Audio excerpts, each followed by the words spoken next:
Hey guys, how's it going? Let me get some adjustment here. I don't have my cohort yet. Oh, look, we got Rob Z already. Get him in here. What's up, man? I ain't got nothing better to do, so I'm always waiting on this. I'm excited for you, man. Oh yeah, I'm happy. I'm happy we made it this far. Made it a year, got our 500. Been married to your wife for 3 years. That's pretty awesome. 5 years. That's what I said. 5 years. I said that. Did I say 3? Because I definitely didn't mean 3. That's all right. Man, I lost track a while ago. that car's looking pretty good in red, man. I'm telling you. No, she's going. She's actually. I had to have her run to the store for something. Oh man, it's gonna be dark. Get my lights under the car. Oh well. I may move that stuff around here a little bit. I had some shit happen today. I didn't get out to Rogers, and yeah, here we go. We got Jed. He's all dark too. He's dead. Hi, Jed. Hi. Jed got some race car parts. Yes, I'm telling you, man. Yeah, I haven't had a chance to watch that video yet. I was first one. You might have I don't know, you might have a good showing, you may not, because in the video I was like, hey, I'm going to be in Brian's 1-year anniversary live or whatever. Yeah. Oh, that's at cool. 8 p.m. Central Standard Time, the only time. Daniel. Hey! Where'd it go, man? I haven't seen Jed in a minute. Yeah. Yeah. Like, are you on your way back now, Daniel? Yep, I'm driving right now. What did that race truck hit, man? What did it do? Like a 1580. Are you serious? Like that, yeah, probably. 707 horsepower, and it tickled 15s. No, I think it did like a 7,000. 1230 or something. What did you say, Jed? I said it did a 1580 quarter-mile pass. You're so full of crap. It's not funny. Daniel fell asleep with the light lit, literally. Making sandwiches, man. No, I guess I think Daniel actually. I think he went like 12 something. He dropped out already. Yeah. Sorry, car video quality going down, and it stinks. Yeah. Well, it's pretty sad. I actually had Holly Rep reach out to me. Yeah, I'm not allowed to say his name just because he asked me not to, but he basically even said even if he sent me a different pair of carburetors, they wouldn't be any better. Really? Yeah, I told you that, Rob. Yeah, you told me that. Don't act surprised. I am surprised. What did you say I ran, Jed? 1580. He said, yeah. You're so full of shit. It's not even funny. Said the thing was knocking and 30 or something. Hey, can you guys hear me fine? Yeah. All right, here.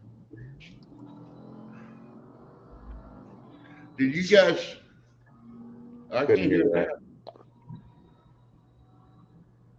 So that's my Magnum can go that fast. That's Damn, pretty. what are you doing in Mexico? Driving home. At $120, dude. Jesus Christ. I just How fast was that pass of yours, Daniel? what? How fast did you go? Just right now. Basically, I ran a fast pass. It was a 13.2, a 12.2. Okay, that's what I thought. Yeah. The truck weighs 7,800 pounds. So. Fucking amazing shit.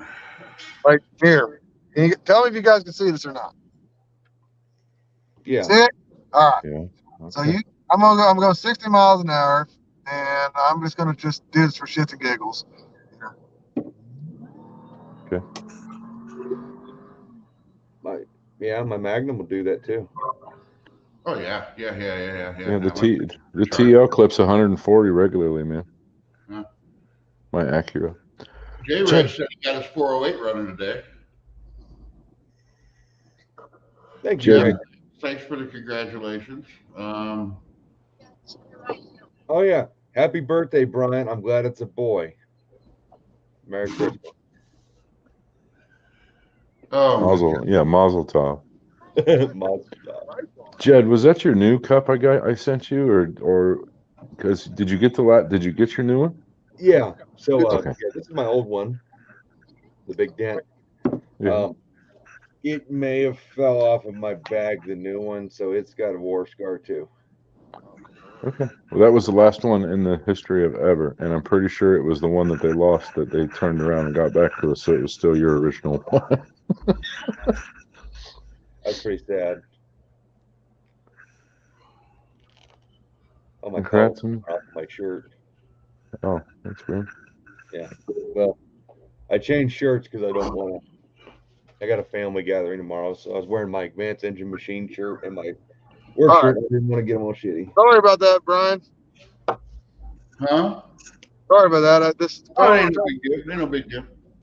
This whole phone thing is hard to do. It keeps every time I turn the screen, it just keeps on taking me off. Well, how much farther you got till you're home? Oh, about 20 minutes.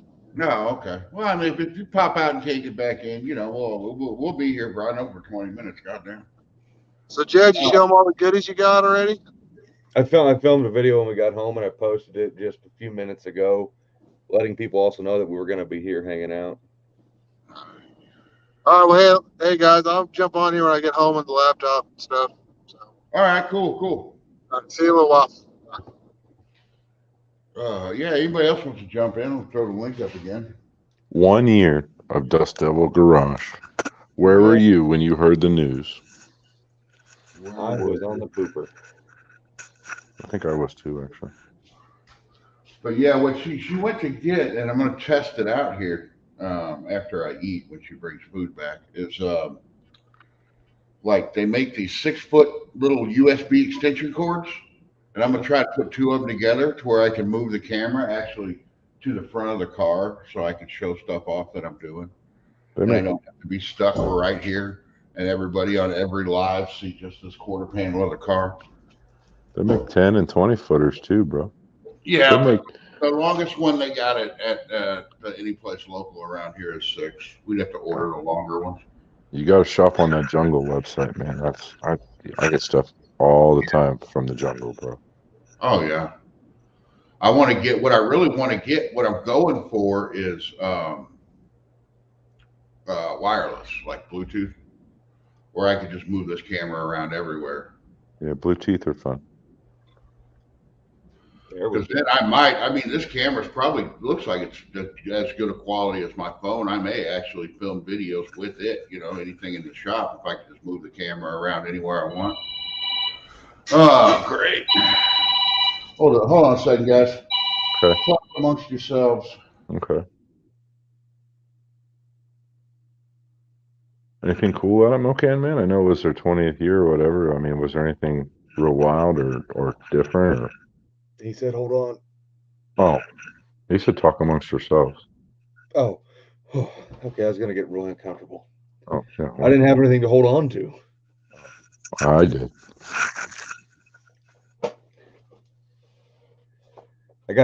I got chat over here, and I got a full screen here, so I can like see all of our what would be pretty faces if we were pretty people. Yeah, what do you mean if we were pretty people? Hi, MM78. What's up, man? All right. That's a pretty cool little deal. Hung out with a lot of cool people. Mopar Man 1978, of course. Big Mike from Big Mike's Hoopty Barn. I got to put the first sticker on the Hoopty. Nice. I don't believe that's the first sticker that car's ever seen. It's just the first sticker that car's seen lately. On the Hoopty. It's the first one. Cool. And he did a little video, and it was actually really cool. I had a lot of fun looking over the Hoopty with him and just bullshitting, talking about all sorts of stuff.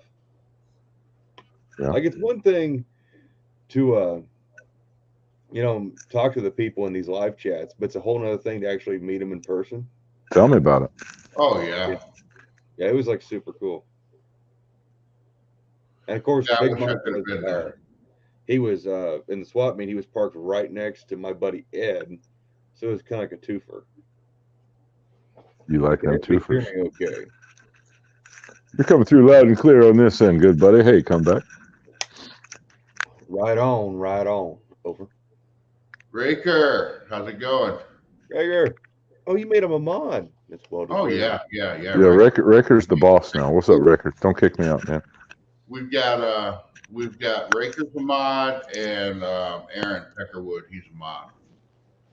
By the way, I do need to ask, Raker, I got a friend request from somebody on Facebook, and I always check out people who add me on Facebook when I got time, aka when I'm on the pooper.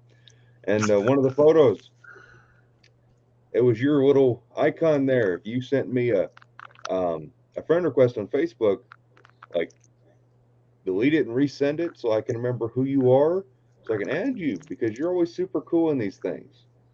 I would agree with that. I don't book space, but if I did, Raker would definitely be on that friends list. Yeah. He's done enough to help everybody out, and he's always so dedicated in these lives and stuff. Always shows me some love.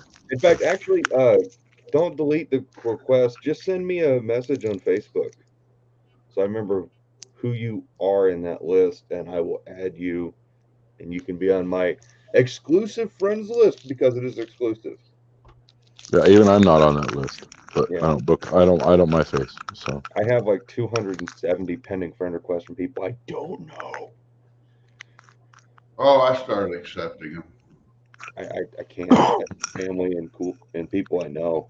I can't say cool people. There's a lot of cool people, but yeah. I only have a few people that I actually talk to on Facebook, though. If I get people send me messages and I don't know them, I'm like, eh.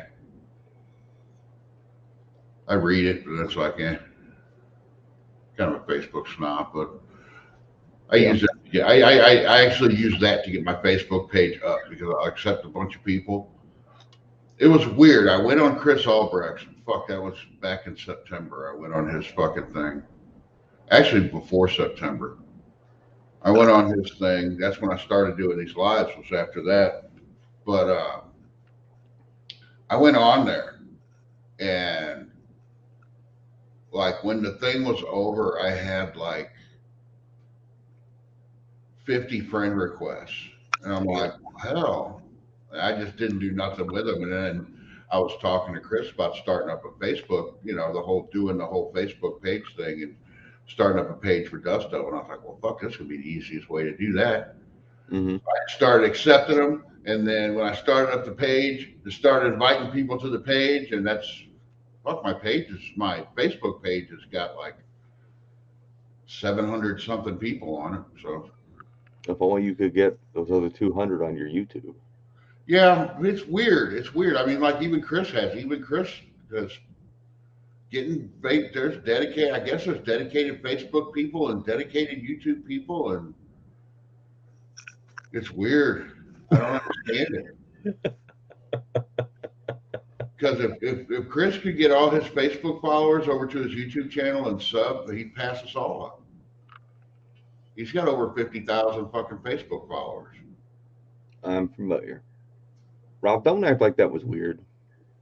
What'd you do? I wouldn't know. It wasn't no act, bro. That was weird. Okay, for everybody watching, I'm not going to do that. Like those guys. Wait, those guys can do that? You ain't gonna get that from me. Rob, join us. No. Patrick's here, man. What's up, man? Oh man, he's been doing a lot of stuff going on. Good. No, it's not. 2 funerals in 1 week. Okay, that's not good stuff. I'm sorry for your losses, man. I really am. Yeah, it's all on my wife's side. It was one was expected, and the other one was definitely not expected. So. Yeah, I don't have a hat. Hats off to you, man. I'm sorry about that, man. Prayers and best wishes. Seriously, man. That's rough, man. So. It sucks. How have you guys been? I've been off a little bit. Been doing some doing flooring in the house, and you know how much I love to do house stuff. Oh yeah, house stuff sucks. It's working, man. Just trying to push that big yellow and black giant down the road, man. That's how I do. So absolutely. Yeah, man. So we got Ken, Tall Garage, Jay from Rapid Transit. Hi, what's up, guys? All the cool people, man. But it's getting to where used to if somebody came in, like, oh hey, hi. No, now the fucking chats go by too fast. Oh yeah. No, I got it over. Start a conversation and say hi to everybody. Brian, I want to wish you one good job on 1 year on on YouTube. YouTube, yeah. Thanks a lot. Sorry, I'm kind of out of it. Like I said, I had some family shit happen today, and I wasn't able to do anything. My mom had to go to the hospital today, but she's fine. Everything's good. That part's great. Bad she went to the hospital, but it's good she's fine. But yeah, I should actually just woke up because I woke up at like 5 this morning and been all over the place ever since. I'd taken a nap and the wife woke me up and said, "Hey, we got a live schedule." I'm like, "Oh shit, yeah, let's go." I've been in the shop a total of 5 minutes. She's out getting us food and getting some other stuff we were gonna get. Oh man. How did everybody in chat? I can't sit here and say hi to every individual person. Yeah. I am reading. I got a little more welding done last night on this thing. I actually got one of the leaf springs halfway in. I was going to go pick up the rear end today, but so it'll probably be next weekend. I'll go get that rear end and hopefully get this son of a bitch back on the ground. Body work done and candy apple shot, and there you go, man. Howdy, Will. Candy apple red. Stony black. Candy apple red with like a matte red stripe. Yeah. No, I've got the front of it. I've got the engine bay, and I started jamming the doors out in black. And I really like this black look. It ain't gonna be beautiful. It'll be a good 50-footer, like most race cars. You know what I always thought would be a cool idea would be like, how the old Hearst cars were, where like the 68 Cudas and Darts, where you pick them up and they were, front, everything from the firewall forward was black gel coat and everything from the A-pillar back was primer. Like, I just think that's the coolest look. And I like to think it'd be cool to do a continuation of that. What's up, William? Like to do like a continuation of that. Like, what if Chrysler just kept sending cars to Hearst to do 50 and 100 or whatever, and you know what I mean, just like 71 70 whatever the hell your Dart is or Duster is, give it the old BO29 or 23 or whatever that code was treatment thing. I always thought that'd be kind of cool, but you only ever see that ever done on a 68 A body. Yeah, I've always wanted to do that on a 72 Demon. Do see? I think that would look so tough, man, and just run it. Yeah, you wouldn't need to cut the rear wheel wells or anything. Just mini tub it. And nothing exotic, like they would like it's a continuation. Like they refine the process over the years, like in 68, they cut the wheel wells out with an axe. By 71, they just did the relocation and rolled the lip, But otherwise, yeah. See, I'm glad. Just use an all aluminum, 600 cubic inch Hemi. Yes. Yeah. Absolutely. Yeah. That's what they would have done by then. They would, yeah.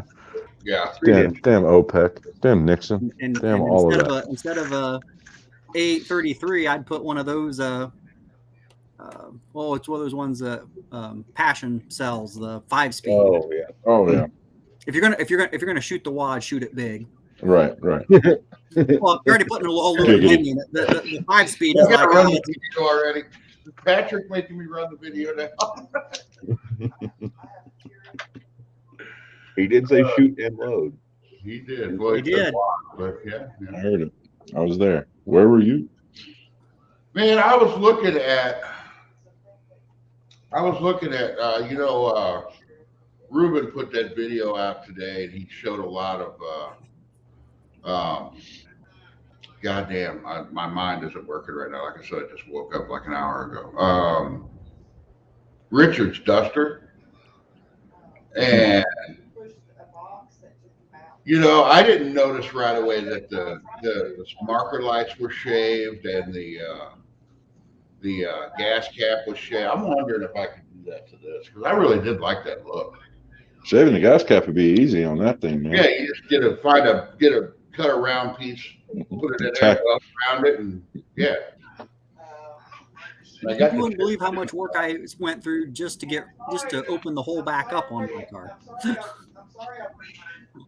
I don't think this one's ever going to be back on the road again. It's not as a everyday street car. So I pulled the fuel cell out, cut the bottom because they of course had a cut the bottom of the spare tire well out, cut all their work out. I saved it, but then went ahead and made a new piece. Had to fabricate all the mounting tabs for the fuel tank, put a fuel tank back in, and found an ever elusive did everybody freeze? space duster filler tube. Cool. Yeah, it was a giant pain in the butt. Thankfully, my one friend had a bunch of those pieces. Otherwise, how do you find? I mean, finding just duster parts. Yeah, Mexican was just thinking about that. He says, have you guys ever wondered what cars would have been like if the OPEC thing had to happen? They would be like Australian cars where the muscle car never died. It would just grew doors, and then I would be a god because 4 doors. But station wagons. Station wagons. Honestly, if we just would have kept drilling our own oil and not gone through all that, and just because we got enough here to support us. Welcome back, William. My internet decided it wanted to crap out for a second. That sucks. Oh, okay, he's in there. I can barely see him now. 2 hacks is on the way. What's up, guys? What's up, man? We can hear you, but can't see you. That's not true. I see a little. He's driving home. Smoking something. Yeah, no, I see his head. That's his headset. Yeah, that's his headset. Yeah. Oh, okay. Yeah, I'm just driving. Might be spotty on reception, but oh well. Where were you at? Were you driving home at 8 o'clock? What were you out doing, mister? Hustling. The silence is deafening, bro. He didn't even hear me, bro. I guess he can't hear us real good. A lot of times people. I see the spinny wheel on him. That's usually the That problem. explains it. I have a shirt that has that says "I'm thinking." Well, one has the little almost like the Walmart logo where it just sits there and kind of around. I hate that Walmart logo because it does always look like something. There's a problem with my phone, and instead it's like no, save 5% on bananas. Like no, it's just on giraffes. Huh? Save 5% on giraffes. Dude, I just save all the giraffes, man. I don't even need a coupon to save giraffes, man. Giraffes are awesome, dude.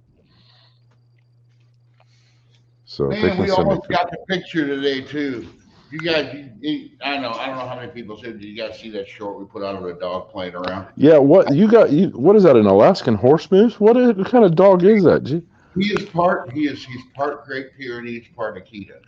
Oh my God, that's a big dog. Huge. That's all the dog, dude. We almost got a picture of him with the giraffe toy in his mouth. I was going to send that to you, Rob. That'd have been mean. That's a real mean, yeah. Congrats on 1 year, Brian. Thanks, Jeff. I don't know what fuck you're going to be up there. You're going to be up there past everybody in a year the way you're going. You've only had your channel for a couple months, haven't you? And we lost him again. And he's thinking again. Anybody? I see Blake's in the chat. Did anybody happen to see the carnage that poor car endured with those boys up there? Over here. Oh my God. He just let Jeremy be the only one with a new motor. My condolences, Blake. He sent me a text the other day saying I think I blew it up, and I've been gone all day. I don't know what anything's going on. So it's all bad, dude. Like when you watch it, like it's all bad. Like seriously, Blake, you weren't even dogging on it, and you were just dropping the kid off, man. And that's what the video said anyway. He was just dropping his kid off because she threatened to not go, and he's a sucker for his daughter, and which is awesome. And tick, and then he put the camera scope down the hole, and there's holes in the piston, and apparently in the block. Yeah. Oh, it's get a hole in the piston. It's kerplowed now. You can see connecting rod through the bore scope through the spark plug hole. The only way to do that is if there is a hole in a piston. Wow. Yeah. Huge section of the bore blown out. Yep. How how did a piston get shattered? The word hydrolock was thrown around. Yeah. So Said, I guess the heads had leaked. He said the dipstick was fluid level was halfway up the dipstick, and not in like the add mark or the full mark. It was halfway up the dipstick. That's bad. yeah, man. We had my buddy bought a Dodge pickup, and they brought it over. He was just buying it for the body, and it had a 318 in it. We thought, hey, we'll start this thing up. So we fired it up. Didn't have any water in it, so we stuck the hose in it. And like 7 or 8 minutes later, the engine started running funny, and that's when we realized that the water was at the bottom of the pistons. So then we had to drain everything. Somebody ended up buying that engine. I wonder how that thing got a leaky head gasket. They said both of them blew because all the plugs were wet. I don't know how that would happen. I wonder if the head gaskets leaked and then it just got up past the rings, just raised the level inside the oil. Yeah. Like you got to make a table out of it now, dude. You got to just like, if it's windowed and all that, you guys got to do it right and not just throw it away. A block get windowed though. Part of hot rodding. Thanks to everyone that reached out. Yeah, dude. Sorry to hear that. I don't have any blocks or really any spares for that kind of deal. Well, I got a 360 Magnum block that's in the machine shop right now that I'm not going to use, but I don't know if he probably doesn't want to run Magnum. He wants to keep his old stuff, so like the cam and everything. You have to totally build another motor. Yeah, the mag will need different lifters in it. Need different everything. Different intakes if you wanted to use the Magnum heads. If you didn't want to use Magnum heads. Put LA heads on it. Yeah, but then how are they going to oil up to the top? AMC lifters. Yeah, and you so, can still just push rod oil it, supposedly. Yeah. I'm not sure I like that plan because, in my opinion, there needs to be pressurized oil inside the rocker shafts. But see, that's what I was. That's the reason I'm going big block, is there's a whole lot of stuff that I didn't want to mess with on a Magnum motor. And push rod oiling is easy to set up. Yeah. That's how all the rocker shaft. So how does the oil get up to the oil to where the rocker shaft is? Where it actually is on the rocker shaft. Well, I know, like you run it both ways. Like on Jezebel's engine, it's set up for push rod oiling. That doesn't stop it from oiling through the shaft still. That push rod oiling. The Magnum has no way to, but you have to do one or the other. You couldn't do both. I don't know if Mark blocked the shit off in my engine, but I know, like, especially on 426 Hemis, that is a must mod if you're going to be running it hard, because it prevents push rod galling, which is very common on those engines because of the bad push rod geometry. And the same thing would be very popular on a small block because it doesn't have any better push rod geometry. But I know, like Jezebel's engine, it's push rod oiling. So you laser drill. It doesn't oil through the rocker shafts at all? I think it still goes to the fucking rocker shaft. I know part of the deal that Mark told me is my oil pressure will not read like 75 pounds. It only reads 50 once it's warmed up. When it first fired up, it's 75, but it drops down because all the oil gets lubricating. So I think it's still, I don't know, I didn't ask Mark, but I imagine it's still oiling through the rocker shaft because it kind of has to, because you got to have oil in there.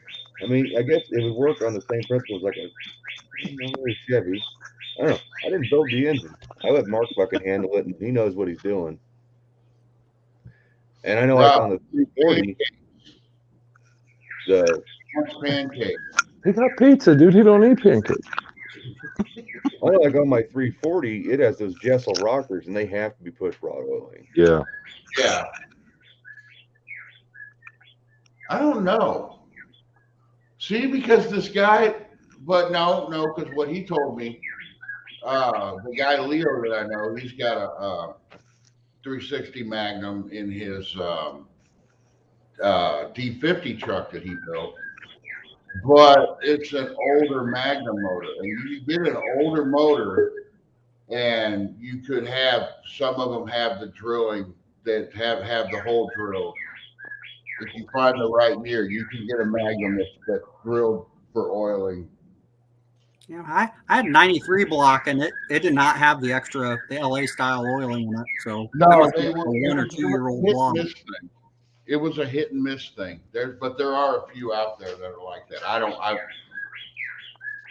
think if you ever actually try to find one, you may never find one. But there's people who I've gone luck through in. quite a few of them. I haven't seen one yet. What I was thinking now, because I know in '89 they had the 318s. In '89 they had the Roller cam 318s. They actually started making those in '86. But if it was in a truck, it got a flat tappet. But in a car, it would have a roller. I've had several of those. Weren't those usually the police motors too? Yes. Yeah, that's the whole reason they started doing it was for the top engines. Did they make the 360? Not until 89 and 90 was the only 2 years for the 89, 90, 91 for the LA rollers. I've got a few of those too. That would be the way I'd want to go, because I don't like the Magnum rockers, but that's just me. I like the shaft mount rockers. That's why I sold off my aluminum. I have 2 sets of aluminum mag heads, and I've already sold 1 set, and I'm strongly debating about selling the other set. Well, what are you getting out of those? Well, I sold my 1 set for $1,000. They were used. Now my other set, they're brand new Edelbrock Magnums. They're going to be like $2,500. Yeah, well, you can run shaft oiling with push rod oiling at the same time. Yeah, I think it's something about you have to drill a hole in the if you're going to use the push rod oiling with the shaft rockers, you have to drill an extra hole in the rocker, so it comes up the push rod hole, gets on the top of the rocker, and then falls down in between the space in between the shaft and the rocker itself. Yeah, I think that's the way that Trick Flow has a set of small block heads. They say can be used with either one, but you have to buy the Harlan Sharp rocker. So it ends up being like $3,000 for the whole fucking setup if you're going to do it. And the Harlan Sharp rockers for the Magnum actually oil up through the rocker, through the push rod, through the rocker, and it goes into the shaft too. I just remember Mark telling me how he sets up push rod oiling on the lifters. He sends them out to a place, and I think it's like, I don't quote me, I think he said like $100, but he has them laser drilled in batches.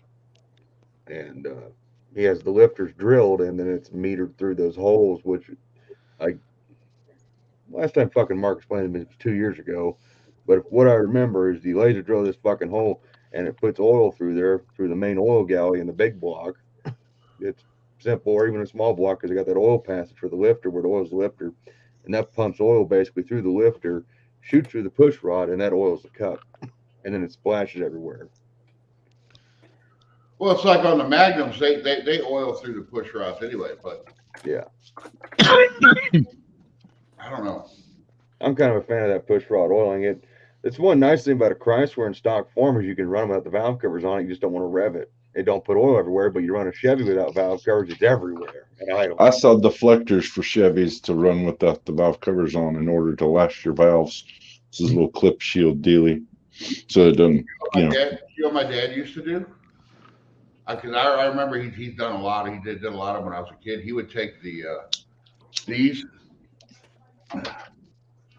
little red shop rags and fold them up and just lay them over the rockers, and they just get soaked in oil. But yeah, that's the way he did it.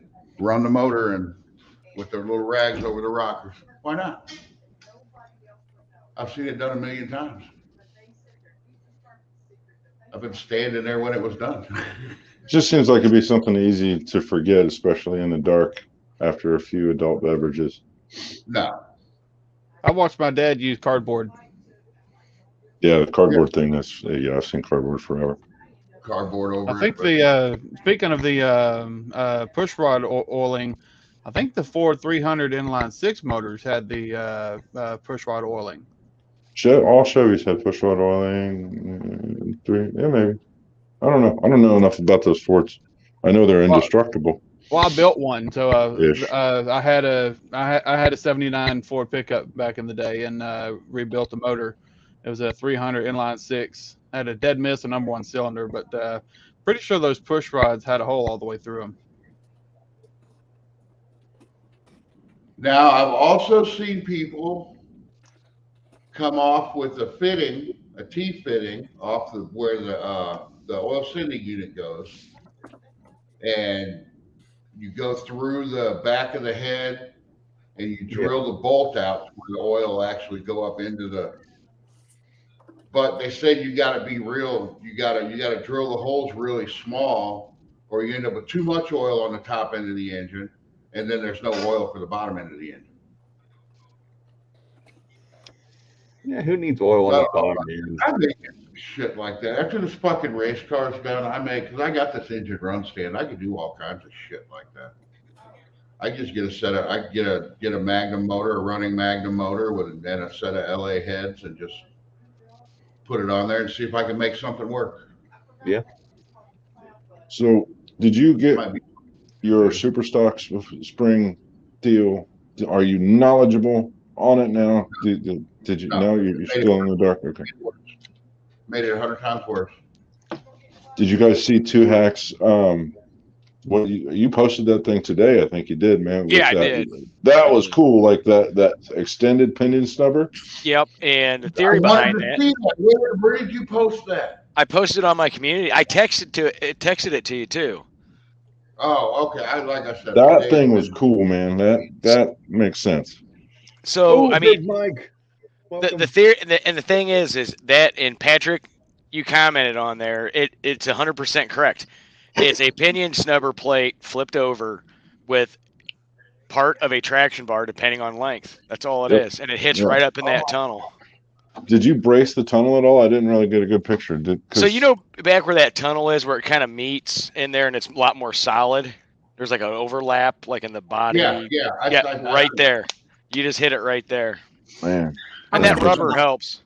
I was thinking about that after you posted it, and you could put holes in that, and you could change the arm, and maybe put an extra doubler in there, and I think there's all sorts of interesting things that could probably happen there.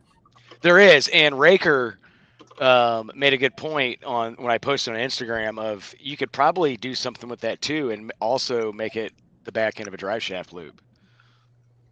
Yeah. So there's like infinite possibilities. Yeah, that was slick. So what I'm trying to do is a friend of mine, he's got an old dealership up in Rockford, Illinois that he sold, but he's used it for his Mopar storage stuff forever. And he's just got thousands of whatever's in there.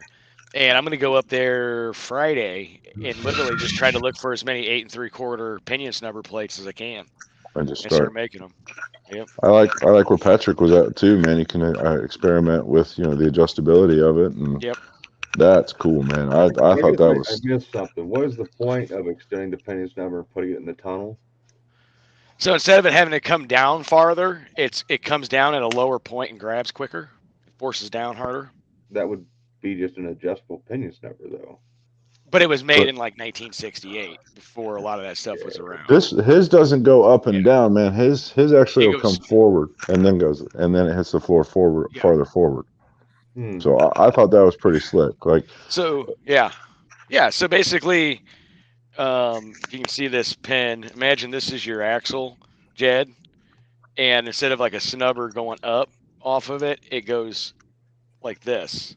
So it hits right up in your. It's bad. This is fucking horrible. But you know what I'm saying. It's not this. Oh yeah. It kind of helps to move the pivot up, the pivot force up. It kind of And you got to remember, with that longer arm, it's going to take a lot less pushing. When it pushes up against the floor, there doesn't have to be that reinforced plate there necessarily, because it takes less force there since it's got a longer arm. Yep, it has more leverage, so it doesn't push up as hard. And that was something his guys made in the shop in the late 60s to the early 70s, and they sold it, advertised it as part of their performance package. And I think it was originally called a torque bar or a special traction plate or something like that. But maybe it works. It's kind of neat. I Patrick, a friend of mine, had an original one. It was still on his car that he had bought, and it was all rusted and beat up. But I mean, it's so simple. Something you might want to think about, Jeff, is there's a company called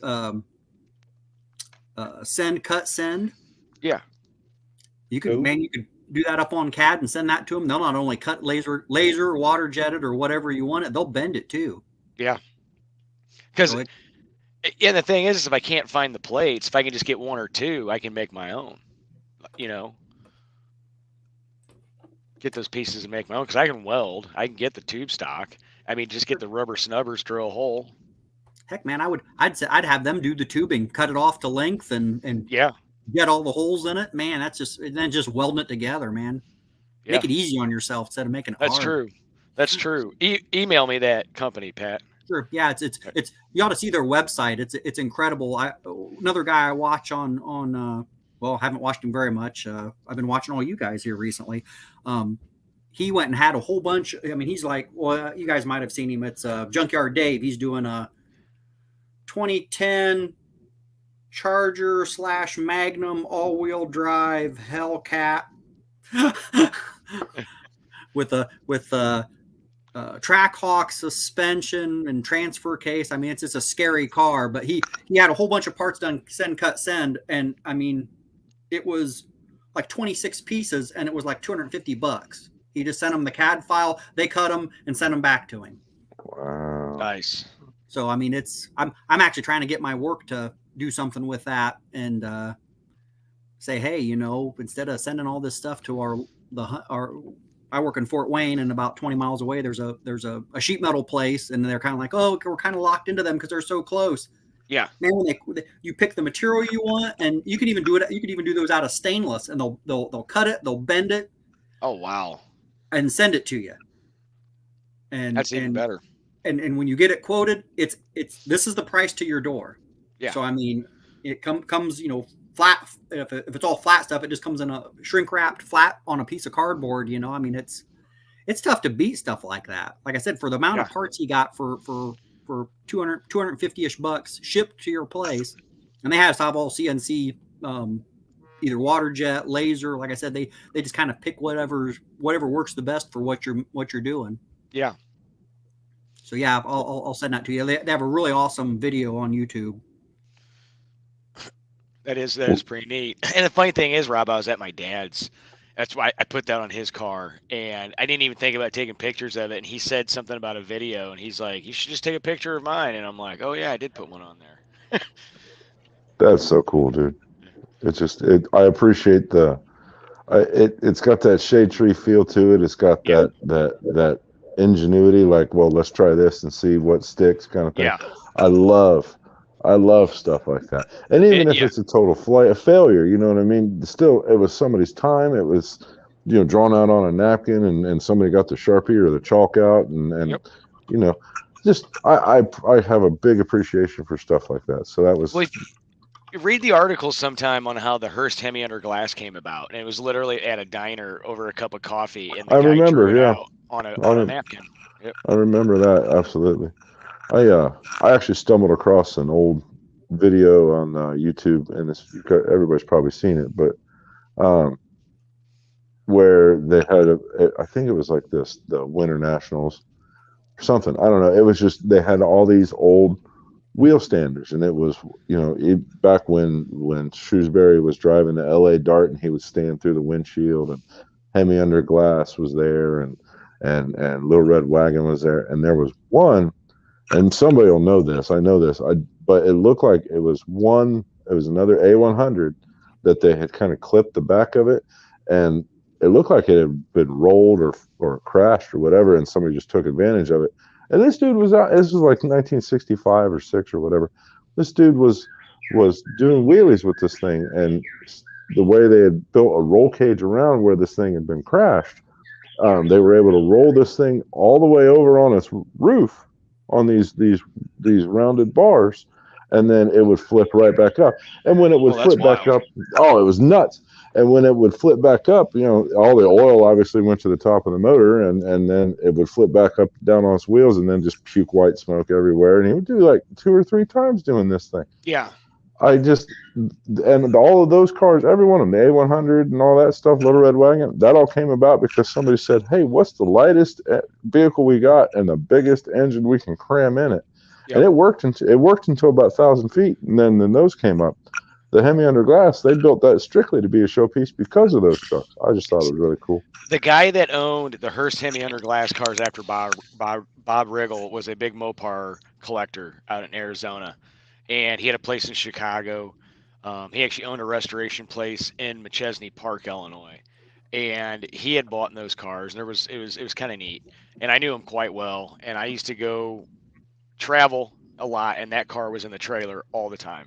And to see that thing in real life and sit in it, and go, okay, this would be crazy, because they had the two little handles, control rear brakes. That's kind of how you steer. It's like two little, slave cylinders, left and right. But man, that Rob, I tell you what, if I ever had a chance to go for a ride, I would love to. But did you see Bob or Jay Leno was in one of them, and they flipped? Yeah, they flipped and rolled it. Yeah, cut that one up afterwards.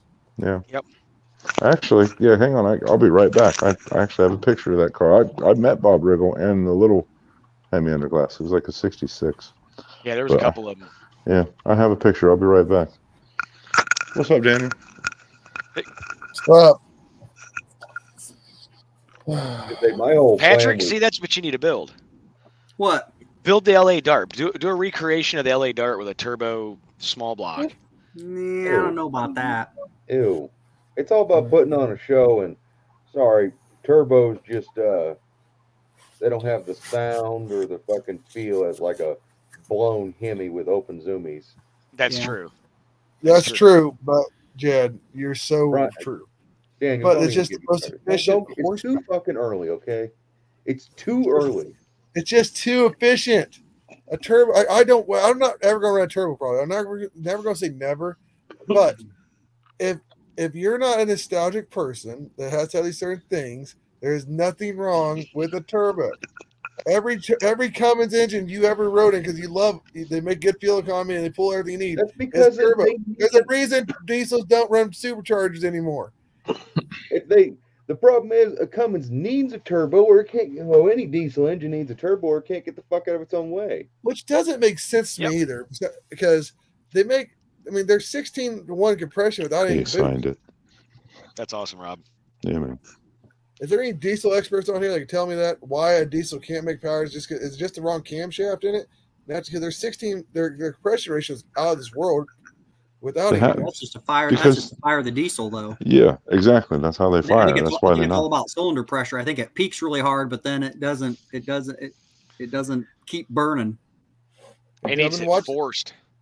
I've been to a couple tractor pulls, like the big ones down in Lucas and stuff. They're two tractors. And those guys are running methanol with aluminum billet head now and spark plugs on some of their billet on the diesel blocks and stuff. Wow. They fire ring, or they do the O-ring a lot in a lot of those. I'm not a big diesel guy, but I've got a friend that does a lot of stuff with Cummins, and he had sent a head off to get all kinds of crazy stuff done to it, and I just couldn't believe the price. I mean, this thing makes all kinds of power, but it sounds like a jet taking off. The tech school I went to, they did an alternative fuels program. And I'm by no means a diesel guy. Whatever, it just doesn't excite me. But this thing was cool. They had I don't know, like a 94, 95 one-ton dually, and it had 5 fuel systems on it. It could run. It was nuts. It could run. I think the range that they worked out on it was like 1,800 or 2,000 miles. This thing would run off of regular diesel, biodiesel, vegetable oil, propane, and natural gas. They had, and it was just a switch selector, and it had spark plugs in it to light off the natural gas and the propane in it. But I mean, that thing was that has 6-speed. I mean, it was 6-speed 1-ton extended cab. I mean, it was a great truck. It was cool, but 5 fuel systems on that thing, and it baffled. That's the cool thing about diesel. It is very, very versatile. Man, it smells terrible. I cannot stand the smell of diesel smoke. I cannot stand I know guys that would dab it behind their ears like it's cologne, and it's like, what is? It's a good parts cleaner. Oh yeah, oh yeah. So, yeah, I still prefer gasoline. Yeah, yeah. All day. Let's try this one. What is it? Just being crap tonight. Uh-oh. So is mine. Like I missed half everything you said till you said diesel cologne, and I love it. I know you don't, but I do. That's all I heard. The whole thing is diesel cologne, and I heard about the 5 fuels, and I heard Cummins just came out with one that's running on gas now somehow. They got to run on all of them. And so I don't know how that's even possible without running away. In '63, they had one that would run on almost everything. It was called a gas turbine. Yeah, and Yeah, those were cool. In the 50s or 60s, International Harvester / McCormick Deering, their dozers, they would start on gasoline and you switch a valve, and it's the same engine running, and it would just swap over to diesel and run. That's actually quite amazing if you think about it. We've gone backwards so bad. Everything we've done has gone backwards. Yeah. Well, have you guys seen the new legislation they just put out the other day? I don't. What kind of right? By what 2026 supposed to have a minimum of 40 miles per gallon. Yeah, that sounds really obtainable and affordable. Yeah, there's no way. I mean, By every truck is done unless it's. I mean, it's like they're purposely trying to destroy everything in America. You know, How are they going to enforce it? how can you do it for one? You know what it is. It's they're forcing it like, oh, you can't do it. Oh, everyone's got to buy electric again. You know, hybrid. Who's going to enforce it? That's my question. It's not about enforcing. They're going to enforce it the same way they enforce airbags, man. It's either going to do it or you can't build it and sell it. That's all that is. They're not going to make your TRX make 40 gallon. They're not going to make my Acura make 40. It's new cars for that model year. It's no different than airbags. it ain't gonna pass. There's no way that can pass. There's absolutely no way. I mean, that's a pipe dream, man. Well, then you're just going to rely. Be able to do it. Then you're just going to rely on foreign vehicles. I mean, you just saw the 2 plants just shut down because of lack of parts and lack of computer chips. So what's this going to do? They're not going to be able to make them, and we're just going to rely on foreign cars again. Right. Yep. What a fucking joke. All right, so let's get on a funny note here. Jed, your dad's freaking hilarious. Isn't he the coolest dude ever, dude? I took a shit, and I had to watch the video because, that's where you watch your Jed Scott's videos are on Shitter. Anyways, your dad flipping that hood down. You must take some long shits then. Well, you know what? I haven't. Yeah, I did. So, Texas Roadhouse really did it to you. Anyway, we went to Chili's today. Had the dude. Yeah. Dude, I don't understand how Chili's makes money on 2 for $25.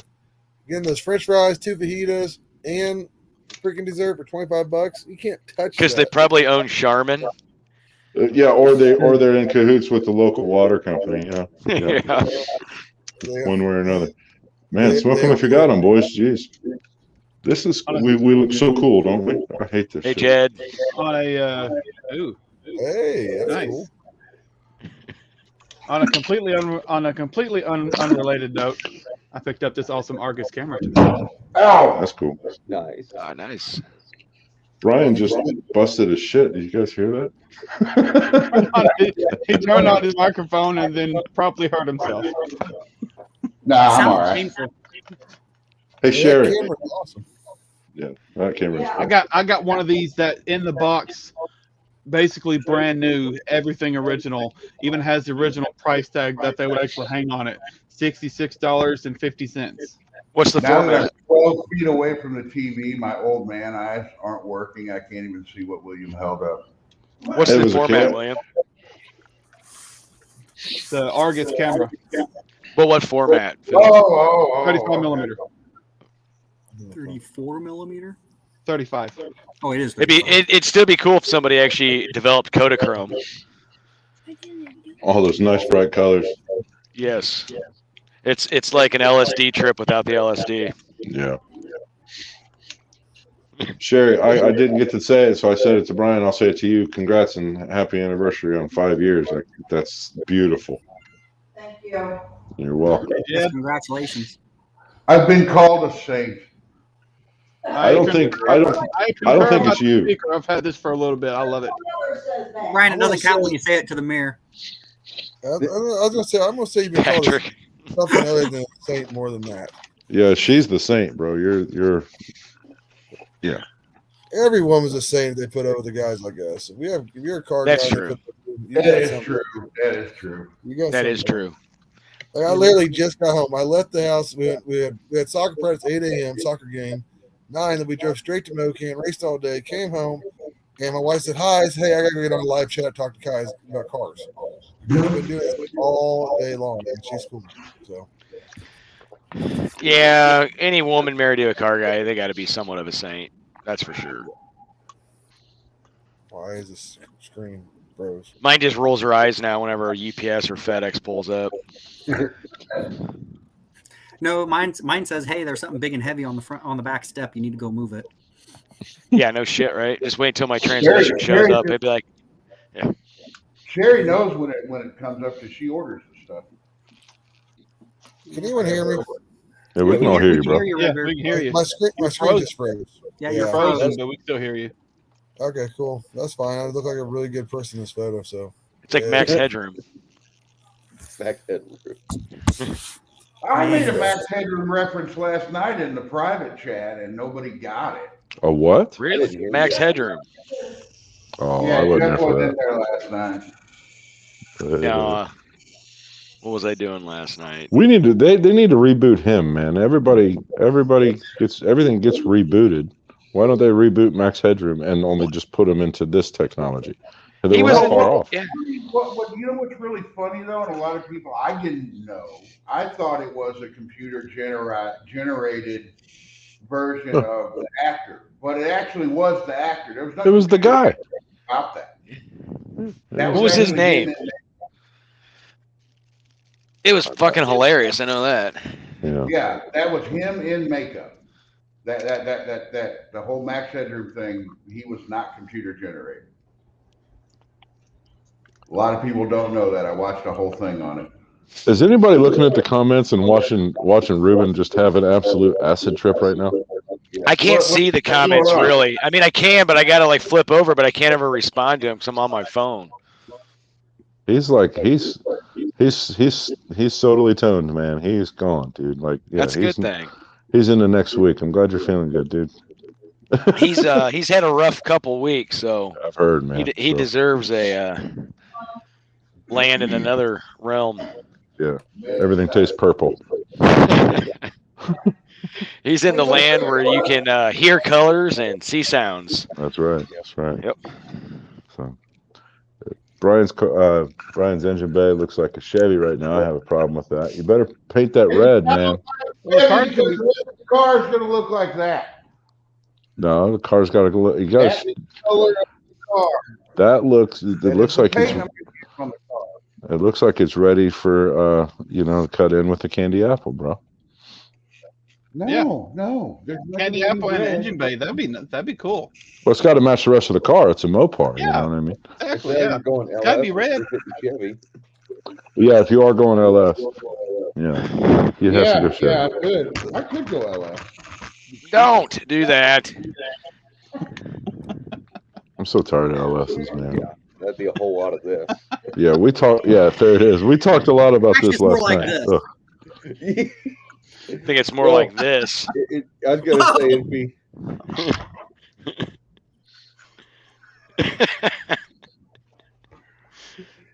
You just gotta imagine my hand is black. You know what I mean?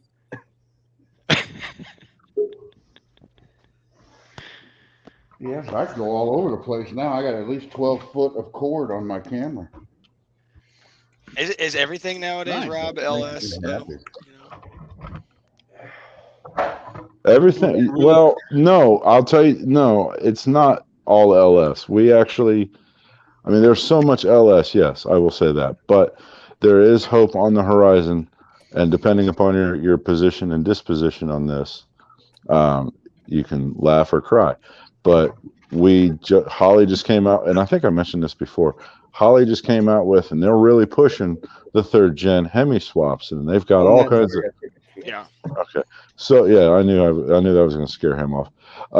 But the craziest Hemis, like I've loaded in kits for A bodies, B bodies, E bodies. I'm waiting on a C body. I don't know if they're actually going to do it. I don't know if they ever do anything with the Aspens and Velar FMJ bodies or anything like that for a 3rd gen Hemi swap.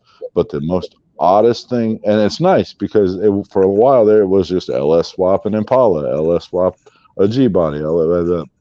God, just make it stop. Holly came out with, and you can go look this up on their site.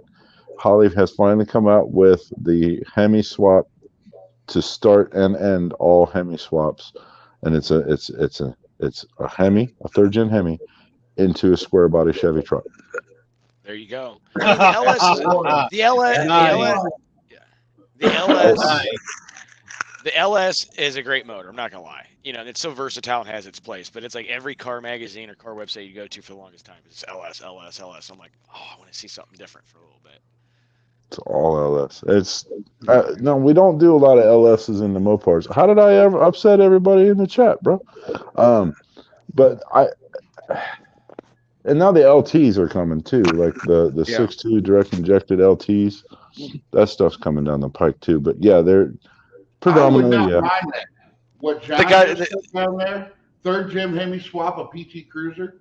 That'd be cool. Make that thing rear wheel drive. I think that'd be cool. I would freaking love to do a 5.7 swap on my 1970 Dodge pickup. That would be great. That would be a good fit. Yeah, that's a great fit. I keep telling myself if hopefully it never happens, but if my Ram is ever totaled, I'm saving the engine and transmission and I'm putting it in my old truck. I hope my Ram never gets totaled, but William, you better knock on wood quick, buddy. There you go. My internet's having a fit today. I think everyone's is. Everybody's internet's going crap right now. There's a guy for $500. Poor Brian, he has put me on here 6 times today, I think, and still it just keeps going on. All right. People have problems. It happens. I tell you one motor, it's kind of neat. People are starting. LS is number one. People are starting to do a lot with the in the Blue Oval world is the Godzilla motor swap stuff. That thing's making some power. Yeah, they're so big, aren't they? Aren't they really big motors? That's what I hear. Yeah. 7.3. Well, they got smart. They got smart. Went back to push rod. Everything on all those cars are they're not made to put a big motor in. They're doing it though, and man, they're having great success. I mean, yes, it's a lot of engineering, a lot of work, but you know, man, some of those builds people are doing with them are just crazy.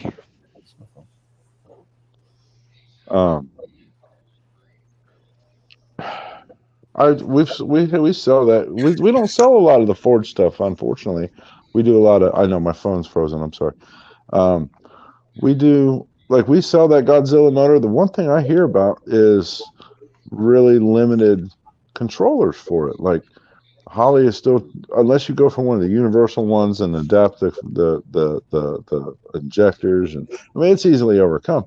But it's just that thing's not got any kind of attraction like an LS. I mean, the reason the LS took off is because it is so plentiful and it's in everything. It's in U-Haul trucks. It's in everything. And that Hemi is a third gen Hemi is the move if you're a purist. It's not it's nowhere near as exciting as a big block. It's nowhere near as exciting as a warmed up small block. But they are becoming plentiful again. You know what I mean? Just like the LSs, and they're so. William says, not William in the chat, but William in the chat, not William right here. Where are we going to do? Yeah. William Sanders and I get along. William is. Yeah, I get it, dude. I know, and I'm not like we talked about this. I told you what they sound like last night. I was very graphic with what I thought they sounded like. It was Taco Bell flatulence is what I feel like they sound like. But the fact a lot of that stuff is that we're all thinking a lot of us in here. I think most of us in here are just thinking drag racing.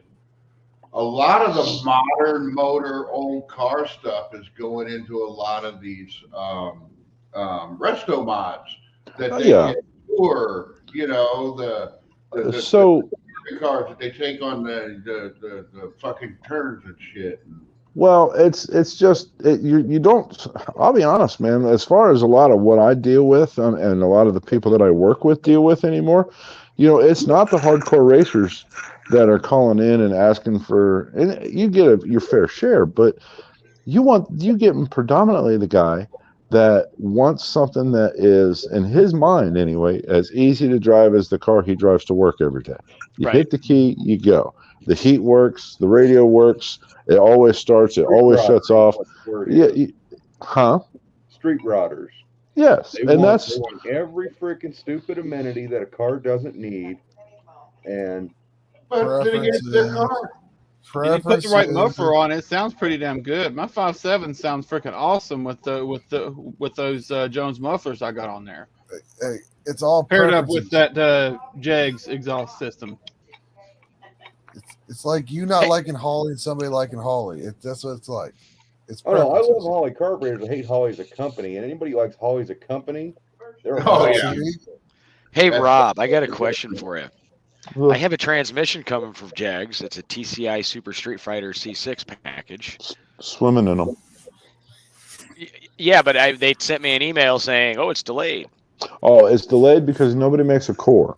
So that's going to be the only thing. Everything is delayed because of parts availability, and unfortunately, what's up, Big Richard? So everything becomes delayed because of parts availability. You also couple that with the fact that nobody's making a C6 transmission case anymore, right? And the company like TCI, I don't care which transmission company it is, ATI, TCI, B&M, FTI, insert 3 letters here that is some kind of transmission company. They're all dipping from the same well. All right, they're because nobody, like same with 727s, 904s, C4, C6. Yeah. The reason that the 700R4, the 4L60 and 80E, the all of that stuff is common now, and you're tripping over them is because there's literally millions of them. But C4, C6, 904, 727, nobody's making a course for this stuff. Nobody's So what making kind of time frame cases. am I looking at?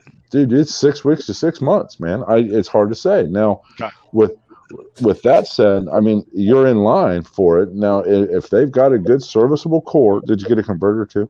I got everything, yeah. Okay, so if they've got good serviceable cores, converter that they can build and install that you need, the Street Fighter or the Rodder or whatever you got, and then they've got a good serviceable case, then all they're waiting on is your spot in line to come up and the parts to fill the case up. That's it. That's what the delay is. That's what email me when you get a chance. We'll talk about it offline. 2hacksgarage@gmail.com. All right. Jed, would you be a pal? I'm already on it. My man. So what's gonna happen, Jeff, is I'm not going to remember that. I'm going to try, and I'll look you up online. Jed just sent him my number. He's just gonna send you my my number or my email at work, whatever works, man, and I'll set you up and all of that. I didn't realize you were buying from us. I'll make sure. Thank you. Yeah. Well, you order from us, I get to eat. So thank you for that. I've been ordering. I had a really not so nice experience with a competing company. Imagine that. I won't say any names. It rhymes with scum. But okay, yeah, there it is. Yeah. So I just went over to Jags. My man. My man. All right, perfect. All right, I got you. Cool. What is the? I just don't know the fucking names of the transmission. So like Chrysler basically made an overdrive version of the 904. 518. That's the 518. 500. 500 before that, yeah, and then it evolved into the 46, 42, and 46 RHs, and then REs. Yeah. Do they make a full manual setup for that? Because I know they do for like the Chevy ones, the whatever. Well, not full manual valve bar? Yeah. They make a full manual setup for one of those overdrive transmissions. Yeah, they're out there. They do. My buddy built one. He cut the bell housing, put a big block Mopar bell housing on it, and he had and I believe it's TCI that he used. I believe. Don't quote me, but yeah, he runs a 518. I haven't done a lot of research in it, but I saw a video today that makes me want to build one of those at one time. That's just like the new Hemis. It's just the transmissions are even ugly these days. You can't ever see them, but it's beautiful. So. I can't get behind that 8-speed stuff. It works in a truck and a Challenger, but it just, and I get what it does. It's just takes a lot of the soul out of it. I don't know.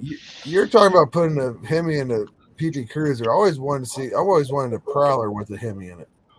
I saw somebody put a 440 in a PT Cruiser once. Those Prowlers are so cool, in my opinion. Dude, did you ever see the Howler concept, the little pickup truck they made? So somebody's seen it, but they made a concept of out of the Prowler, and it was a Prowler with a truck bed, but they put a 360 Magnum motor in it. Huh. Nice. It was still on the 21s in the back, and it was a cool looking piece, man. Go open a screen and Google it. It was pretty slick. If they would have put a V8 in that Prowler they'd probably still be fucking making it. That car was such a parts man. It had steering wheel from a Jeep, and a shifter that was a rough time for Chrysler, man. They had that LHS sedan. You know what the LHS stood for? Lazy. Last Hope Sedan. They were digging out bad back then, man.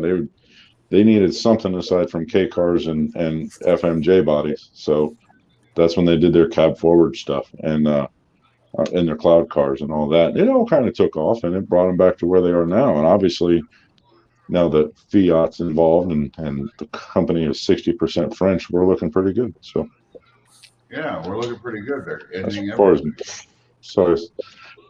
I don't know. Did you guys see that 6-cylinder they just came out with? That Hurricane. I can't get excited. They want everybody to get geeked about it, and I can't get excited. Well, that's like with the 6-cylinder and the Stealth RT. They wanted everybody to get. That was a bad little fucking car. That was a Mitsubishi or a 3000 GT. 3000, yeah. Car. Which is a great car. The VR4, disgusting, but not in a Dodge. They're not gonna sell like they think they are over here with a 6-cylinder. They're just not. They don't have So if they want me not to buy any more new cars, that'll do it. Yeah, that will do it. Well, that and the prices, Patrick. Oh yeah. It's just ridiculous. You know, I was all excited when the new Challenger and stuff was coming out, and it's like even for used ones, before all this shit's been going on, jacked up prices, it's still like, man, I couldn't pull the trigger on it. You know. Right, house.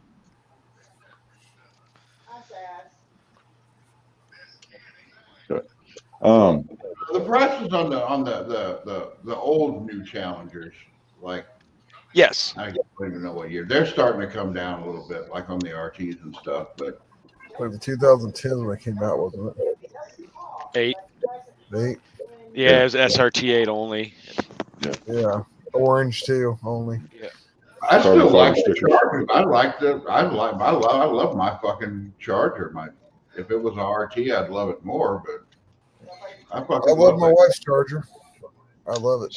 Brian, next time you're out at Jed's place, you need to. I have a live idea for you guys now. It's not to work on Jezebel or the Pro Stock or the Duster. No, none of that either, Jed. I'll do that off camera, please. You guys need to just for fun swap the front of Jed's Magnum and the front of Brian's Charger, and just for like a month, and then come back and swap it back.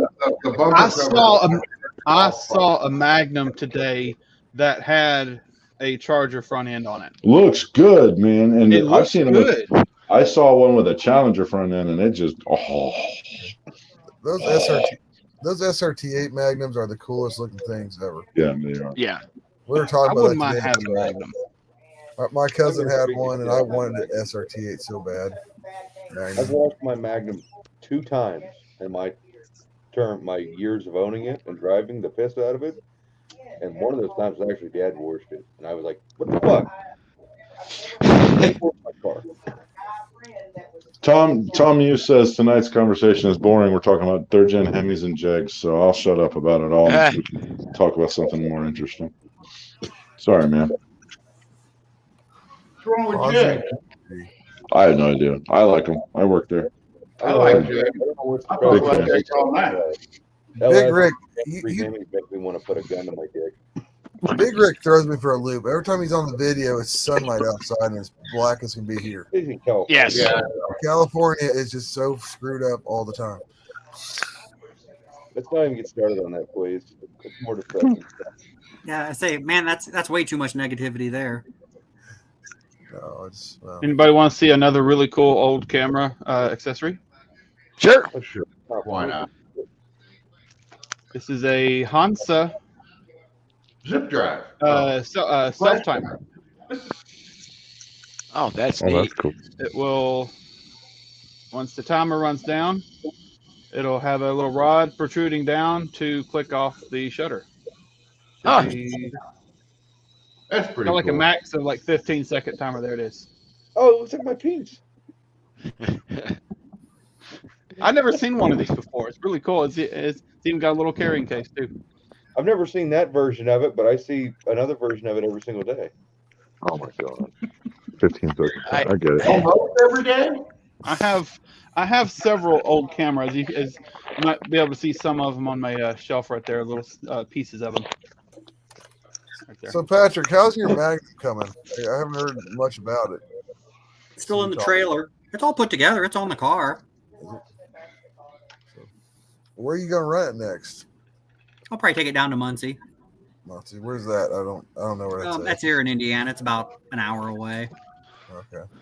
About the only thing I really have to do is I have to get the 4-bar map sensor in it so I can boost it more than 20 psi. Car's gorgeous, man. Oh man, Yes. it looks great in the pictures. It's horrible up close. It's just as cool. It's a typical 40-year-old race car. That's what's so 40 years awesome of about racing, it. 50-year-old car. That's what's so awesome about it. You haven't seen a crappy look car till you seen mine in person. You must did. It's pretty sketchy. I was telling the guys in a private chat last night, every time you shut your door, I think something's gonna fall off. Whatever, dude. Your car is covered. You're covering up rust with your car with stickers. Yeah, but my car, when you shut the door, it doesn't feel like the car's gonna fall apart. Oh, okay. Well, his is a chassis car, man. They're designed to do that. They're designed to disintegrate. They're light. They're I light. still have steel doors in my car, okay? And they ain't gonna fall off. With aluminum, you got. Oh, are they held on with just the little pins, or is No, it still? they're full size pins. It's fine. Okay. Yeah, It's got normal door the latches. sheet metal inside of that, where the panels used to be, it rattles when you shut the door and it just makes it sound like it's falling apart. So By the way, Sounds like a race car. the work that Yeah, that's just what most people don't. Brian Schubert or whatever, yeah, that does look really fucking good. That when he finished all that horrible jagged cut. yeah, on the cow. front lip, it all looks like it's coming together pretty good. Yeah, that's what I wanted, so I didn't have to run a transmission cover anymore. I just Yeah, have the it's looking transmission good. completely exposed. Even though it's all basically Ford suspension underneath that car. It's strange suspension all the way under it. 4-link. It's a nice Maverick. That's what a lot of people don't understand about fucking race cars, though. They're not. They may look good on TV and stuff, but it's not a car the car's made to go a quarter or an eighth mile at a fucking time. Boom. They don't give a shit if it's rattling. They don't give a shit about a lot of stuff. Hey, when I went and seen Jump in there and take it to town, when I went and seen Axeman's car and stuff, we started pulling that. I mean, you just see where all the chips were and the paint's. It just like they took a paintbrush and brushed on it. I mean, race cars. There are some really nice cars out there. My buddy Michael from Arkansas, he's got a '69 Dart with a Hemi in it. He's running a 508 naturally aspirated. He's trying to get a 490 of. He just went to the Holly Dominator and coil on plugs and this and that. He's trying to get them. He's still running a carburetor, 2 carburetors, but he's trying to get to a 499, just naturally aspirated in the car. But his car is gorgeous, front to back, no scratches. There's certain people that know how to take care of things and do well and stuff. Like me, crap, something's wrong. I just jump over my fender and scratch the hell out of it with my zipper or my belt. You don't pay attention to these things when you're racing. You're just trying to go this fast to get something right. Yeah. It ain't got to be pretty to go fast, is what I was always told. Then you got Yeah, exactly, Rob. People who they're waxing the inner fenders on their car, the show car people. I don't like that either. See, a lot of guys call my car gangster because it is crude but cool in their opinion. It's just not. Everything's safe. It just looks crude, but it works. So That's what I like. That's what I like about my car. Honestly, having a really nice car. You'll see my video. Jed's seen. I had a yellow demon. It was there today. It was one of the prettiest demons you ever see. But I knew I couldn't keep it looking that nice. So like, you know what? It's time to let this thing go. And yes, it was. No, it was not. You're on the video. That's what happens to a lot of people. They get a car, they get it all painted up nice, and it's like, oh, I don't want to drive this. It's going to get hurt. And then the car ends up sitting. Well, just like my garage, something fall on it. It'd be devastating. Like it just would not. I don't have an organized garage, as Jed would tell you. And That's an understatement. yeah. How long have you had your stuff on order, Jeff? A couple weeks. But when I bought it, it showed in stock. You know, I'm like, oh, cool. It said it was shipped 2 days ago. Yeah, define in stock. Did it say in stock or says ships directly from the manufacturer 24 hours? It showed in stock. That's why I bought it. And it said it would ship like March 27th, 29th or something like that.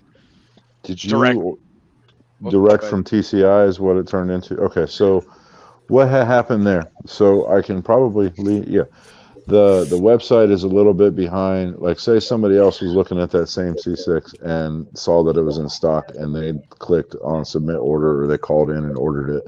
The website is every bit of 6 to 12 hours behind on updating from in stock to ships from the manufacturer. I'll dig in, man. Did you put everything on the order on this number that Jed just sent me, or is it like the email address or the phone number or what? Probably both, yeah. I would, you know what, go phone number first, but it could be email. I don't know. It's got both of it in there. All right, I'll dig in and follow up, man. I'll get an actual ETA for you. Awesome. Thanks, Rob. Thanks, Jed. This is what I do. I live to do this. And actually, and my man Patrick can probably attest to my veracity on getting things fixed. I hope so. Anyhow, you know, I'll figure it out, dude. Yeah, I had a tire that was hung up somewhere. Did you guys ever get it back? Because it never showed up here.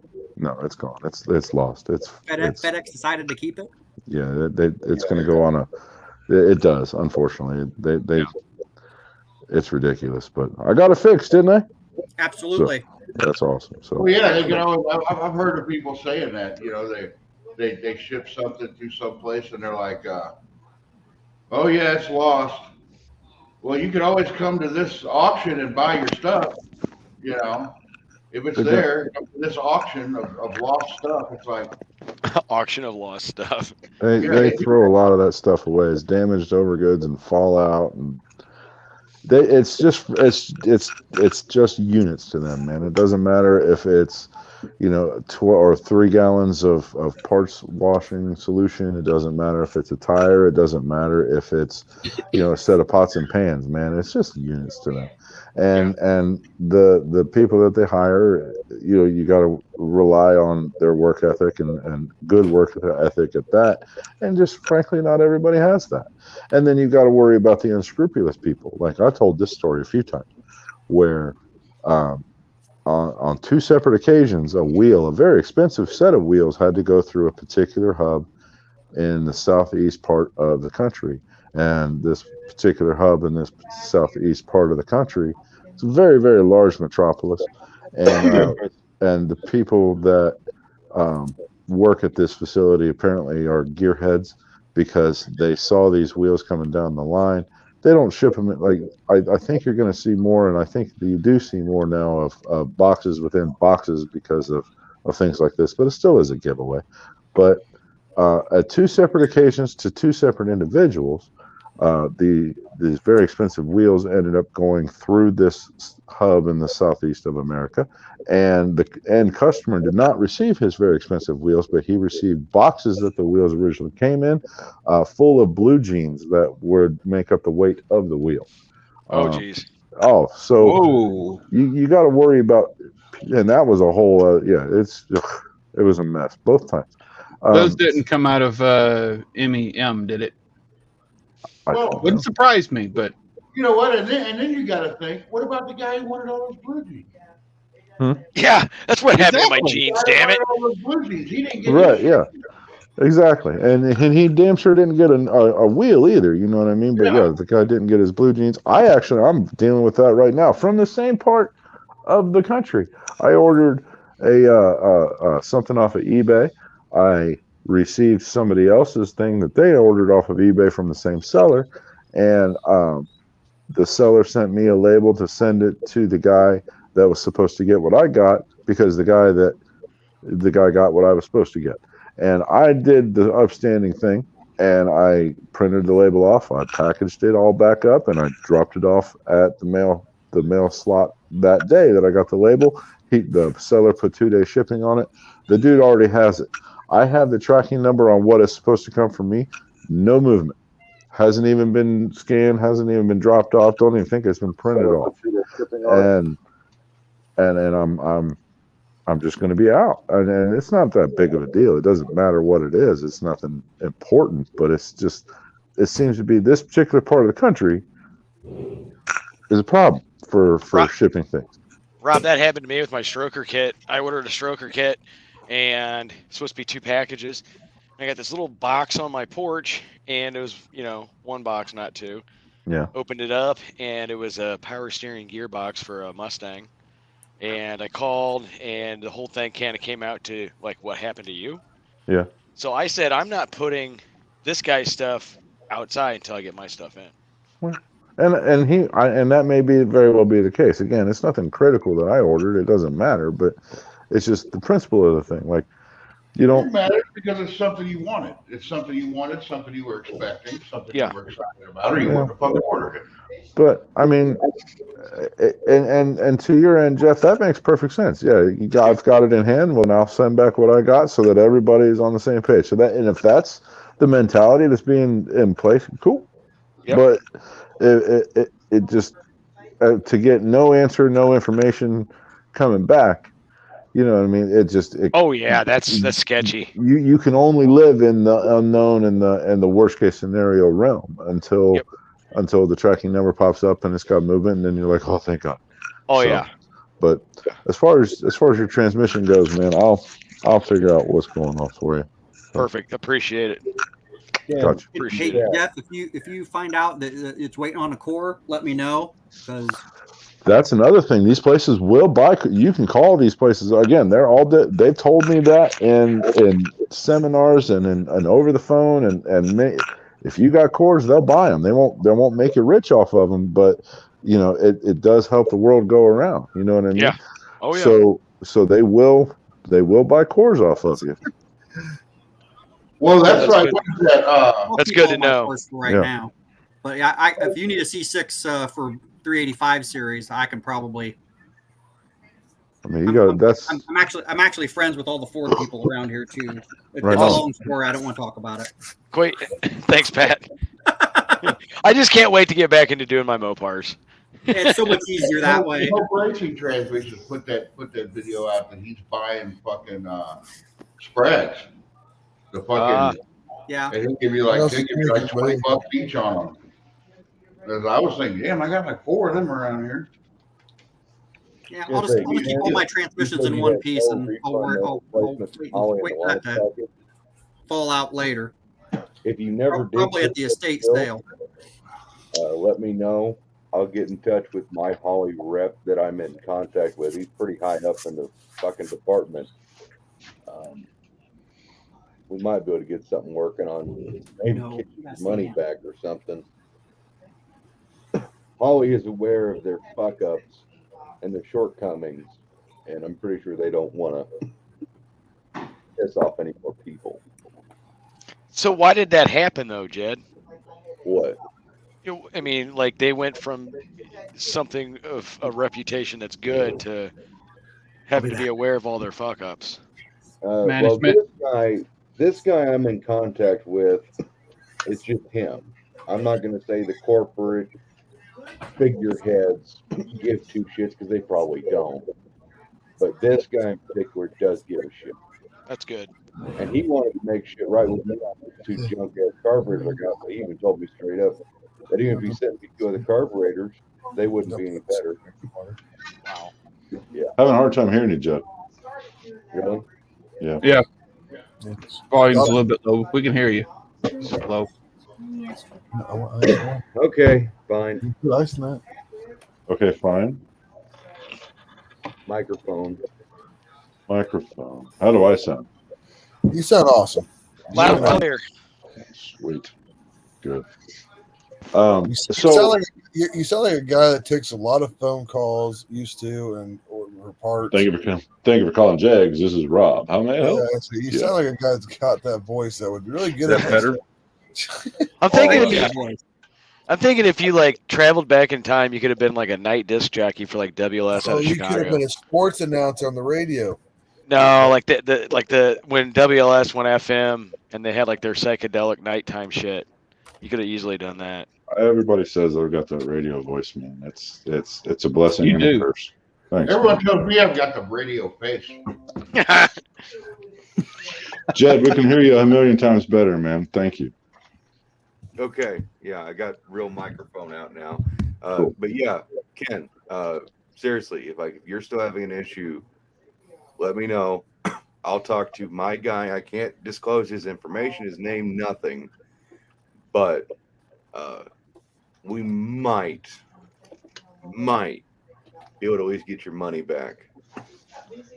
You did rattle a few cages, dude. Because I did hear got over 40,000 views now. Yeah, you rattled some cages, man, and it finally did come. I can't say too much, of course, but I overheard somebody talking. You were involved, and I wasn't on the phone. I'm just saying, and it wasn't about just your carburetor video. It was a rep talking to another guy that I work with. Just saying. So yeah, I'm in touch with the tech sales team leader. Kind of what his title is, and you've opened eyes. So it's kind of seeming like what you're experiencing is the same thing a lot of people are experiencing, as far as finish and final quality, and it comes down to nothing more than what you had said in your video and in comments afterwards, and then chats afterwards, and just you and me talking. They're cranking it out because COVID stopped the world, and everybody started ordering parts, and then nobody could get anything. And so if you skip a step here, you skip a process there, you skip a station, you get it from pile of parts to packaging, then the company's making money. And that seems to be why you've gotten what you've gotten, and why everybody's getting what they're getting, why the decline has happened. But again, you would have thought that somebody would have said, okay, let's go ahead and turn this line back on. Let's go ahead and get these people back into work, or new people in to do this particular process, especially the QC and these processes that they may have omitted. And again, to your point, man, you were absolutely right. They looked at the bottom line and like, well, by doing it this way, our margins are increasing. Why are we going to change this when the bank is happier and the bank account's fatter? So you woke some people up, man. Thank you, for real. I don't think the corporate figureheads give a shit, because the push is all to go fuel injection. That's another reason why I'm so against any kind of electronic fuel injection. It's allowing the carburetor market to just die. It's not going to. We're also looking at short-term gains rather than reputation and longevity.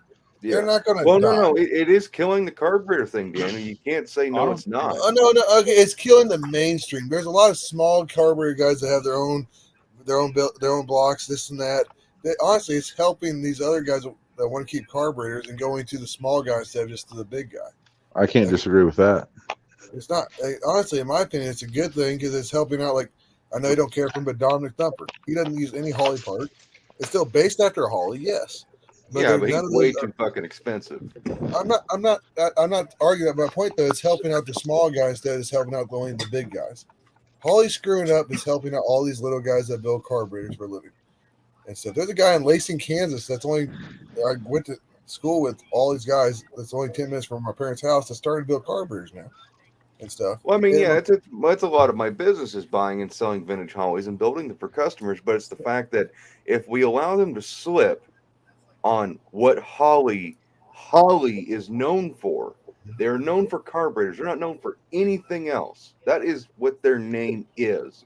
If we allow them to slip on it, if we allow them to slip on this one factor of their business, what's to say what's gonna keep them from slipping on everything else? And I agree with you 100%. This is where you have a golden opportunity, being who you are and what you do. Jed's Carburetors. Well, yeah. I don't want to be. I don't want that to be the thing. I want this big company to fucking care for their good quality parts. That's what it should be. Is these companies should fucking care. And see, I agree with you. Quality control and care and pride is one thing, but the reason Holly probably became a carburetor company because he didn't like the carburetors out there, so he went out and made his own to make good carburetor. And now that Holly's screwing up, this is the opportunity for other people to come out with their own stuff. Like, I don't give a dang about Holly's because, I mean, I like Holly. That's all I would run. I won't run an Elder Brock for nothing.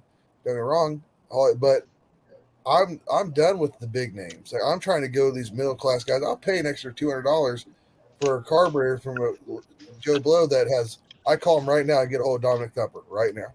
Go answer the phone and say, "Hey, what do you need? This is going on." Holly has not done that probably since the 70s. Yeah, it's all because it's fucking corporate shit. And it still comes down to we don't want to allow them to slip. No, I agree with you. They shouldn't get away with just not caring. But if they do this and you're bringing it to attention, that's what I like about what you're doing. It's bringing to attention for people to look at other avenues of carburation and stuff and other things out there. Because let's bring back the Predator. Oh man, I have 2 of those. They're the coolest, stupidest carburetor in the world. What, do you want me to go get one? Yeah. Bring back the 3-barrel. Yeah. There you go. Jed's got that too. Here it comes. About 5 of them. I know. He showed I like me. that. Bring it back. Like yay big. He's got to move his big dildo to find him, though. A lot of people, and it's something that I've been thinking about. But after COVID, and now you got all these jobs that are out there, and yeah, there are jobs that are not being filled. Good jobs. The machine shop I'm working at. But I actually think that COVID helped out the small guy, like you're talking about, because the government paid them for almost 2 years, and I couldn't go to work, but my family was taken care of. So hey, maybe I'm going to go and start my little carburetor business. And I had 2 years. I'm getting paid every week. So, and then now his carburetor business, he's making enough money off of that. He didn't go back to his normal job. The only problem is with stuff like me, like machining and stuff like that, is that the generation behind me was all, you have to go to college, you have to wear a suit and tie, you have to do this, and there's nobody to fill in where the other people left. Exactly. The repairman where I live and anywhere around this Midwest, the guy and corporations that need people to repair the machine stuff is higher. My cousin's an engineer, and he's really good at what he does. He can't find a job, but I have a buddy that's Randy Forster. He's there, Jed. He makes over $100,000 a year as a maintenance man because they can't find good maintenance people. Yeah, and so, the times have changed. The people have more. The employees have more say than they ever have, than the bosses do in a way. But here's my deal: what's pissing me off the most is these fast food restaurants are hiring all these people because they can't find work that aren't work. The fuck, and they keep screwing up my damn orders on everything. That's what's pissing me off most. Okay. Yeah. I put tomato on my McDouble, man. What the hell? It's like you want $15 an hour and you can't understand no pickles. Okay. Well, I'm sorry. To go along with that though, Redbeard, I've got a friend that owns a small business and he specializes in masonry and all that. Mm-hmm. And like COVID really hurt a lot of stuff wage wise because it's not like he's making a ton of money. And people around here in Illinois, when they went, because everyone started paying a lot more, you go to fast food, makes just much money as, some of his laborers starting off. And a lot of these guys, it's like, what would you rather do? Do something easy or do something hard for about the same amount of money? Exactly. I make $18.50 an hour, and I TIG weld aluminum for a living. Okay, and I can go work at McDonald's for 15 starting out, or whatever DiGiorno's or any place for $15 an hour almost. And I'm over there burning. I got burns all over my hands from things. It's like, why it opens your eyes, but I don't know. It agitates the hell out of me. $15 an hour is the worst thing you could do to a place because everything just is going to go up. Well, they start automating more, and they start automating a lot more jobs. Your everything goes up in price. You know, like when I grew up, I'm almost 43. When I grew up, I was always taught that when you get into food services or retail and stuff like that, it's like you're learning your work ethic and you just keep moving up. Better job, go to a better place, and you just keep moving up. It was never, you know, unless you're management or a specialized cook in something at a steakhouse or whatever, it wasn't like a career job. And that's what they're supplementing it as now. Unfortunately, a lot of our manufacturing, a lot of our jobs that do pay well are no longer there. And in a lot of cases, if they are here, it's automated. Yeah, I agree. I work for a large-scale transformer manufacturer company in Memphis, and right now, I think the management said that they need to hire like 160-something people, and in this area, they can't freaking find them. They have a drive-through job fair every Wednesday, and they have piss poor participation, and they just can't get people. Dude, Jegs has been hiring for a while. Like to be on the phone where you are, if you got internet, if you can talk cars, you know what I mean. You can't. I don't know what it is. You cannot get people, and I really hope that a lot of this, huh? Well, you would think our job, we can't even get people to put applications. It's not even like the problem. Like find people. We can't even get applications. Like where we're working, our work. It's like nobody wants to put an application to do anything. It's like I said, have you found anyone? No, we haven't got any applications even to interview. Yeah. It's just, and then passing a piss test, like and this and that, like the people, it's just like it's just one strike after another strike. It's just too. We can't find nobody. I mean, like even like I'm talking about a janitor. For a part-time janitor, we can't find somebody to come that literally come in, take the trash through the shop, throw it in the dumpster, and broom. My brother-in-law and my sister, they own a brewery / bar / restaurant, right? And it's pretty central Illinois area. And he started off doing all this on his own, and it's a pretty big place. It's got a huge outdoor patio, big tap room, and all this shit, you know. Long story short, you know, everyone that wants to work there wants to be a bartender or server and make a bunch of money because of tips, this, that, and the other. They can't get anybody that does like the shit grunt work. You know what I'm saying? Like if someone will come in and a week gone. My daughter works there now. She's 16, almost 17. She's making $15 an hour. And she rolls napkin stuff. She takes trash out. She clears tables. She does whatever, you know, like literally anything that nobody else wants to do. Society has taught people in this world that you don't need to start from the bottom and work your way up. You just need to start from the top. And that's where you start at the top. You'll make $100,000 coming straight out of college. And that's the problem here is you got to learn that I'm 30 years old, and what I've learned in 10 years and the jobs I've had is unreal the amount I've learned. And there's only so much to learn more and stuff. I mean, don't get me wrong, I'm 40 years old, I got a lot of experience. If I go to a new job, I expect to be kind of not starting from the bottom. But these young kids think they should start from the top from the get-go. And it's really driving me nuts. Well, and the whole thing is, and anybody who has kids out there right now that are, you know, I'd say between like 16 and 18, thinking about college or anything like that, tell them, be a fucking plumber. You want to start at the top? Be a fucking plumber. Yeah. You know, tradesman. Just see, that's why I've been spending a lot of time. You know, the guy that does all the machine work for me, he actually grew up with my dad, and I've known him since I was a kid.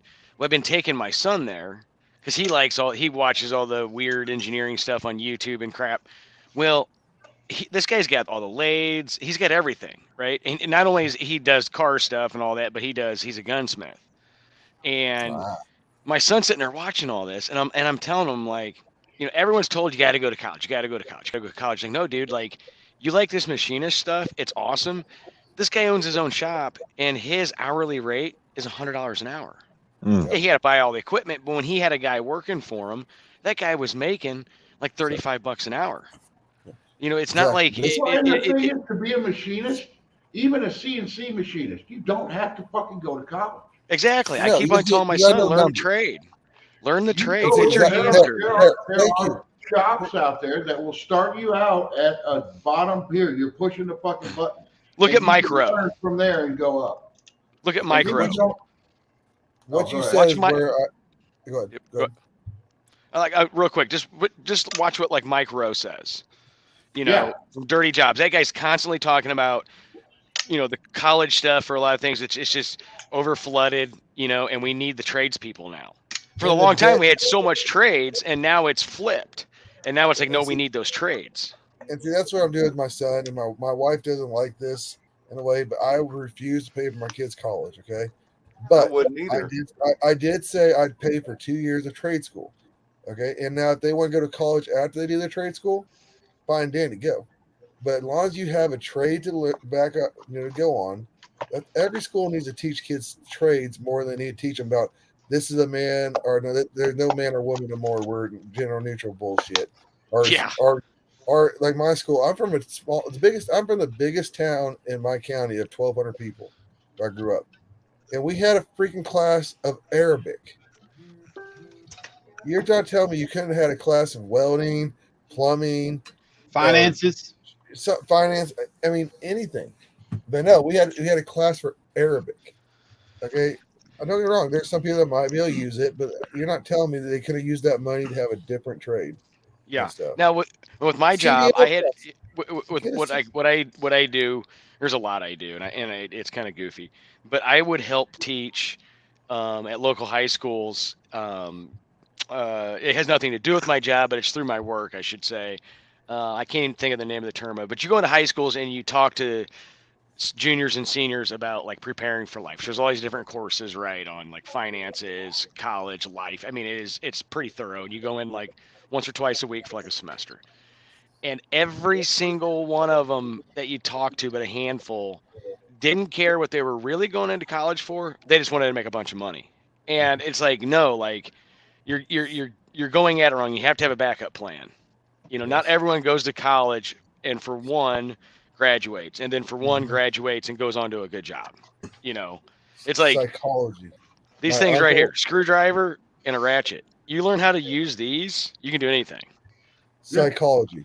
So here's a good example. So like my girlfriend Anna, when we were in high school, I took every single business course I could just because I knew that was going to be extremely handy. And I mean, even with every business course I took, we didn't really. Now I will say this in defense of Mr. Wallace, he did do his best to try and teach us, you know, checkbook shit, taxes, how to do all that. But the curriculum was very harsh on that's not what you're here to teach. And he did his best, but I took all these business courses, and when it came time when I started thinking about college and shit, our senior year, you wrote a paper, and this paper would be entered into a contest with the local university, which is a private college, pretty kind of prestigious deal, very expensive place. And the winner of this essay contest thing would get a free ride to this university. And I remember I was going to enter, and I was just like, fuck it. And I remember my girlfriend, she was just a friend. I helped her write a freaking essay, and she won. And it's freaking cool. And Anna goes to this university, becomes a history major, and all this other shit. Doesn't use it at all. At all. Yeah. She works at a place called Mac Fasteners, and they do aerospace bolts and nuts. And she's climbed the ranks of that place. It's kind of amazing. She does Excel basically all day, just like Rob does now. And I'll say this. 2 years after I graduated high school and I played around with flipping cars and doing that shit, making my own money and going from part store to part store and to a donut shop and just realizing I can't work for someone else. I can't have a boss. Yeah. I decided, you know what, I'm going to try and go to college and get an actual degree in actual business. And I applied for some stuff, and I was overqualified for some of these grants, and I was going to basically get my college paid for 2 years after high school. And I remember I spent 2 days in college, and I left. And I remember the president of this college pulling me into his office. Why? You basically got a free ride. Why are you leaving? And I was like, well, sir, it's this simple. I took all these business courses 2 years ago in high school, and I've seen what you're going to teach me, and it's nothing new. Yes. I'm going to waste 4 years of my life to get a piece of paper that says I spent this much money to become this smart. Mhm. And you make a really good point, and so does Bigfoots and Mopars about all the extra classes and stuff in the chat. Yeah. But there's also a lot of like nonsense degrees. You know, we used to be the leaders in math and science, and we had all these great engineers. Look at the Apollo program and all the stuff NASA did, and you look all this shit that happened for a long time. Now we pump out kids that, like a friend of mine, his wife's a really nice person, but she's got a degree in philosophy and can't find a good job. And it's like, what does a philosopher produce? Yeah. Nothing. I mean, nothing. It's like, you can have good majors and minor in something. And like psychology. Like when I was first going to college, I was going psychology and political science. I said, absolutely not. The company I work for paid for me, and it's basically like an electronics technology and engineering type degree. But I have a bunch of business added on to that because of my job. And the nice part about it is it's like I'm well-rounded in all those different fields. But when you get a degree in philosophy, or you get a degree in, some real, you just throwing it out there, I don't want to offend anybody, but like gender studies. And it's like, what are you getting? And some of these degrees, it's like, okay, if you get a job in that, most likely it's a taxpayer funded job. Well, you're not producing anything. A lot of stuff though. There's some like upper management jobs. Say even at say like Walmart or Sam's, because my wife works at Sam's. Don't matter what you got a degree in, as long as you got a degree. Yeah. Oh, I know. I've got coworkers that have no degrees in what we do, and it's just amazing. Now, see, like my uncle, he did home loans he did the pre-approval process for getting people home loans, and literally he had so many people. I forgot. I mean, he told me a number: psychology majors, and they had the problem. They couldn't get a home because they were $100,000 to $150,000 in debt. They got a major psychology, and they couldn't. The jobs out there there's a lot of them out there, but they're all for schools in the state that pay $30,000 for a year, and so then you got $100,000 to $150,000 in debt, and you only make $30,000 a year. Yeah, you can never get on the plus side. It's really hard. And there is good jobs in psychology there, but they're so hard to get. They're so few far between. Right. It's like the art majors. There's not too many people that actually do well at being an art major. And you know what? What's crazy about the psychologist thing is I have a friend that's a psychologist, and she basically works with families that are like they have somebody in their family who's murdered. And these people need help. But that really wears. Some of those psychologist jobs like that, or some of the therapists, counselors, man, they have to deal with a lot of shit too. In some cases, they deserve to get paid. Yeah. And they don't get the money though. Like, a lot of them work for the state and the school districts. That's where 90% of them go. Yeah. And they don't find any. And that same thing, art majors. A lot of them are. Well, then if you work for the state or you work for, a school, you have to play by their rules. Exactly. You know what I'm saying? You have no backbone. You got to say what you're told to say. You don't get to tell what you believe. Yeah, you got to drive it to a different direction. So you guys want to talk about cars or anything? Let's talk about cars. Well, what I was going to say is talk about this chrome duck. I want that thing. That thing's cool, man. That needs to be on the hood of like a 78 Dodge. Stella. This is going to go on the Bird, man. The chicken. On that T-Bird? That T-Bird's pretty sick, man. It's going to be cool. I'm actually fighting some motor stuff right now, Rob, but it'll be all good. But I'm designing out some graphics, and I know Jed's got the little guy of this, and I've always wanted one of these. And so I ordered one up, and I'm like, yep. I didn't realize it was going to be this freaking big, though, man. But I guess that's full size. Yeah, that's the full size. That's for a fucking. I can't remember what brand of truck, but I think I don't know. Mac. No, not Mac. Kenworth. Mac, the dog. We're showing birds, right? I had a was at the bird. antique store and I had to do this. I know you got a bird, but I got me a big old cock. Okay. This is a cast iron freaking cock. Okay. This thing weighs about 60 pounds. My dog weighs more than I don't know that. why. It just made me think of you, Jed. That's a big old It's pretty thick healthy.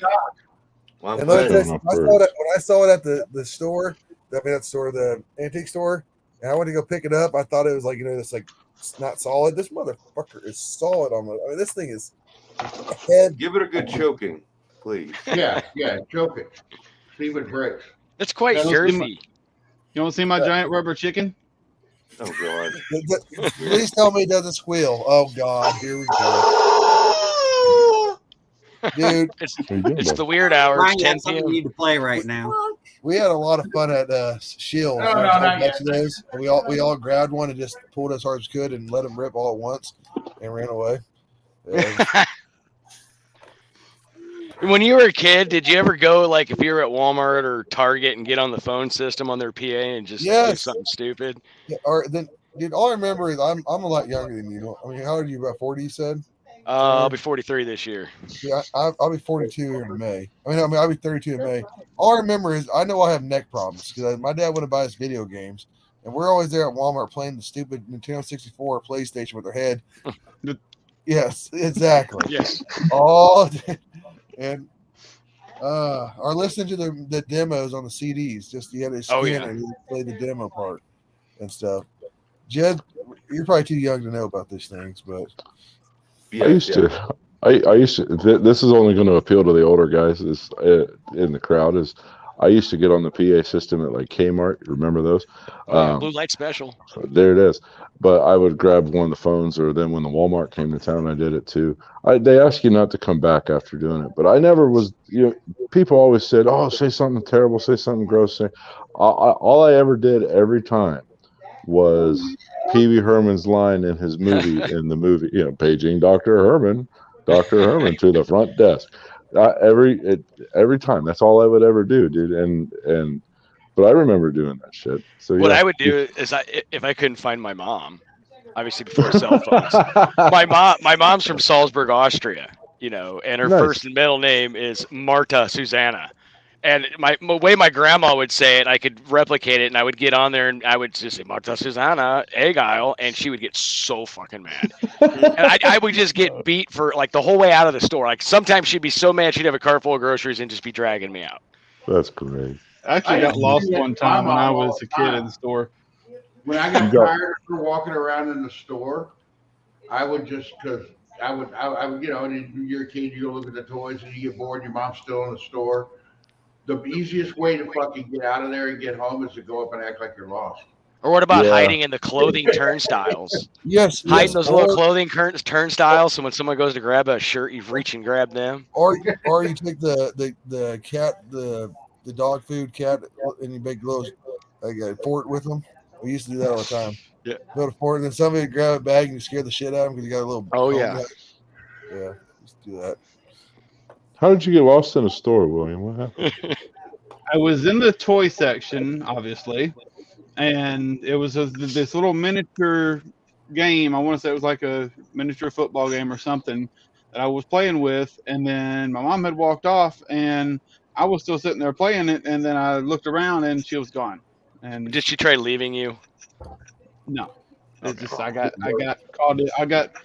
caught up into playing with whatever toy it was, and then just lost track of her. That's when she went to the front desk and had them call your name. That's when you know you're in some shit. Yeah, that's when you know your ass is grass in the car. Yeah, you're gonna get beat over outside. I remember I was lost for a little bit, but I don't remember how we got reunited. She may have just walked back around the aisle and got me or something. I don't know. Yeah. Well, gentlemen, I'm gonna stay listening, but I gotta go upstairs and talk to my son for a little bit. All right, He just got home, so I'll just listen. I'll be in touch, Rob. Thanks, Jed. Right, thanks, guys. I'll catch up in a little bit.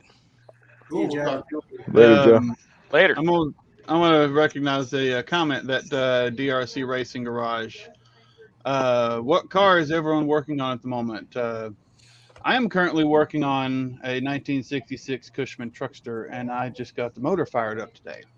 Still having Awesome. carburetor problems, but I got the motor fired up, and it sounds freaking awesome. What carburetor? It's a Carter Model N. Oh, okay. Put a Holly on it. Not Put new a Holly one. on it. Just don't buy a new Not, one. not a new one. Like something like 2 years old at least. I'm definitely gonna have to probably get another carburetor because it's just not working right. William, let me just offer this up to you. Predator, bro. Oh, a variable Venturi carburetor. Yes, it opens like a bastard underneath. It may just be a barn door, but inside of here are little flapper doors that only open as much as air is willing to suck through. I will build you an adapter, and you can put this beauty. What? So here, I issued Scott Speed Shop a challenge. Call Jags. Don't. No. Don't call. You can call me. I'll tell you anything you want. I want but Jed, here's your challenge, man. You need to put that on something to get it running. No, Seriously, I don't have rebuild kits for them. You know what? That was on John Wilburn's live last night. David Vizard was talking about those carburetors. Yeah. John Wilbur just popped into the chat. Yeah, it did. Yeah, I know. He was saying that the reason those carburetors didn't work as well, and people didn't use them, was that the actual intake manifolds and everything weren't engineered for those carburetors. They actually engineered an intake manifold and everything for that carburetor. That carburetor would have been awesome. I've got a matching pair of them. And tunnel See, ram. dual quad Predators on a tunnel ram. Just mock it up, just for fun. Oh, Big my old- tunnel ram's got Look at that. Put it on something. The guys actually run those. I'm on a tunnel ram site on Facebook. That's all they do is tunnel rams and stuff. There's quite a few guys that actually have them on there and run them and stuff. So Well, Bigfoot runs 3 of them. real, yeah, he There's a did. guy in one of my groups. He has a very rare set of the velocity stacks for those. They're square. Really, They're freaking cool looking. That had to be awesome. Yeah, I haven't seen those. They actually make the thing look pretty cool. It looks like a really cool trash can. That's awesome. what's up, We always Dutch? like talking to John Wilburn. Come on, John. Turn your lights on. Get your stuff ready. We like to talk. Back on. Camera action. We've all I'm got to still wear here with my shadow over my face. I guess it's if my hat was flat built. Maybe if no. Hey, I took mine off so you didn't say crap about it. See it? Big I can see babies. that. Golly. I just don't want to do it right now because Go get my other. Ryan, you need a little light that goes on the bill, light up your face. Jags has I those. usually have a lighting setup over there in the corner, but I had to use it underneath the car. No, honestly, Brian, don't change a thing because it really brings out how pretty the red is on your car. It does actually. It makes your car stand out. You guys are like forcing me to paint. Bog it, dude. What are you doing right now? Is it cold? If it's going to be a rattle can paint job. No, it's not going to be a rattle can paint Oh, job. okay, It's gonna good, be a roller paint job. That under the hood's not rattle can. Okay. I guess I should have filmed that though. Yes, you should have. Yes, Damn you it. should have. Yes, you should have. Everybody else said it, so I'll I say should it. have filmed the wife standing all of it, and Wow, that's interesting. Yeah, hey, thanks, Daniel. yeah, Oh, proper. Oh, okay. nice. Nice. There you go. I got hats, but they're not crazy. There's Where you John. at, Mr. Wilburn? I got a lot of hats. I'm in a hotel room in Charlotte, headed back in the Oh. morning. So I haven't left here yet. Oh yeah, Oh, boy. I'm not going to ask for any details, but did the second dyno day turn out better than the first? No, it was a disaster, and it was a $30 part that tanked the whole day. Man. So what happened was we had everything together, had the engine docked up, everything was good, man.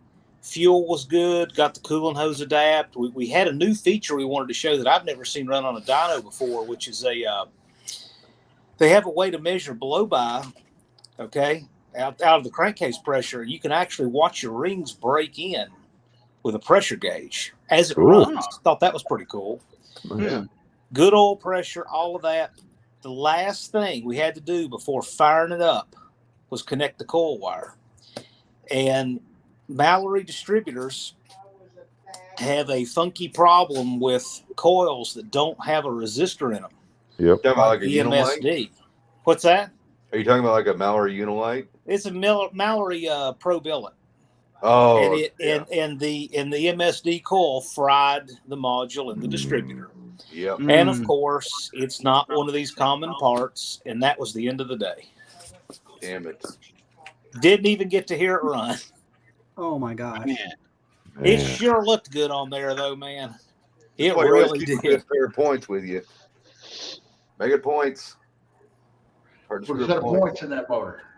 Well, that's what, what's funny is as soon as the thing didn't, we had that problem, I told Andy, I said, you know what's going to happen? I said, within the next hour, I'm going to get a call from Tony, and he's going to say, you should have run points. And you know what? That's exactly what happened. I was going to say, that's what we did to Jezebel when we couldn't figure out what died in the ignition system. We ripped all the BEI shit out, threw a dual point Mallory distributor in there. Right. And when it still wouldn't fire, it's like, okay, we're going to change the coil one more time. And that was the demon tweak, and the thing runs really fucking hard now. Like, I almost think it's got a better spark from that dual point than it did from the BEI. Well, the irony is I actually have an entire new Mallory dual point setup for a Ford on my shelf, and I've never had anything to put it in. It's really nice, and I thought, I didn't even think about bringing it, but if I had, we'd have been in business. Freaking cool. Now, is it like a Mallory Rev Pull, the old style, or is it like a Unilite with a small red cap? It's a small cap. It's the small cap. Yeah, okay, because like the old Mallory's, like I've got a new old stock AMC Mallory dual point, the Group 19 option distributor on my shelf over there. But yeah, we use the Unilite style, the small guy. Yeah. But without that Unilite crap in there. Well, see, this one, the big cap is a better deal, but this one has to have the small cap to clear the tunnel ram. Yeah. And that tunnel ram's been ground out about a half inch just to clear it. And it still had to have a small cap. So. Uh-oh. And that tunnel ram's been ground out about a half inch just to clear it. Reuben. And it still had to have a small cap. Turn your YouTube Hey, off, Reuben, you've already forgotten to turn your browser off. Sorry, guys. It's been a while. He's all hepped up on Goofenthal. So Love the hat, Redbeard, by the way. Thank you. No, they were That's making fantastic. They've been bitching about my flat bills so much. I figured I'd put this thing on, see what we get out of it. That's fantastic. Thank you. Hey, look at where's his bitching? He's got a flat bill on there. Hey, you know what? Here's my deals. I like hats, and if I wear it, I'm gonna wear this. we're 3-2. We're 3-2 on the curved bills here, gentlemen. Curved bills win. Thank you. Jed's not wearing a hat. Yeah. I wore a hat all day. But his bill is curved, but so we're 4-2. Dude, I'm dynamic, bro. I can come at you either way. Hey, you should have seen Jed's summit hat today. It was really cool. I'll bet, man. Yeah. It had a big old dick on the front of it. Hey, Reuben, if I saw you in that hat out on the street, I would walk right past you and not know it was you. I would agree. Yeah, you don't look like you, dude. You don't look like you. Put the flat bill back on, man. Who's that guy on the bottom right? Right. Please go back, Reuben. William disappeared. I know what's going to happen. Thank you. Oh, there it is. All right, now, hey, Reuben's back. Where you been, man? How you doing? Are you alive, Reuben? If that's what everyone wants me to wear my Bass Pro. Fine, you want me to wear a hat? Fine. All right. We have not talked about cars really at all day. It's just been hats, politics, and it's been actually a. John, I blame you. I'm looking at dual point distributors. My old hat. Yeah. There it is. That's the first hat I've ever seen you wear, I think, Jed. This is my old Hawaiian hat. Yeah, with the tiger on it. Yeah, exactly. Yeah. I'm not allowed to wear this anymore outside. I'm surprised you don't have a dildo on it or something. Just wow. No, well, you should have heard the conversation Jed had with me outside the truck bed today. We don't need to know. I'm sure we can imagine. Yeah, it was pretty bad conversation. Yeah. So anything new, no name nationals wise you can talk about, John? I have a question. there are some new things coming up. I'm gonna have on the live with Dallas on Friday.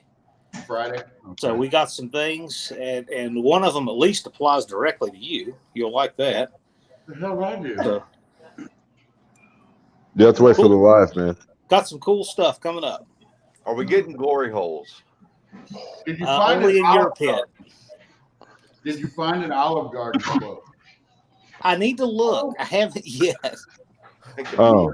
Yeah. Thanks, DC. Oh, Racing. actually, you know what? It's Now that I think it's about it, actually we a did demon look for an like Olive DC. Garden. The closest Olive Garden is like an hour away, I think. Well, I thought we were going to Lambert's on Thursday. Yeah, Lambert's, that's going to be the shit.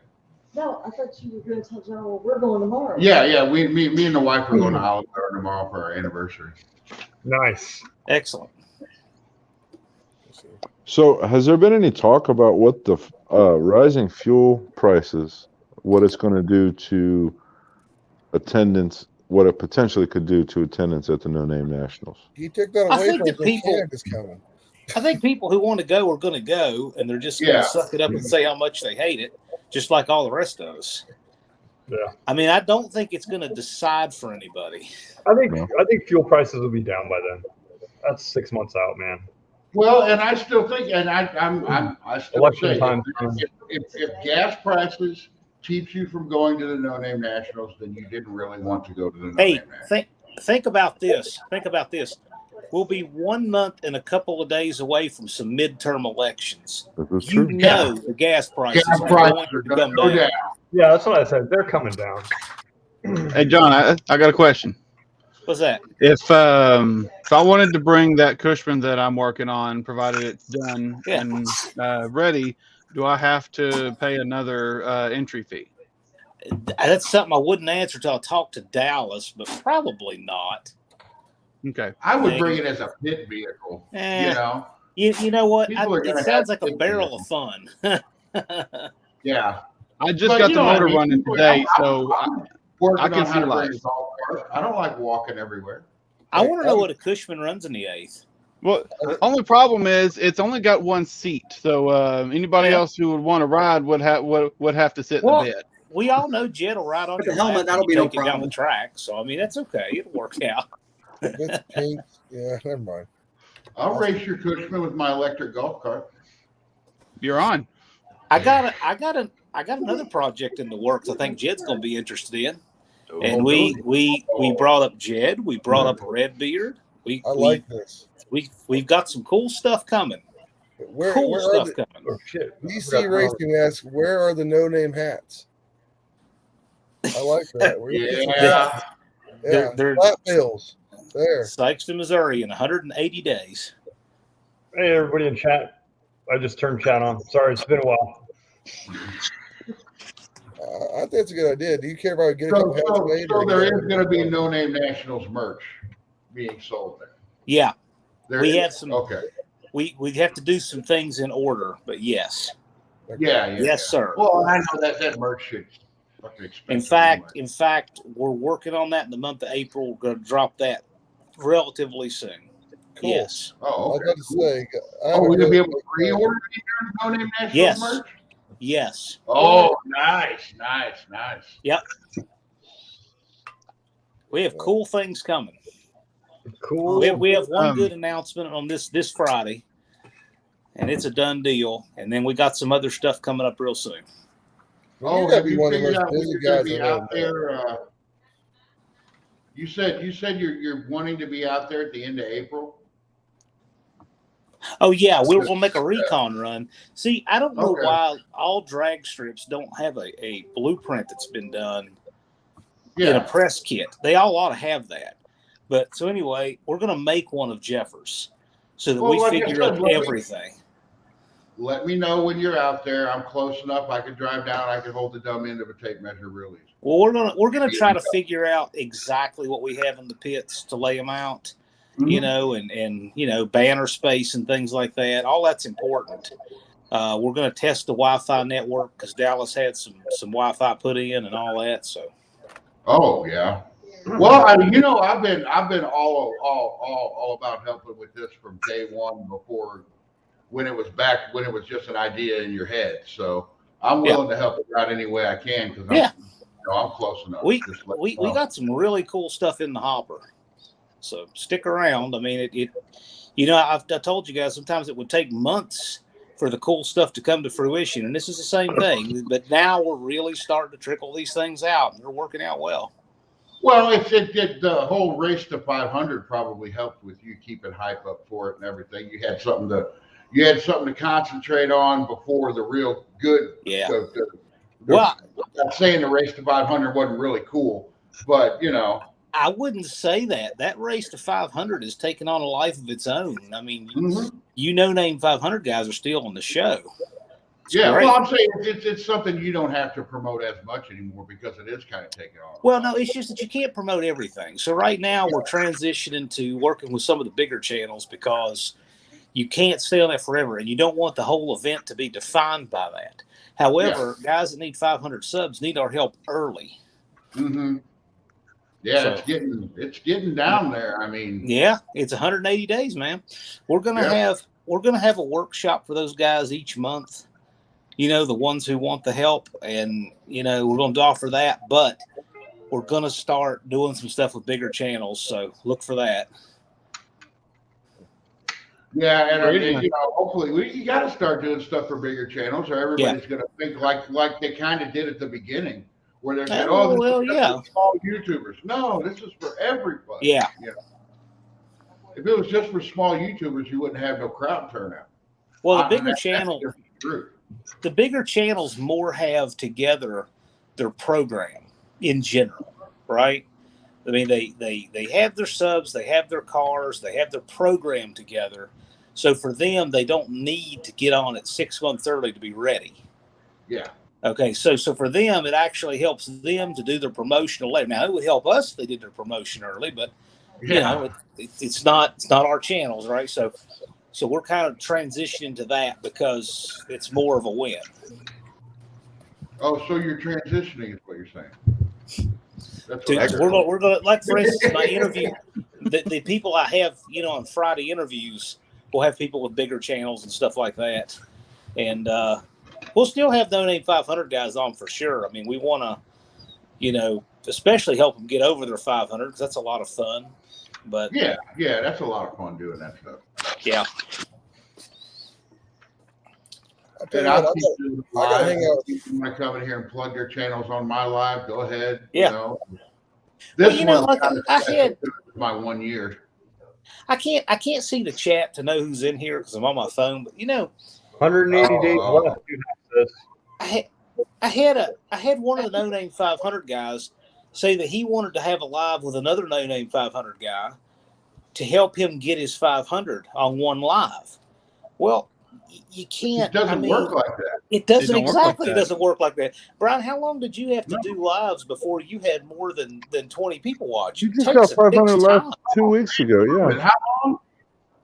It's just been here recently in the last 3 or 4 lives that I've had it go up and all. Yeah, but you had to build an audience.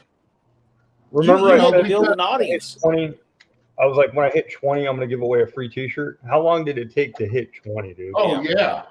But I'm just saying, those guys could be live for 6 months and not get 50 subs out of their audience because it's like the same 5 people there until you build an audience. So I told him, I said, I'm glad to help you. What I offered to do is I said, I'll host you guys if you want. I'll host you both. At least that way we can get more people in and push him over. But it's not the live that gets the subs; it's the audience. Yeah. I had a channel, and if the channel is watching, I'm not going to name names, but I had a channel mention me or message me a few months ago when I was doing lives all the time, and he asked me. He said, "Hey man," he goes, "How do you guys get so many people in your lives?" He goes, "I went live Sunday and I only had one guy." And I'm like, "You better go live every Sunday, man." Right. That's how you do it. Me and Ruben were doing 2 lives a week, basically. One. But we did it. We didn't do it, and I still don't do it. I do it because it's fun, and that's why we were doing the lives, because it was fun, and it was cool to get all these people here and talk. We didn't care if we had 5 people watching us. Well, and here's the other thing too. There were more people on the screen than in the chat. Yeah. You can't go live and chug beer and sit in the dark for 6 hours. You just can't do that. You have to have a live that you put some effort into if you want people to consistently keep coming back to it. Yeah. And I see some of these lives and I'm like, I don't know why y'all do this. Me and Ruben are lucky. We know cool people. You know, that's part of the reason mine and Ruben's lives that have done so good because we know cool people. We can bring them in and have really cool conversations. You guys do a good job of it, though. I mean, you run your lives well, and so does Ruben. I had a bigger channel message me today to see how I was doing, and first thing I did was invite him into Brian's live. Like anytime I talk to the channel, it's like, hey man, we're doing a live. Hey, pop on in, dude. You know? Oh yeah. How many people are in here, Brian? 27 right now. Cool. I know. I didn't get the video out as soon as I wanted to from when I got back from MoCamp, but I was like, yeah, we're going to be hanging out live in Brian's deal at 8. And yeah, the video didn't go live as soon as I was hoping it would. And then you got Jed. The thing is, and he's got like 70 people. 35 already tonight, and that's a lot. I've only got 500 fucking subs. You know, 35 people out of 500 is on a live is a good. I've seen some of them out here, people with 1,000 subs, and they get 7 people in their live. That's just the way it is. When I started my channel, because I used to live stream video games before I was doing YouTube. So the live thing is what I've always gone to because that's what I was used to. Because when you stream video games on Twitch, you're live. That there's no report, you're live. So when I did YouTube, I didn't know how to edit videos. I didn't know anything. So I had done the front suspension on Mr. Hyde, and I went live for 3 days straight until I fired him up and he moved out of my garage. One dude for 3 freaking whole days. The one guy, man, for 3 whole days. Was it Raker? No. Tammy Lubbers. He's an older guy. He doesn't even have a YouTube account. He watches under his wife's account. But he was there, man, for 3 days. And to me, I was expecting like 40 people in here for the whole 3 days. You know, I'd only been doing YouTube like a month. It was a kick in the balls, man. Like people don't understand. Like it is a kick in the balls, and to keep getting back on that horse that keeps kicking you in the balls, it takes. Either you got to be nuts or you got to be determined. I haven't decided what I am, but and that's the thing. Like Twitch is set up for lives. You could go on Twitch and be doing a live video game thing, and you can pull 30 people your first day because of the way they put shit out there. You know, YouTube isn't set up for doing these. Yeah. You know, they don't. The only people who I think. Really, the only people who know you're doing lives is the people who are sub to you. I think sometimes I see some oddball ones pop up on my suggested, but that's because I watch a lot of live stuff. Yeah, YouTube's strange like that. You know, I like watching lives, and you literally have to go to the live section of YouTube and dig around. For stuff. You know, it doesn't. I wish, like you're saying, I wish it would promote it more. You know, I like the live stuff because, like, when I'm here working in the garage, I can fire it up and just it'll just go, and I don't have to worry about. You know, I like having the background noise. Yeah, and there's so many cool. That I always run over and put a comment in or whatever. Yeah. One of the things that's unfair about lives, and Ruben said, hey, you got to get back on the horse, and this is so true.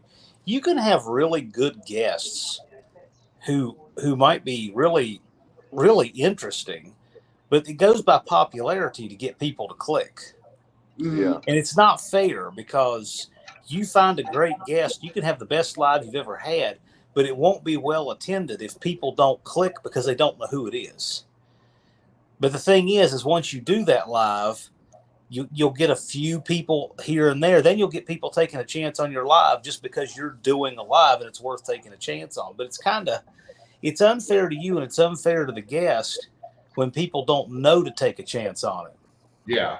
And that was the case when I had Mr. Shields from Frank Holly's Drag Racing School on.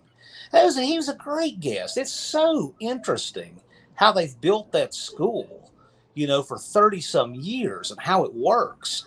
But again, it's someone that people haven't heard of, and so they don't turn out for it. And what do you do? And so then some of the stupid lives later on, when people are taking a chance on your lives, it's like, man, I hate that 75, 80 people watch that, But what do you do? But it's like you said, Ruben, you can put a lot into a live, have a good guest and everything, and have it really poorly attended, and you just have to get back up and do it again the next week. And a lot of when I was being interviewed. Well, a lot of people see like Jed goes live, he gets 100 people in his. Well, yeah, because he's got a big subscriber base. They see imagine if Jed went live. Imagine if Jed went live every Sunday. Yeah. In a year, he'd have 4,000 people probably watching. Yeah. Well, the thing is Jed doesn't go live real regularly, which helps because when he's live, he's like, "Oh, something's going down. I need to tune in," and that helps. Okay. Well, when I do a live from the garage, it's when I've got maybe an hour I can kill, and it's just like I'm going to do it spontaneous because I want it to be spontaneous. Sure. And the people who I don't like it when people watch while they're at work. I think that's irresponsible. But I mean, if they do that all the time. I've watched your lives, Jed, while I'm driving. That's sketchy, Ruben. That's sketchy as fuck. Well, if you put it on top of your steering wheel, behind the steering wheel, you can watch it and have both hands on the wheel. Well, I just put it in front of that thing called a speedometer. I don't need it anyways.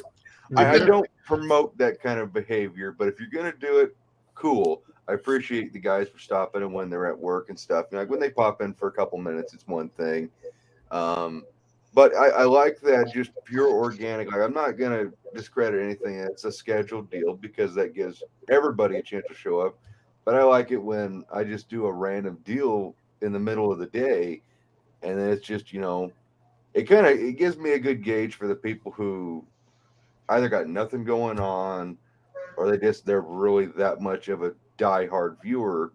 It's kind of like, well, yeah, I'll donate a fucking hour of my life to this. It's good that we do all different kinds, though.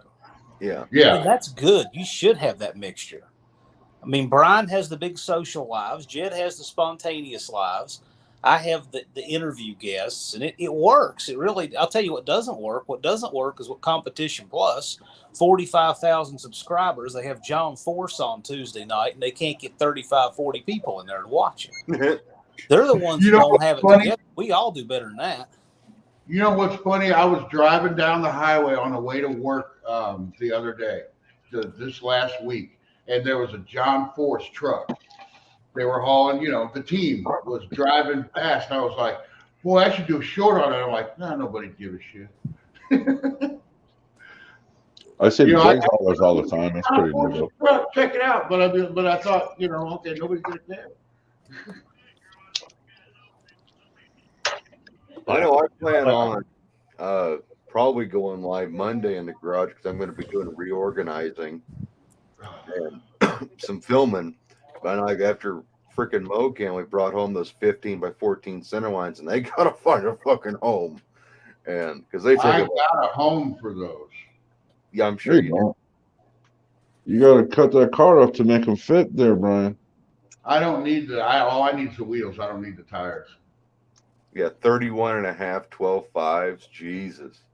So I actually, speaking of that, on this. I was looking at pictures of the Sox and Martin Pro Stock Dusters. And Cody, he knew Ronnie Sox. He has a lot of great stories because I guess he had some family member who was really good friends with, I think, Ronnie Sox, what he said. And kind of like Jeff with his connection with Mr. Norm. It's freaking cool. And he told me these wheels came off of the 71 Pro Stock Duster. Well, I was looking at all the pictures of the 71 Pro Stock Duster, the old ones. Thing had super tricks. So there's a big difference between those two wheels. And I know that Sox and Martin, they ran a lot of Keystone style wheels. So why they would have a Krieger branded wheel on their car, I don't know. Because back in that day, those were two different companies, competing companies.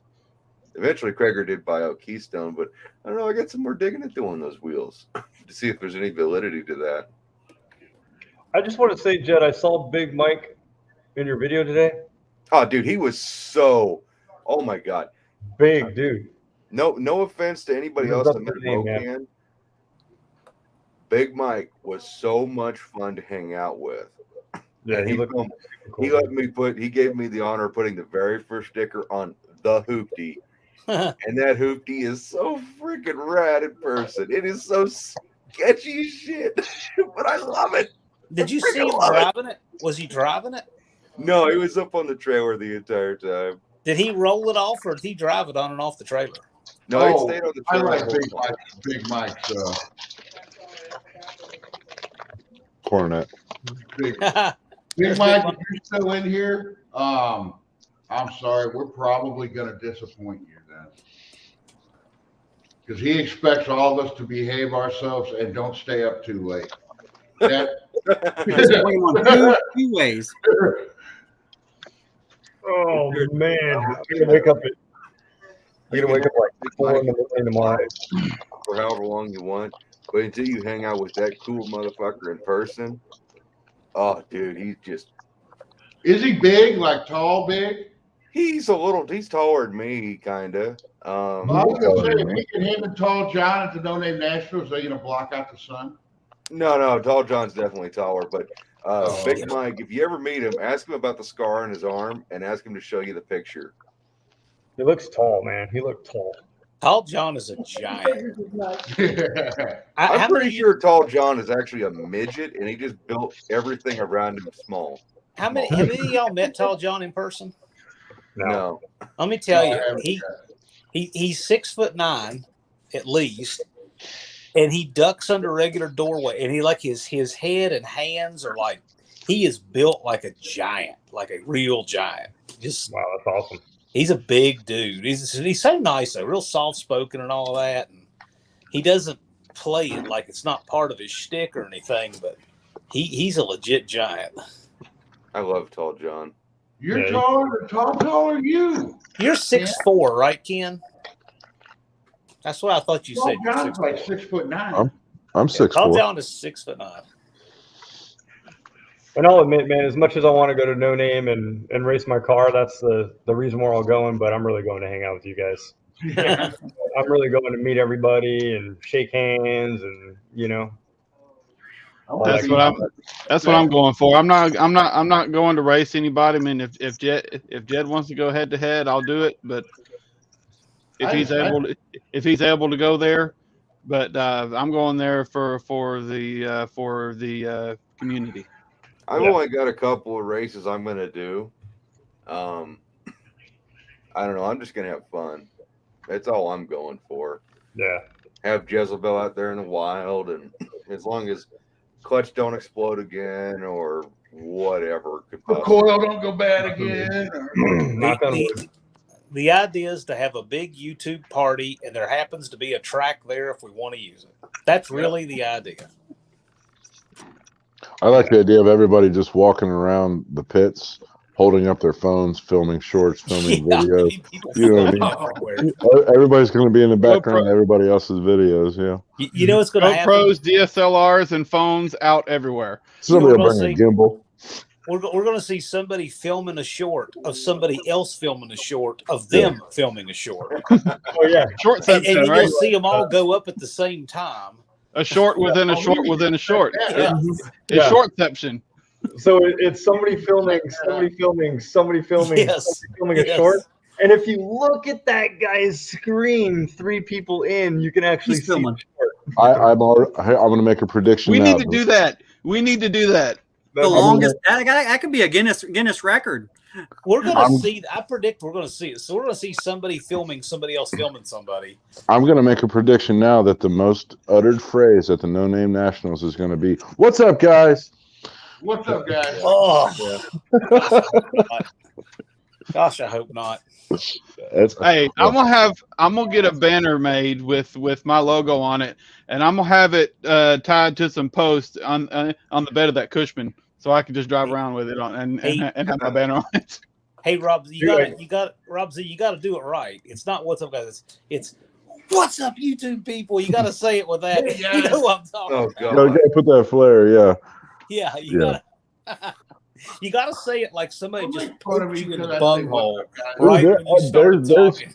There's a contest you could have is YouTube creators, like who does the best imitation of other creators, like how many people have got a Chris Fix stick, and how many people can pretend to be Cletus, and how many people can pretend to be Jed, or how many people can pretend to be Brian, like the way that Brian My neck isn't long enough to pretend to be Cletus. No. How many people are going to come up to you and say, "Hey, Jed, bye-bye."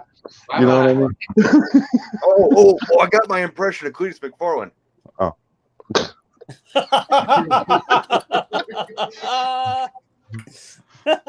Well, guys, I'm jumping off for tonight. Good talking to you. All right, Patrick. See everybody. Hey, Patrick, thanks for checking on me. All those days that I was in there, dude. Appreciate it, brother. No problem, buddy. Speaking of impressions, the funniest thing I've seen all week is Brian Cabral did an impression of Tony on a live. Oh It was I laughed out loud. I had to watch it twice. It's the first 53 seconds of a video he put up called a Sanford moment. It's hysterical. It's worth a watch. I almost shared it. I don't like to feed the troll. I did almost share it. You know what, John, would be funny? We had a private thing the other night or last night, John, and I was telling everybody about how the last time I talked to you on the phone. I was like, "Yeah, I'll talk to you later," and you're like, "Oh, if not, I don't give it." And you hung up the phone. You know, it'd be funny, John, is, you use my phone to film a video, Ruben uses so-and-so's phone to film a video, and we upload videos with other people to our channels just to confuse the shit out of people. Yeah. I gotta go watch this. Oh, we should do. Wouldn't that be hilarious? Like, everybody do it and just confuse the piss out of everybody. No, we do that. No, here we go.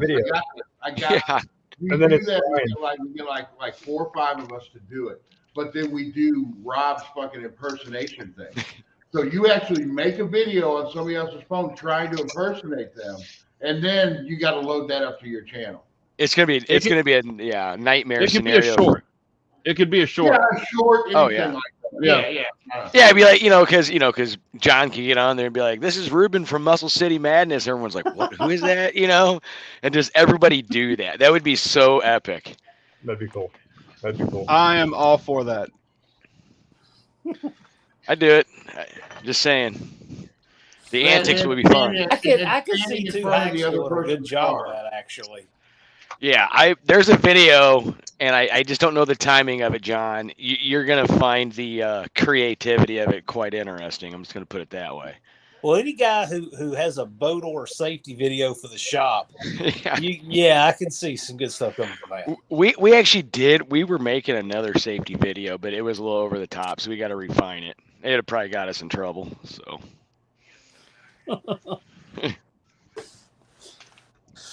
Oh, man. Ruben, it's good seeing you back in the garage, man. Oh, thanks. Good to be back, dude. I feel like $1 million, man. Good. Ruben, feel good, dude. I have to say, I'll say it for everybody, I'm glad you didn't die. Me too, man. Me too. I was talking to my neighbor earlier, and my neighbor's like, he's like, yeah, my wife said her uncle died of the exact same thing. And I'm like, Jesus Christ, what's going on around here? Damn toothache. Crazy. But anyway, moving on, man. Moving on, dude. I'm trying to. I don't know. I'm how I learn. Well, I guess go to the fucking dentist more. I don't know what the lesson that I'm supposed to learn is, but I'm just I'm feeling so good that I'm just kind of over it. I'm moving on. Well, you're gonna go live tomorrow, supposedly, right? Oh yeah. Richard's coming back into town. Speaking of which, he's gonna be here. Like, he was supposed to get here, I don't know, 9 o'clock, but traffic in LA was bad, so he's not gonna make it here till like midnight. Then he's supposed to leave at like 5 in the morning to go pick up those parts. So I'm gonna go ahead and drive for him at 5 in the morning because he's super tired. Yeah. So, and then we're coming back to my house. We're gonna wrench in the garage. Desert Mopars is gonna be here tomorrow, wrenching in the garage, and Will Thorpe's gonna be here tomorrow, wrenching in the garage. I'm missing a part for the Roadrunner that I need for Richard donated an old, super old MSD ignition system to the Roadrunner, but I'm missing the harness. So we are going to get the Challenger on the road tomorrow. So nice. You've got a YouTube content creator workshop going on.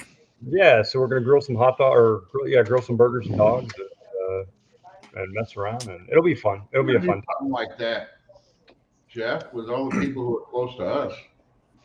Yeah, I mean, within 5-6 hours, it'd be fun. Everybody meet up for a day at somebody's place. Mm-hmm. Yeah. So Richard's coming into town for a day, guys. So stay tuned for 2 more months of Richard videos. Nice. You know how I can milk you know how I can do it, man. I'll take a video and turn it into a 3-week course. Wendy English had asked if anyone else in the chat was related other than her and Don. And I said, I'm married to you. Jet started in. What was it? No, Brian is my man. Oh yeah, cage match. That shit. I gotta say, I was taking a piss, and I know it's gonna sound weird. I'll tell you, you already started this. Go ahead. I watched that Brian Cabral video, and I swore I was watching Uncle Tony. Brother man, good, isn't it? It's good. I noticed something. You need to mail him an invitation. Hey, Brian, why don't you put that up on the screen for these guys? If you haven't seen it, you don't know what you're missing. Yeah, what are you talking about? It's a Sanford moment, is what it's called. I mean, I know Brian Cabral likes Tony. Tony on this one, but that's pretty fucking spot on. It is, isn't it? I know Cabral likes Tony more than I do. Oh yeah. But this has got to be epic. I don't know what we're talking about. Just go to his channel. I sent it to Tony. I said, "You're missing the laugh of the week if you don't watch this." Man, it was pretty good. The guys at work talk so much. Oh, what is the name of the video? It's called something like "I had a Sanford moment." I think it's his latest. Yeah, something like that. I don't know if people will be able to hear it though. Is the problem? Oh, you got to be able to hear it. Yeah, that's the whole part. Yeah, go ahead and unmute it. You should just pin it, John, as a suggested thing on your community page. That's it. Oh my God. Yeah, we can hear it. Hey, here they come, my buddy Chris Wilbur. What's up there, brother man? Hey, Steve Van Downey, Steve, man. What's up there, brother? We're going to get together and do some more yakking. Oh, here they come. Here comes my gang. Broken crankshaft. Here's wiped out cam. Here's busted axle. Here's bent push rod. Here's Mopai Madness. Hey, what's up? Oh, hey, brother man. Thank you for that $5 donation. Super chat. Thank you, brother man. I appreciate it. I appreciate the money, brother man. Keep it coming. It's pretty fantastic. That's funny. Like if he ever did a live, like he would. You have to see him too. Yes. Like yes. He's a ponytail away from being Tony. Yeah. Very funny. Yeah, then he just goes on to malign him for a little bit. But I thought it was a kick out of it. John, do you know if No, Tony but John, What's that? Did you notice when you were doing? Did you notice when you were doing the workshop, and Tony was in like one of these round? He was in one of these round table lives, and he was trying to help people, But then how he would kind of drift off and to start telling another story and have to bring himself back. Yeah. I think he would love being in one of these, But I know he doesn't have time and shit like that. I just think he would like sitting around telling stories. That's the only well, that's what he would do. But that's the only time he's been in a live that big ever. Yeah, I know. But it was just kind of weird how the way he kind of started drifting off and had to catch himself. I thought I was like, yeah, he'd probably like being in one of these. If he would throw one and have a bunch of people on. That was another thing too, though, because you have more contact with Big Al than I do. We were talking about the different kinds of lives and stuff, a lot of people, I don't know, a lot of people, I do, and I know a couple other people, they just listen to these. Okay. Big Al, I was trying to listen to Big Al's live at work, and you can't do that because all he does is he looks at chat, he answers the questions, he'll say the person's name and then answer Yeah. the question that was asked. You know, Tony reads the question out, and then you can actually listen to that.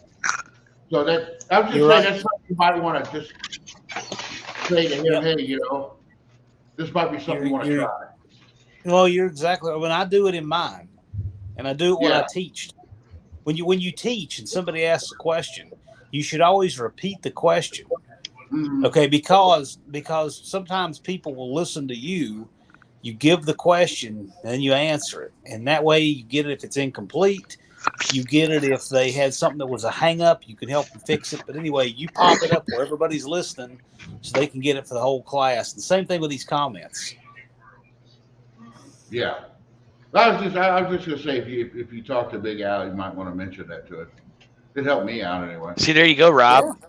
Rob with your radio voice, that'd make a perfect live man. Oh yeah. Rob, Tech Time with Rob Z, and you can just have some like funky '70s slow shit in the background going, and just answer questions and just keep on with that soothing voice. Just low tone it to him, man. Time to break out the lotion.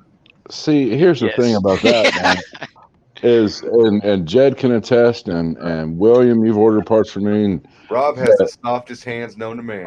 I'm not even going to that, dude. I'm talking about just talking on the phone and just like you're right. I could realistically do that. I mean, but I spent so much. I've been at Jegs for 7 years this month or last month. And that was my whole gig, man. Is talking a guy off the ledge in a smooth, soothing radio style voice on why he doesn't need to put a thumper cam in a 305. You know what I mean?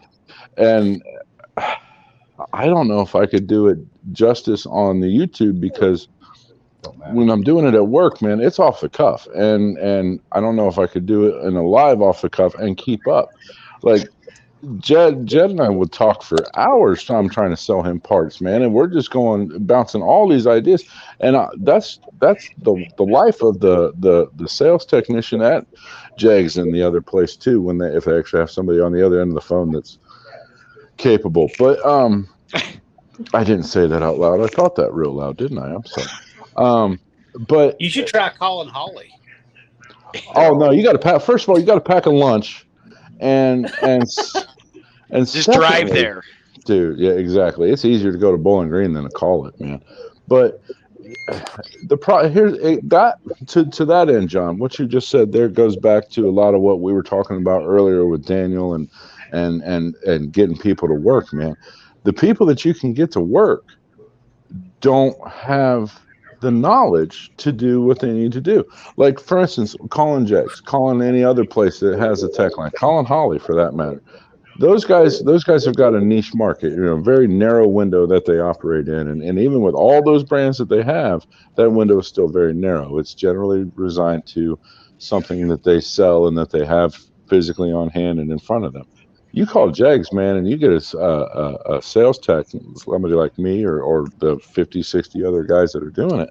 And you don't know if you're talking carburetors or carpets. You could be talking windshields or sheet metal. You could be talking fuel systems or ignition. You could be you have no idea. And that's one-on-one. So to try to do it in a live like this, then to try to keep up, like I've got my TV on and I'm watching the comments go over here, and then I'm actually interacting over here. I'll never be able to keep up, man. You know what I mean? And there's just so much to it. You know what I mean? And you've got to ask questions and follow up questions and questions upon. So, and by no means am I at all set up to where I can like Tall John, for instance. He's got a massive carburetors, and Jed, he's got a massive part stock that he can say, okay, we're going to go grab this part. We're going to talk all about it. I don't have that. You know what I mean? And that's almost what it would need. Now, if I was given a script. Not to interrupt, do you guys have a limited, like a cap on the amount of time that you can spend with each customer, or is there like a timer or anything? There's a preferred time frame, yes, quick as possible. But not every situation calls for that. You know what I There was mean? a number of times Rob got dinged on the phone. Yeah, you know, my supervisor come over to me, or I'd get a nasty gram on the pop up on the screen like, "Hey, dude, what are you doing?" Like, I'm selling parts, leave me alone. But you know, Bumping a tunnel ram across the country.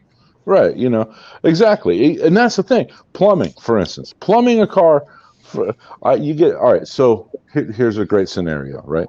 Guy calls in. I'll use the easiest one. Guy calls in. I got a '69 Camaro, and I'm putting a fuel cell in it, and I'm running a Dominator carburetor, and I want an inline fuel pump.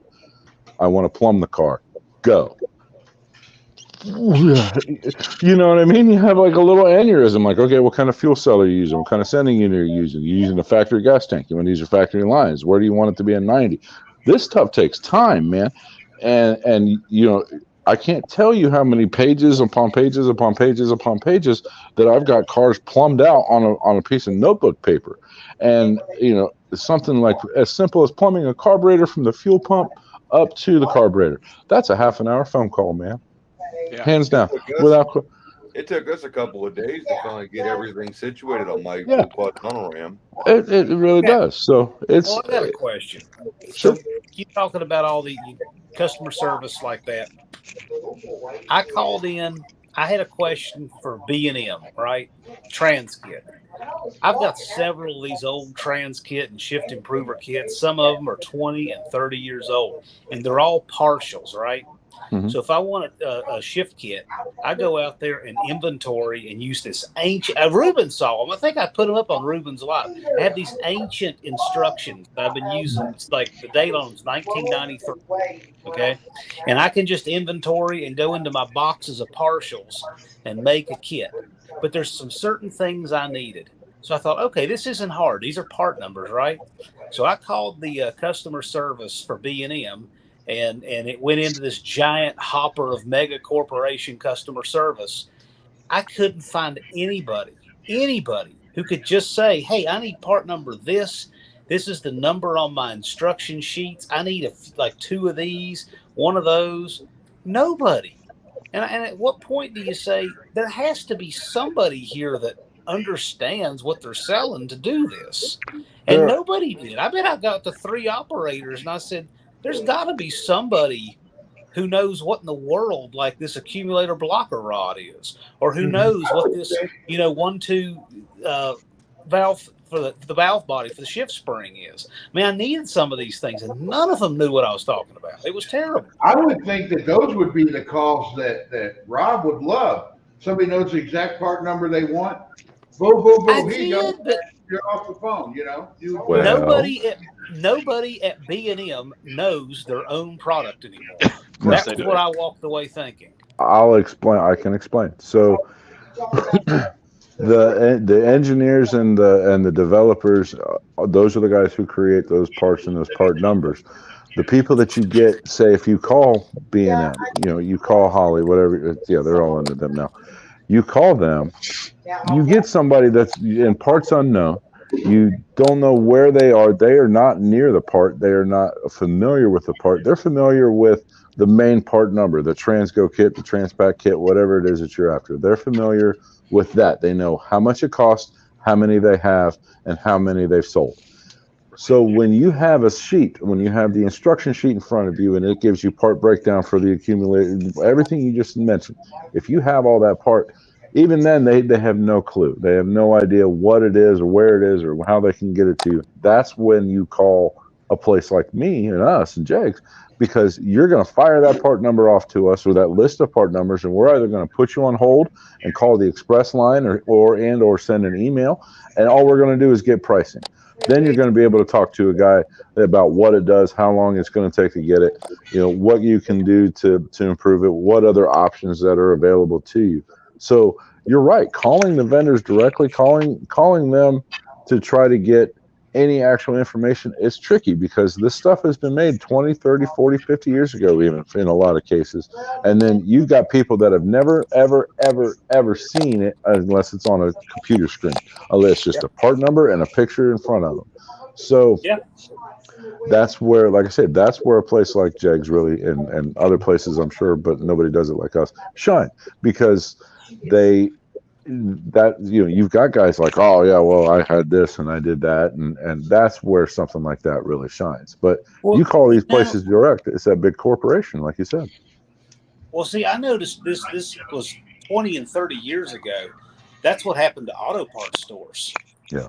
Okay, so when auto parts stores got away from the big catalogs, and I don't know how many of y'all remember that, when you had the gigantic catalog that was 6 feet thick on the counter before you had computers in parts stores. Then they would add the supplementals to it. Yeah, and then that's right. And then they went to the computers. Then they started hiring the most bottom of the barrel parts counter people ever. And you could go in there and ask for, brake shoes, and somebody would walk out with the distributor because they had no earthly idea what is what.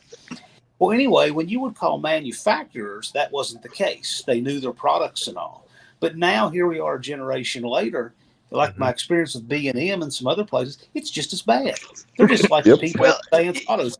I worked for Advance Auto last week, and now I work for B&M. Well, you also look at that too, John. It's like the parts counter people. It's like, you know what? I need a Motorcraft FL1A oil filter. What car? What engine? Does it Is have that power conditioning? steering? And, yeah, exactly. And you're like, I just walk out the door and you're like, see ya. Last week I walked in O'Reilly. I said, I need 8 Champion 405s. And that guy would not go back there and pull them until he had every piece of information. I'm like, he wanted everything to the length of the wiper blades. I gave him the stock number. Just go back there and freaking pull them. No, he wouldn't do it. It's funny you say that, John. I was doing a tune-up for somebody, and they wanted a specific brand spark plug. I've been using them forever. And I said, hey, I need, whatever it was at the time. I'm trying to think. It doesn't matter. Just say Champion 1, 2, 3, 4. Yeah. And he brings me something up, and it's not a Champion. And I said, I need this brand, and it's the same thing. You know what I did? And I'm usually a really nice guy. I've talked on the phone. I turned around, walked out the door, and went to the parts store next door. Yeah. Yeah. And I specifically said, I need a Champion 1, 2, 3, 4. Guy walked back there, grabbed it, and gave them to me. Well, I tried that too. So when I said I need 8 Champion 405s, and he looked at me like I had horns growing out of my head. So I said, okay, how about RM14YC? Do you have any of them? You and I know it's the same plug, right? But no. So then he had to have the part and the model, and we have this and that. And it's ridiculous because I know for a fact they have them on their shelf and back there, but I just got the wrong guy. And anymore, the wrong guy is everybody who works there. And it's just parts stores have become a disaster. And now the manufacturers are hiring the same people. It's killing me. My local O'Reilly's right next to my house is really awesome. The people they hire there know their stuff. I've gone in, I don't know how many times with specific part numbers, and they're able to pull it up and see if the warehouse has got it, or even if it pulls up in their system or not. And my local O'Reilly's is just on point. There's not a competent parts man left in my town, and it all stemmed with the last good parts store was the last parts store I worked at. We even had Napa. You go into my Napa, you're wasting your time, and that's a damn shame.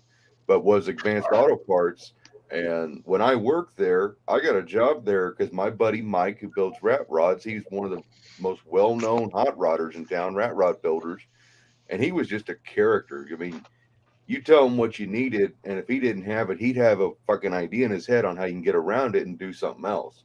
Like, oh, you need a fuel pump for this? Well, they don't make that no more, but I tell you what will work. He was like one of the last true parts men in the parts store, Advanced. Jason, our boss at that time, he went to a corporate meeting and he came back. He was a completely different guy. He had done what we had called drank the corporate Kool-Aid.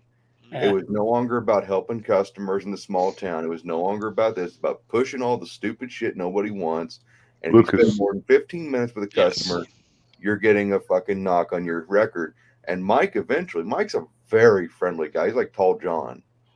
And he eventually just got pushed out. He had to leave. He couldn't deal with it no more. And I left shortly after.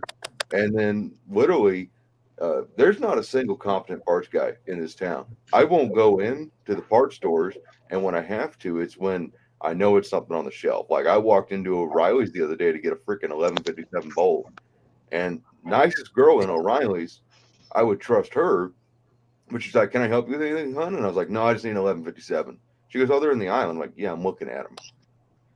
And I mean, I know how to work those computers better than half the dumb shit's in there because it hasn't been updated in fucking 10 years. But yeah, you can cross-reference any part number.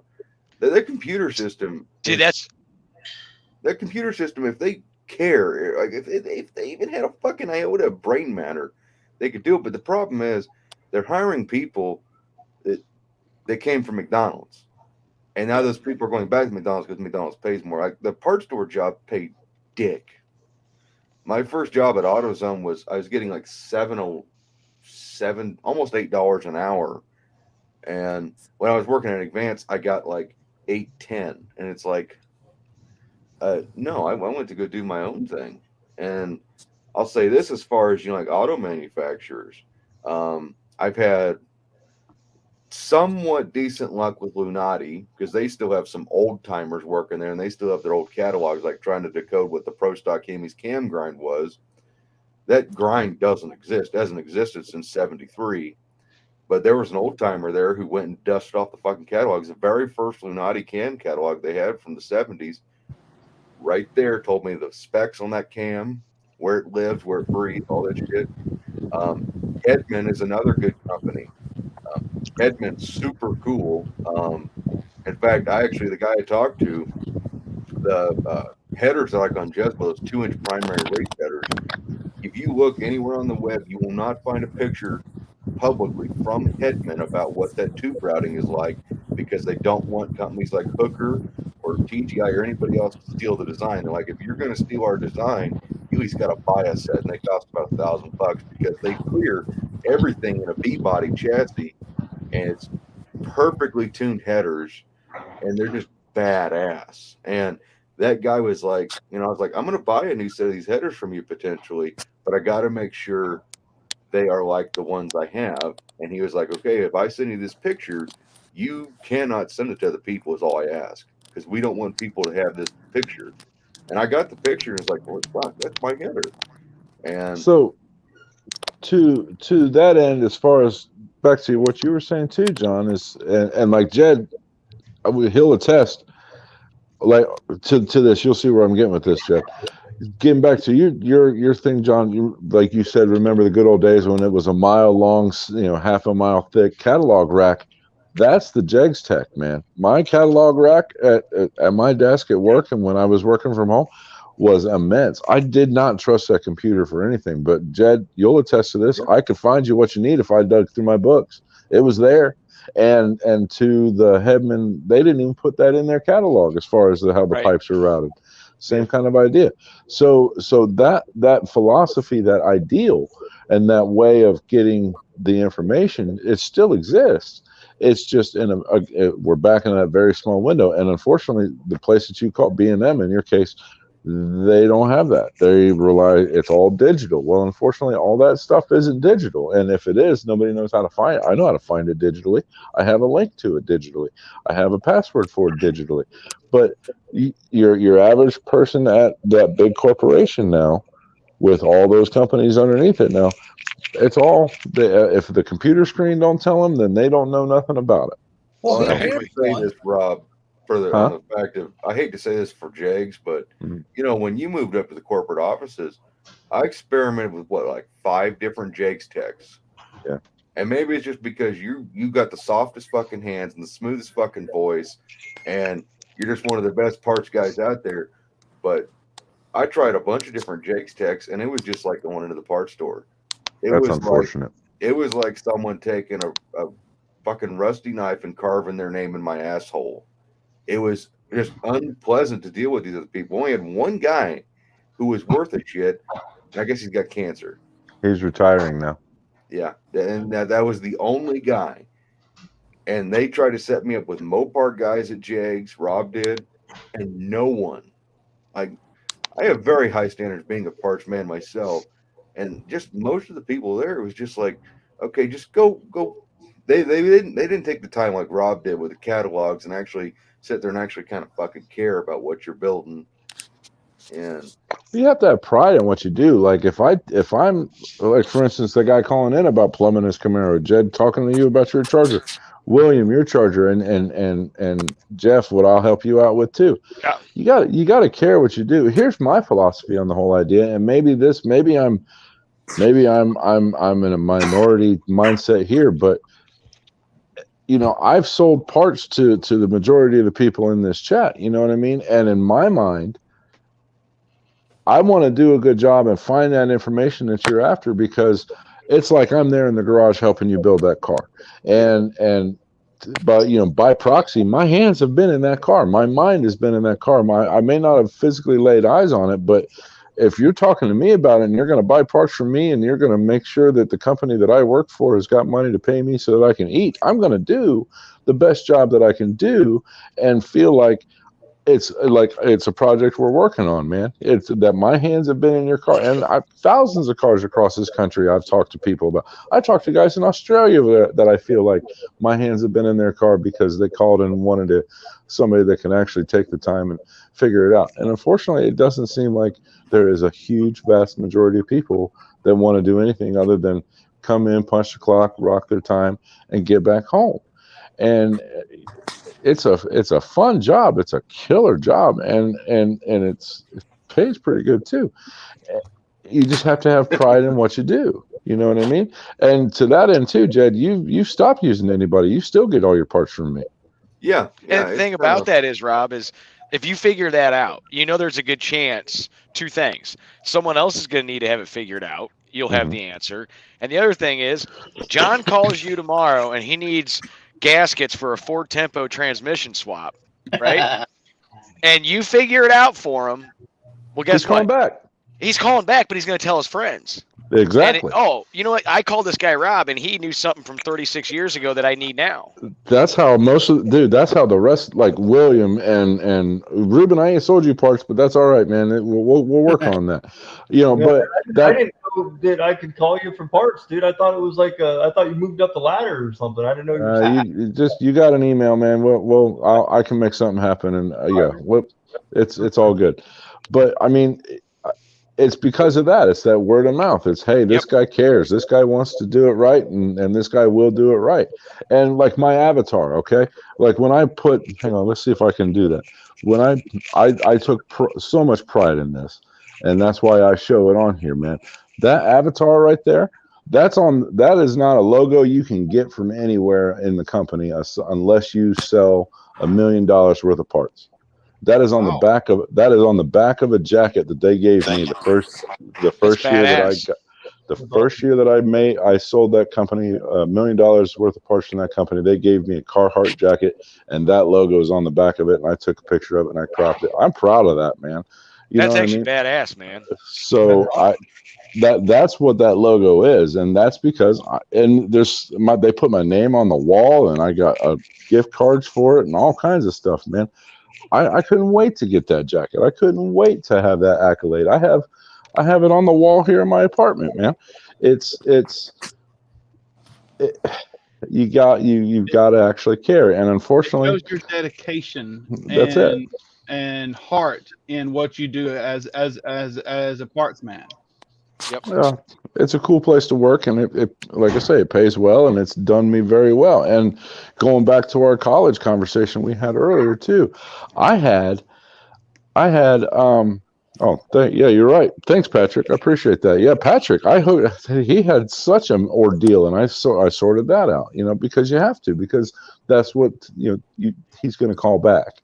But going back to our college conversation, I'm one of the very few lucky ones out there, man. I went to a trade school that also is a college, and I have three college degrees, 3 associate's degrees in automotive sciences and various forms of it. And I came out of college broke and working in dealerships and working in shops. Now with my college education, I still get to sit around and look at and read about cars and talk about cars and use my degree and make a pretty good living at it. And so, I felt like a fish out of water on that conversation earlier, man, because I was that guy that learn a trade, get something done, and then I still went to college. I still earn those expensive pieces of paper that say I know how to do something. And now the company that I work for is one of the leaders in the industry, and I'm backing up what I know, and I'm backing up those pieces of paper. But it doesn't come without work. That's what that $1 million badge is all about, man. Is I'm dedicated and I'm loyal and I'm a hard worker, and there's the proof. Yep. So it's and it doesn't. It's that mindset. You call, you're going to call back. If you get treated right, then all your buddies are going to know about it. You're going to call me. So exactly. I mean, especially this no name thing, going on. Everyone knows your name now. It's this on is these true. lives. So if something goes on, bam, who are you going to call? Rob Z. Yeah, there Rob it is. T. Unfortunately, Rob's not technically a parts salesman. I even told Bobby and Luke in my emails, it's like, hey, it wasn't for Rob, and I did that video with the Jake's Parts Washer, and I made it a very apparent deal in the video. It's just like, hey, here's my reason why I accepted this deal with Jake's. It's all because of Rob, and it's the only reason why this deal even happened was because Rob got me loyal to that company, and fucking cool. But at the end of the day, I'll even be honest here, dealing with Bobby with just emails is kind of annoying. I hate emailing, and I made that very apparent. I hate fucking emailing. I hate texting, and I wish one of these other Jake's guys I got to deal with for this program we're doing, I wish I could just talk to someone on the phone, because that makes things so much better, because you can actually get to know the person. It's like, I won't sell someone a pair of valve covers on the phone. It's like, or a text message. It's like $150 for these valve covers, but I can't sit there and talk to the person and get to know them and know exactly what they need. Because it's like, if they wanted a carburetor and they wanted a 750 and they're just texting me a bunch of shit, and she's like, why don't you just call me? We can get this done with way sooner. I get a feel for what actually you really want just by hearing the voice. And then you got a lot of weird people that have your phone number. What, Brian? I said, then you get a lot of weird people that have your phone number. Yeah, I don't hand that out as much anymore. You need a second phone. That's what you need. You need a burner phone. I need to get a burner phone. Yes. Have a phone have a phone number that you give out to all the people that you don't want to have your phone number. Well, there is an entire section of contacts on my phone that start with YT for YouTube contacts. People I've met through YouTube, and half of them are really cool motherfuckers, and there's about 5 in there that's just like, oh no. John, Tim72 Demon put up this question. Is everyone getting down there on Thursday night? Now, you said Thursday night is just for long haulers, right? Yeah, it's for long haulers and setting up. Thursday cannot be a day to socialize and hang out, and it'll gum up the works. We're gonna be in there working all day. We're gonna open the gates at noon. People need to get in, get their trailers, haulers, campers, all that stuff in there. Then we're hopefully going to get out of there at a decent hour and go eat dinner on Thursday. I'm gonna say, what constitutes long haul? Well, somebody needs to set up a trailer and stuff. Long enough drive that they're coming in on Thursday. I'm gonna say, I got 6 hours. That's pretty long. Yeah, Ruben. Well, I mean, it's fine. You can come in, set up, whatever you want to do. I mean, I'm just saying, I don't want Thursday to turn into a day where people are, in the way of us trying to set up. Yeah, doing videos and socializing and all that. Yeah, that's gonna be a problem. Yeah, you don't want that. If we're trying to run around and set Jersey barriers, and we have people walking around with selfie sticks, tripping over themselves, that's just a bad deal. Yeah, it'd be bad. But yeah, I mean, I'm sure there's people that want to that like Jed, he's coming 6 hours away, wants to come in, set his pit up, and then wherever he's camping. Is that all right? Yeah, I mean, the whole idea is that we want to open the gates so that people can get in and get set up, but we just don't want Thursday to turn into people all hanging out and everywhere in the way, because it kind of defeats the purpose. Because we're going to have enough of that on Friday as it is. Yeah. So the idea with Thursday is it takes the burden off of Friday. Yeah, that way you can just show up Friday morning and boom, you're there, ready to go. But if Thursday turns into Friday, it would defeat the purpose. Yes, I understand that completely. Yeah. But we'll be there all day Thursday. So like no barbecue. I'll be there before Dallas. Thursday. I mean, we're working on getting the grounds ready and burnout pit and all that stuff. But I'm hoping we can get done at a reasonable hour and go eat and socialize Thursday night, get a good night's sleep, and get up. That's another thing. If you got people coming in on Thursday, there's probably going to be people like Ruben and that. After they get in and get settled, they'll go straight to you, be like, "Hey, what do you need? Can I help you out with something?" You know. There will I don't be think you're going to have a lack of volunteers. There's going to be some dude, I'm telling you, there'll be some dude sleeping in the seat of his pickup on Wednesday or something. You can't, that will happen. There's always that guy. I mean, but the idea behind Thursday is it helps people get in, get their pit spaces. Like, we got guys coming from Canada, right? And they're doing it in 2 days, and that's going to help them get in, get settled. Well, we they definitely get don't good want night's sleep on Friday. Come in on Thursday. We don't want any spectators trying to come in on Thursday. Well, if somebody's driving 10 or 12 hours on Thursday, wouldn't it be nice to be able to get in and get parked and get set up and then get a good night's sleep for Friday? I mean, it's helpful to them. So now, how's it working with the camping though? Is the camping areas it's separate from the pits, right? Look, there's 22 acres there, and there's a strip, and there's a 660 saloon. And what we're going to do when we go out there is we're going to try to measure and lay everything out. That's going to be really helpful. And so people who don't plan on racing, we're going to try to get them in a pit area where they don't have traffic going through their area. Yeah. Okay. And we're just going to try to arrange it pretty good. So like the people who are there for the car show stuff, the car show is still going to be in the pit area, right? What's that? The car show is still going to be in the pit area, right? Or is it a total separate? Well, yeah. I mean, the whole thing is a car show when you think about it. The whole thing. Yeah. It's just that guys who are not going to be racing don't want guys running like the bracket on Friday, running through their pit area. You know what I'm saying? Yeah. So we want to arrange it so we don't have that. But Jeffers is not used to events quite this big. No. So we need to figure out a good system there. You know what? He'll get used to it when he gets the stack of money at the end of the day. Yeah, right. No kidding. When he counts his profits up, he'll probably be used to it. They'll be pimping you for all kinds of ideas. Oh yeah. I guarantee he'll be I guarantee if this goes over good, you'll get a better deal next year on the track if you say you're going to go to somebody else. We got all kinds of interesting things in the hopper. But well, I mean, here, and I talked to a couple guys about this, and I was going to talk to you about it. And this is good a place as any. What do you think? And I don't know if this is even your plan, but you're going to go there and basically measure out, like the pit area and have it all set up. Are you going to have a numbered area? That way you can just tell people, here's your number. This is where you park. Be easier to put people together that way, I would think. Well, yeah, but I think it would be helpful if we tried to just arrange the pits from noisy to quiet. Yeah, but that's what we all know who the noisy people are. We know who the quiet people are. Having numbers. It would just probably be helpful. Those people probably like that. You know what I mean? Having numbered pit areas would be easier to arrange people from noisy to quiet. You can put all all in one spot and then put people like 318 will run as far away from us so they don't have to go to church on Sunday. And hey, John, can you define noisy for me?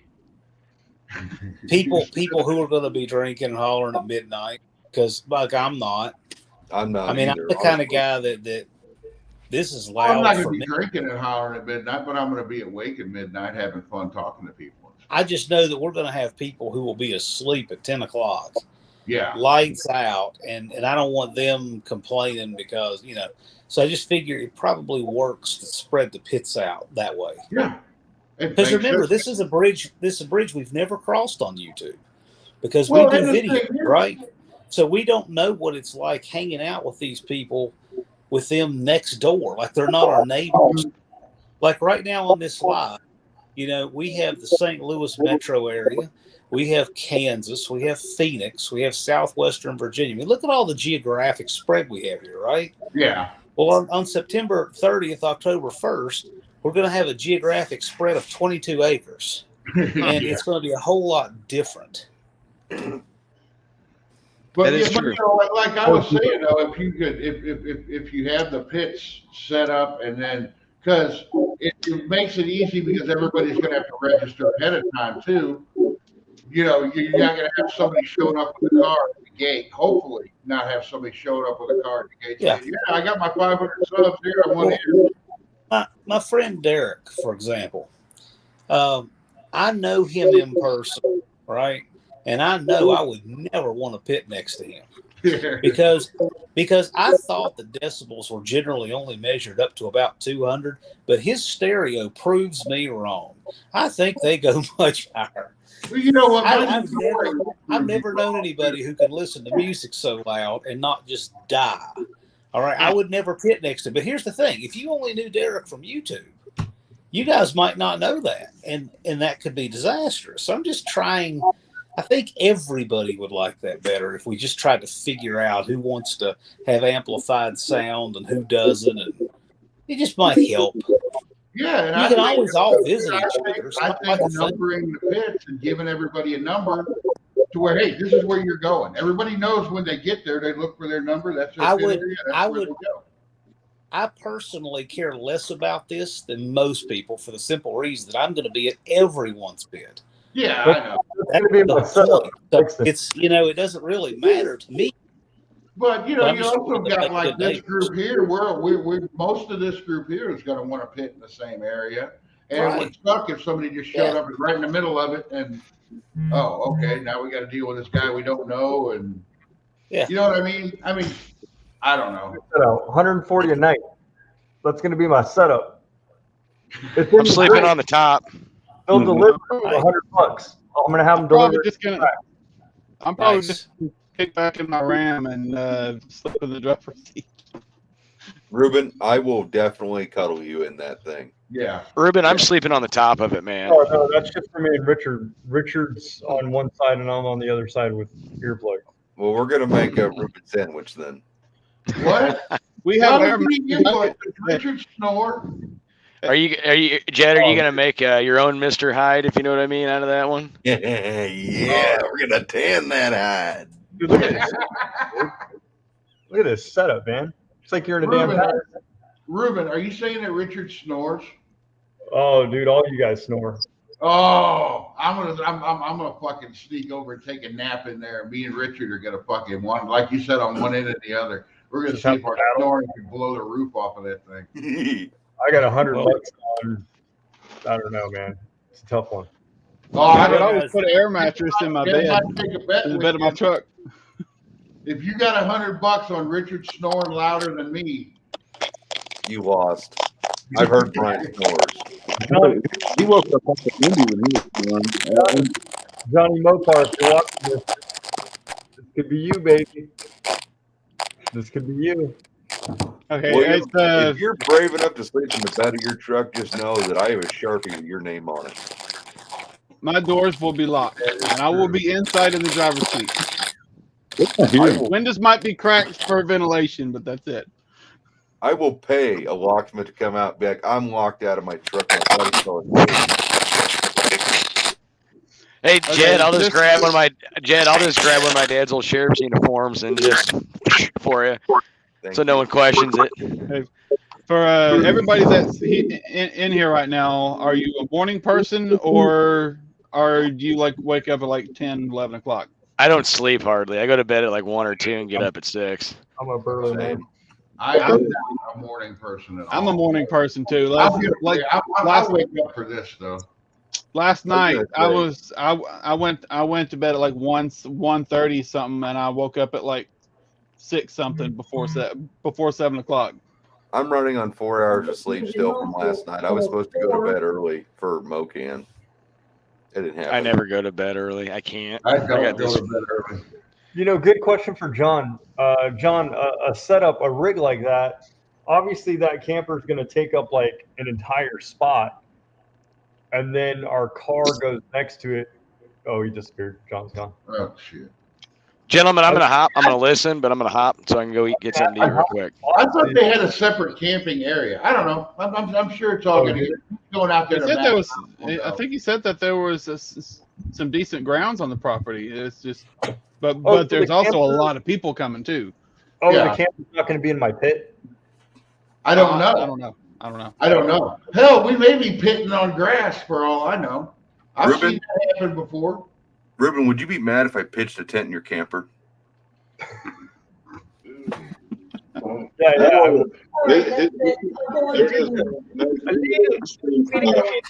Little bitty tent. Yeah, Right. yeah. Jed did it, everybody. Hold on.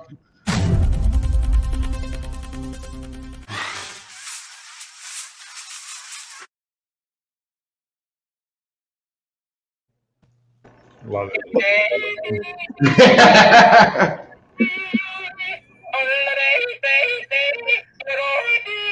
The official sponsor of the Weird Hour. Do I need to bring my no pin to No Name Nationals? Yes. Do the other thing, Jed, for people who haven't seen it. Oh God, this is awful. It is awful. Ruben hasn't seen it yet. And I don't know why it's awful. It's just awful. Twinkie the Kid. Oh no. No, don't do it.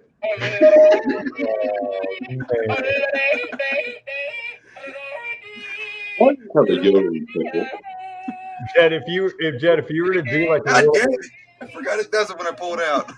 Jed, if you were to do like a little Twinkie pickle hand puppet show on YouTube, that video would go viral, dude. That needs to be something. Yeah. Sorry, guys. Pickle flavored Twinkie. Pickle flavored Twinkies will hit the shelf soon, dude. You know, speaking of that, a long time ago, so when I find a channel I like and I start binge watching their stuff, I'll go all the way back to their very first video and watch it like a show, and I'll just get caught up all the way to where the current shit is. So when I started watching Jed's channel, I started binge watching it, and then I went back to his very first video. This is how long Jed's been doing YouTube. Jed was playing with like He-Man guys or something. Oh yeah, those videos are private now. It was like he took it down. Dude, those videos were awesome. You had to be a kid, dude. You had to be. I was in so in May, I think I'll be my 15th year doing YouTube videos at all. That's how long this guy's been doing YouTube, man. And my automotive. That means you were like 13 or 14. See, what was it? 2000? He was like 11, dude, or 10 or 11, man. He was like a little kid in the video. I wasn't a little kid. I was just on puberty. He was like 19. I didn't quite discover my puberty yet. Yeah, dude. I was like, wow, I found. Well, it's the same if you go to Banter Productions and you look at their very first video. It's like Blake's a teenager, and he's with his cousin and they're ice fishing. You know, so I mean, dude, I got no old shit like that on YouTube. I was like, nah, I wasn't messing with it. I probably could have had a lot of cool shit, but no, we can always throw your son's video up when the lizard bit him. That was that was a long time ago. Yeah. He's got this lizard. He's sitting there holding it, and his mom's like, she kind of touching its face, and his mom's like, he's trying to bite you. And he's like, it doesn't even have teeth yet, Mom. And as soon as he said that, that lizard bit down on his finger, and the video stopped. That's fucking hilarious. That's funny. William, I have noticed something in your videos. I was doing a deep dive into your channel the other night, looking at your stuff. You have soft lips. Uh-huh. Do you know that some of your best performing videos, and it went from almost the same subject, but from one video to the next, the performance went down when you did not wear the fedora in your video. When I didn't wear what? Your fedora. Some of your best performing videos, you're in the fedora, and like the next one, you're almost talking about the same thing, and you're not in the fedora and it doesn't get as many views. And I'm not joking around about that. I was talking to Jed about it because we were looking at your stuff. I was like, wow. I guess I need to get a grungy fedora. Just the ones I have, I don't want to get dirty, so that's why I don't. That's why I don't really wear them. You need to get a work fedora and put I need to get a grungy fedora or something. I'll do that. We have these stick-on Jegs patches. Mm-hmm. Yeah, stick on a Jegs patch. Oh, a Jegs fedora. I'm not joking. If you look at some of your older videos, when you're wearing the hat in the video, it gets more views. That's not all he said, though, William, but I'm not going to repeat it here. We can have a conversation about that later. I'm just going to say, you should start an OnlyFans. I'm good. Right. You know what you should do for Weird Hour? You should change the background of your live, too, and then put the parental advisory thing in the corner. Yeah, that idea. I'll probably do that next time. I need to do that when that thing plays. Then we change the background to that way anybody coming in be like, oh, weird. No, never mind. Oh yeah, you could put Weird Hour on this side and then parental advisory on that side. Mm-hmm. Make the background black with the thing. Yeah, we can work on that. I'll do it for you. There's a lot of people that like the Weird Hour though. I've seen once it got weird, the views go up. So. I still remember when 318 Will Run was in here and the Weird Hour took over. Well, he didn't last long. Nope. It was like, I tell you what, I'm out. I tell you what, I've got some thoughts. 318 will run every time he's in a live. He's eating dinner. Like in the live. That's probably the only time he's got. He's a busy man. Mm-hmm. Like I say, half the time I talk to Rob, I'm getting ready to eat dinner, and it's like at 7 or 8 o'clock. Yeah. I don't come inside until 7 or 8. Well, that's why that's why I wasn't in the camera at the beginning of this one. I let you guys talk because I was eating. What'd you have? I had Dairy Queen burgers. We were gonna have Subway, but they were out of meatballs. Can you fucking believe that? That is Subway. Meatball sandwich is what everybody. I guarantee that is the most purchased sandwich at Subway is the meatball sandwich. Let me ask you: would you rather have small meatballs or big meatballs in your mouth? Big meatballs if they're cut in half.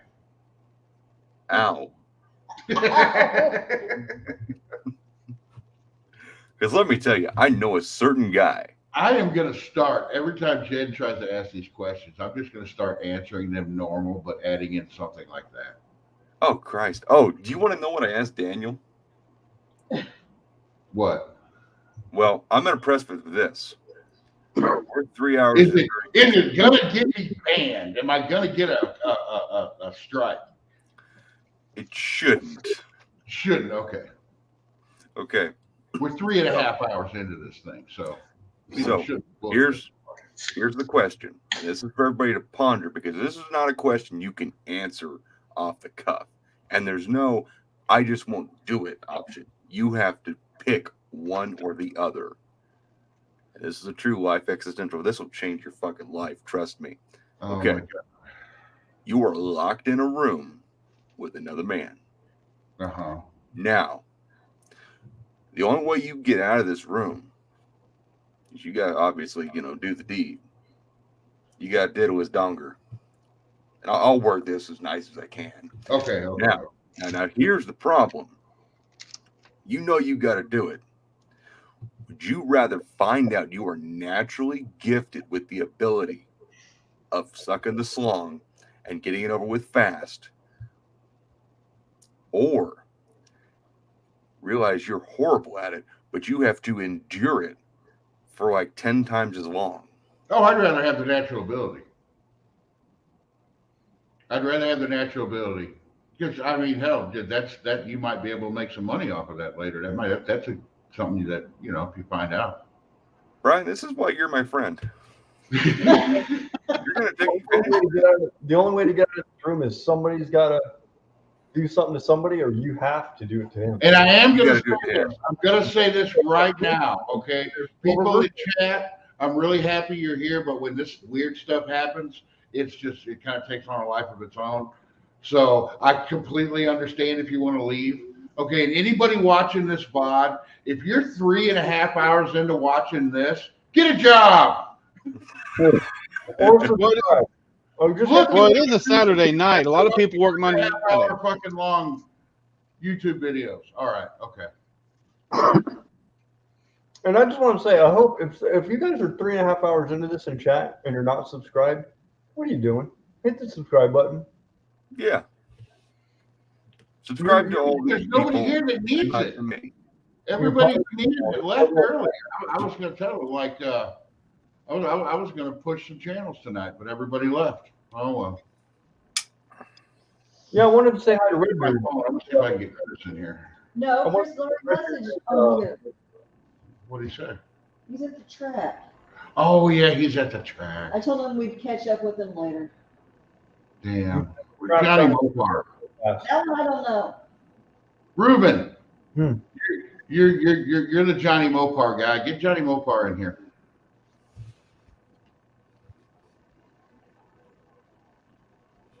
He's one that's he'll join in. He doesn't participate in the weird hour, but it doesn't scare him away either. You know? He'll sit there and endure it just to talk about something cool, and like he's like, okay, we're gonna talk about something cool in a second. I'll put up with this.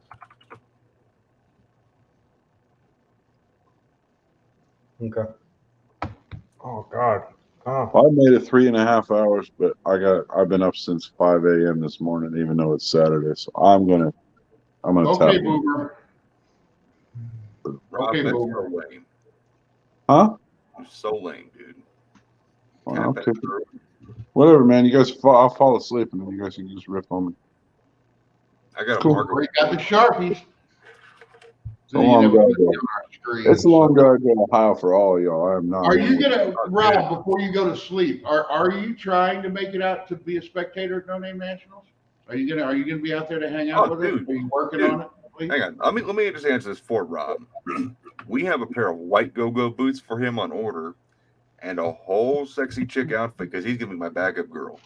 I'm not going. So you're basically saying no, Rob is not going to be there.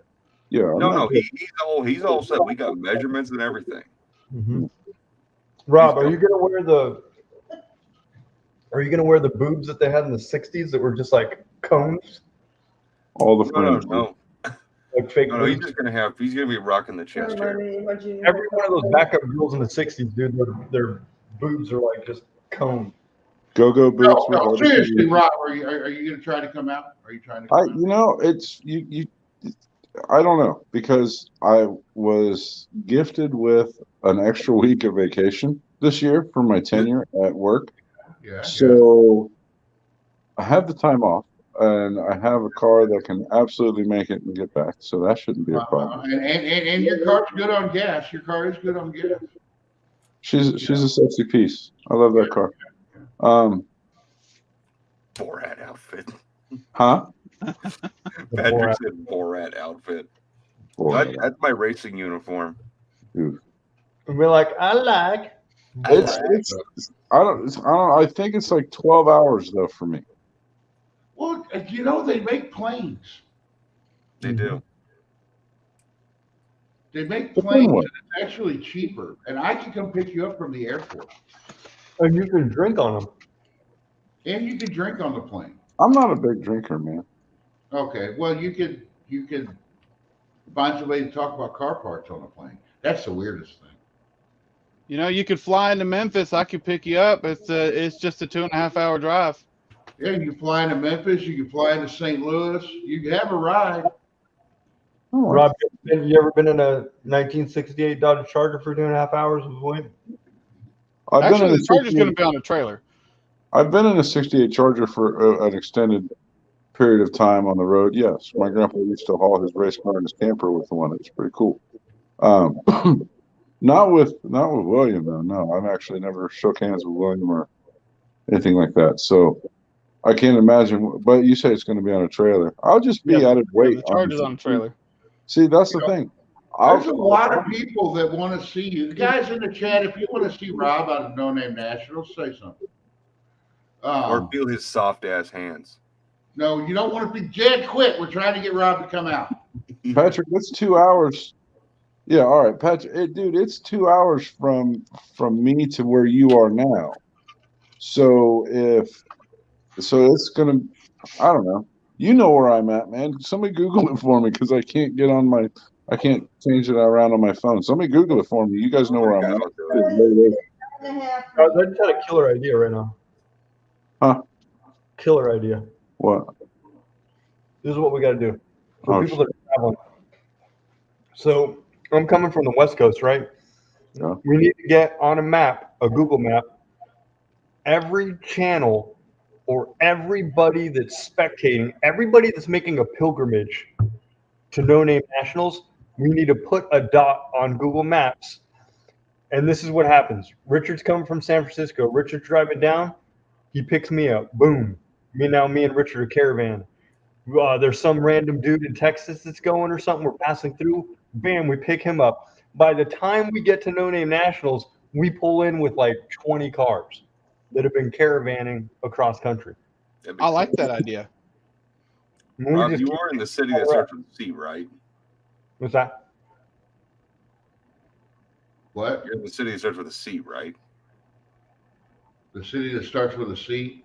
Oh, no, with a D north of it. Oh, yeah, okay. You got to go with the D, Jed. Yeah, no, it's all about the D, Jed. Rob likes the D. No, okay, so it's funny you say that. I don't like the D, but the buses. But But the buses in the area, right? So there's this little metro. It's not a big town I live in, but the buses here are like the county it starts with a D, and the city starts with a D, and all of the buses are called the D. It's You want to ride the D? You want to ride the D, Rob? You could call the D, and a little D will come and pick you up for $1. So it's like the little D is the warm-up D for the big. I was going to say, do you get made fun of for riding the little D? Is it like the short bus? I have a car. I don't ride the D. I drive my. His days of riding the D are over. Oh my! The long hard D of the law. Whoa. How far is it? Is it the same name as a wheel brand? Huh? Is it the same name as a wheel brand? No, it's the same name as a New England state. It starts with a D. Oh, yeah, that's right. Okay, So, thank you. Because that's where Jegs is at. It's not that hard to figure out. It's Delaware. Yeah, I think. Okay, he works at Jay's. I'm sure. You're 8 hours. 8 hours? 8. Wants to know. It's 8 hours from me to Sykeston. Yeah, you're only 2 hours of. You got 2 hours more than I do. Or actually, maybe it's an hour and a half. I think I'm 6.5 hours actually. So Patrick was right. Yeah. 8 hours. I want Rob Z on the Team Weird Hour pit crew. Damn it. I'll still go. I want Rob and White Go-Go Boots back in Jezebel up. No, we don't need that. Actually, I kind of would do. Never mind. He wants to. Never mind. If you can find Rob, you got to have the white short latex mini skirt. No. Just a little. Just some like a little pink halter and like a It's actually there is a special as well, John. I wish I was making that up, man. I will take pictures, post it in Discord one day.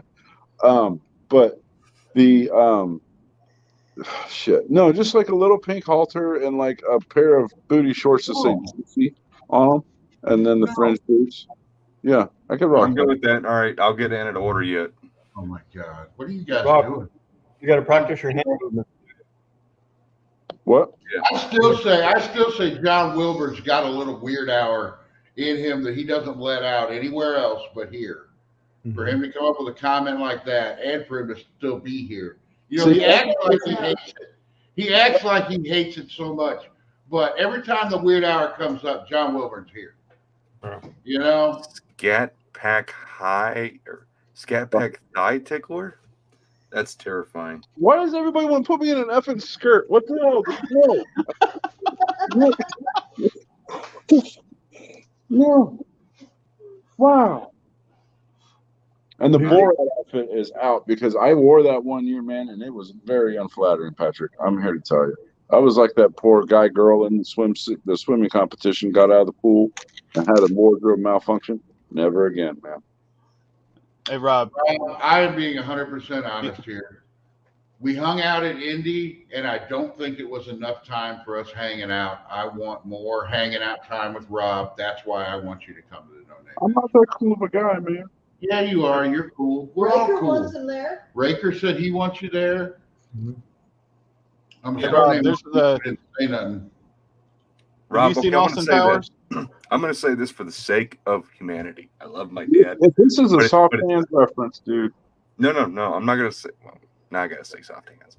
But it's either you, Dad, or Brian in the Go-Go Boots. That ain't me. Hey, Rob. He wants to see Dad. You've seen Austin Powers, right? Yeah. There's plenty of good outfits in that movie. Yeah. Go-Go Boots. What? You know who we could? You know who we could get into Go-Go Boots? Chris Birdsong. He's not going though. We could get Richard into Go-Go Boots. Yeah, but Richard is Ruben's. Backup girl. I'm Yeah, sure Ruben would let you borrow him for that. Yeah. Oh God. Thank you, Jeff. Thank you for. Oh, that's what it is. Okay. Thank you, Jeff. I really appreciate you for sharing those with me. That's what I think it is. What we missed? Oh, did he send you something? No. We got to figure out how to get Johnny Mopar, Rob Z, and Chris Birdsong to this fucking thing. I've already talked to Chris. I don't think Chris has probably got shit going on. He's too busy. Big shit going on. I'm just vacation time and a few tanks of gas, dude. I got to see what I can make happen. And if you need to fly, you can ride down with me. You can help me load my car if you want. Yeah, but then I won't be in the sumptuous luxury of the Acura TL. Yeah, that is true. That is true. You will be in the luxury of the 06 Chevy Silverado of my dad. If you flew into Memphis and then drove out from Memphis, we could have a donut burger. I've had donut burgers, man. I don't know. Barbecue. Wait a minute. Okay, here's something. Hold on. I got to bring this up. Burger. Do you guys have Steak and Shake where you live? Yes. Yeah. Have you been into a Steak and Shake lately? No. No. There are no more waitresses. There's a kiosk. You order your food and then you go sit down wherever the hell you want. That's depressing. It is. It is depressing. What's up, guys? Johnny? Not much, man. How you guys doing? Oh, I was feeling good, but I got over it. Oh, that'll do that when you join these lives, right? Well, they want to see me cross-dressing, and there's I talk. don't. I just want you there because you're a cool guy. Did this originate from Jed? Oh, only a whole lot. Look at that. You would have to be here for half the conversation to know. Really? Shocking. Why you think it was me? Knock me over with a feather. Yeah, but yeah. Go-Go Boots, and he wants me to look like Jungle Pam backing up Jezebel on the starting line. That's basically what it amounts to. Yeah. Jungle Rob. Now, I will say, for the right amount of money, I might. With a trailer full of dry. JMR, they don't just give me the parts. I might be able to hold out some stickers. I definitely have business cards, but I can't just roll up to the brothers and be like, hey, guys, can I just – because they'll just say no, and then they'll promote me to customer. So, and I don't want to get in trouble. You the customer. Yeah. Ooh, Rob, what's your size in women's? Huh? That's right. It's my size in women's, buddy. Latex white thigh-high boots. Yeah, see, I got my legs are too pretty, man. I wouldn't cover them up with those. I've got your address, remember? Oh, shit. Can you imagine the weird shit I could buy on Amazon and have shipped to his house? Oh, can you get them in yellow and black Jake's colors? Oh, my Oh, God. yeah, there you go. have those shipped to his desk at work. I know other people at Jake's now. All right. All kidding aside, here's the other thing, man. Is I do technically have to be an ambassador for where I work, man. You do have to be an ambassador. You know what I mean? Don't get me in too much trouble, man. Because then I will get. Try to get them to put some of the bill for the gas, and we'll get you up on videos, and you hand out stickers, and you'll be working.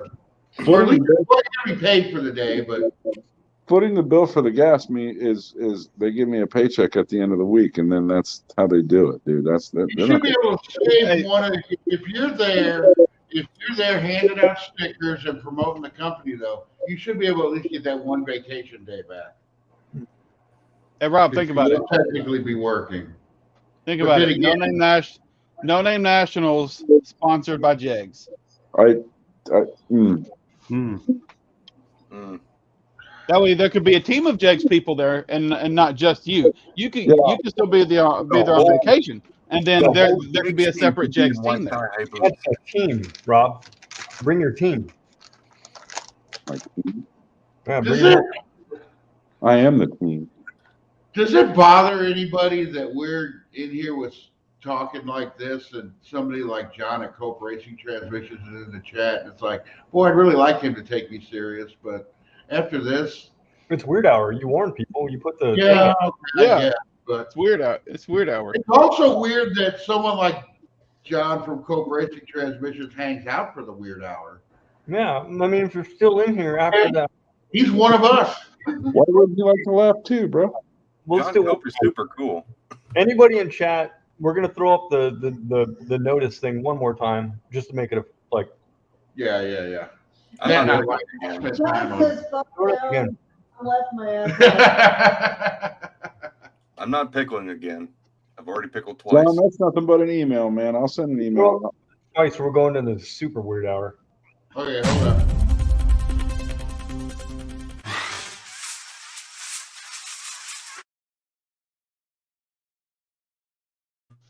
Did anybody else notice there's a T-Rex in the corner of the screen?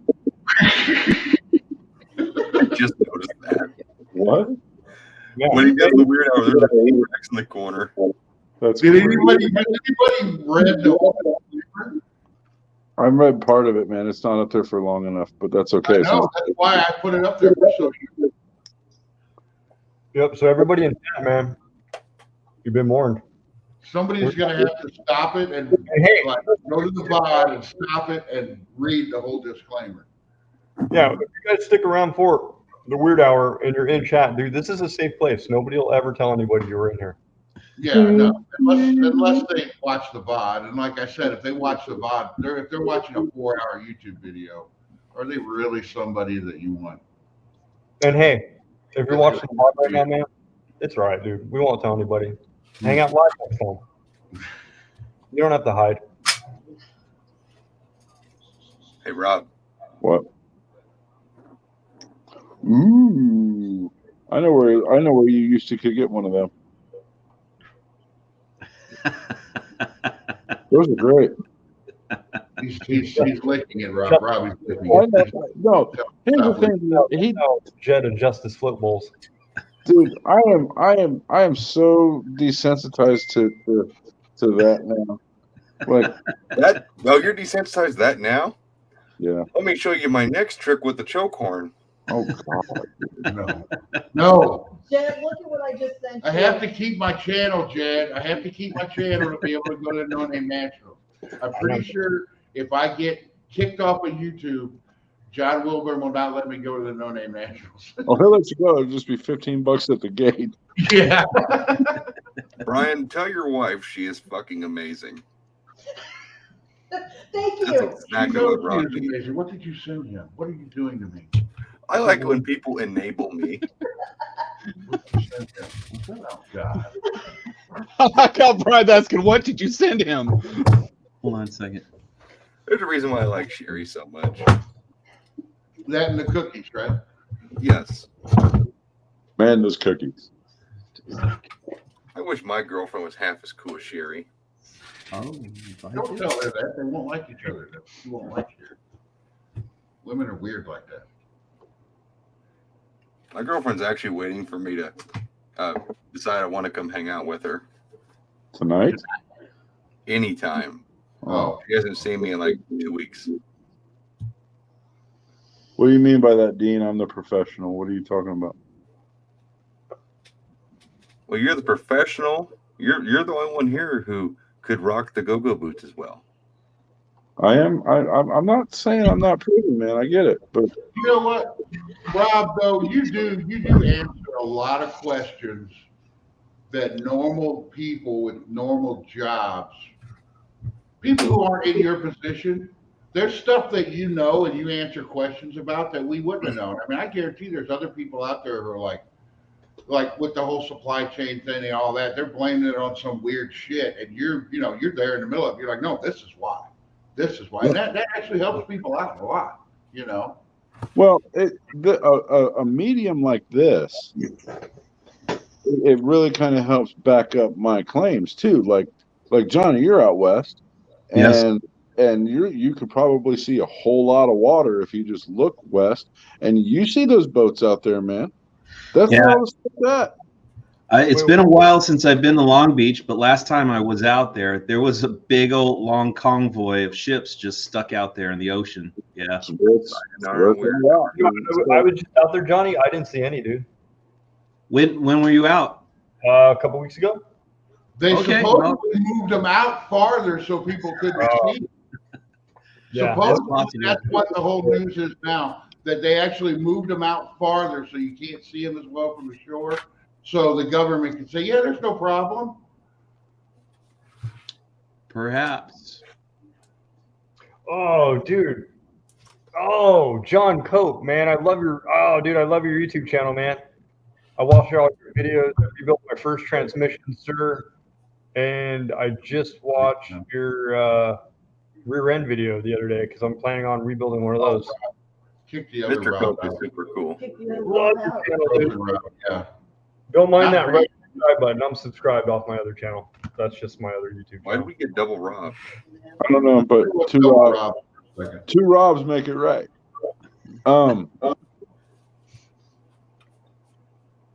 Yeah, John, I rebuilt the 727 with the help of John Wilburn in chat and Tall John, and I threw it in that Roadrunner behind me, man. So I was watching a lot of your Velvet Body videos too. So now, ARP is an American company, though, isn't it? Yeah, they're Southern California. Made in. So what are they're the same as every other place, and just can't get people to come in and run a damn machine? Like at my job or my work, we have equipment that we build, and there's a lot of components we can't get. I think it's material shortages. Yeah, that's probably it. There's tariffs. So the word that the latest word that I keep dealing with is surcharge. Okay, it's a charge on top of a charge and on top of the cost. It's between material shortages, employee shortages, and tariffs and the cost of shipping the stuff in. Man, places are choosing not to buy the stuff until it's fiscally responsible to. You know what I mean? And just buying it to fulfill does not keep the lights on and the doors open and the people paid, man.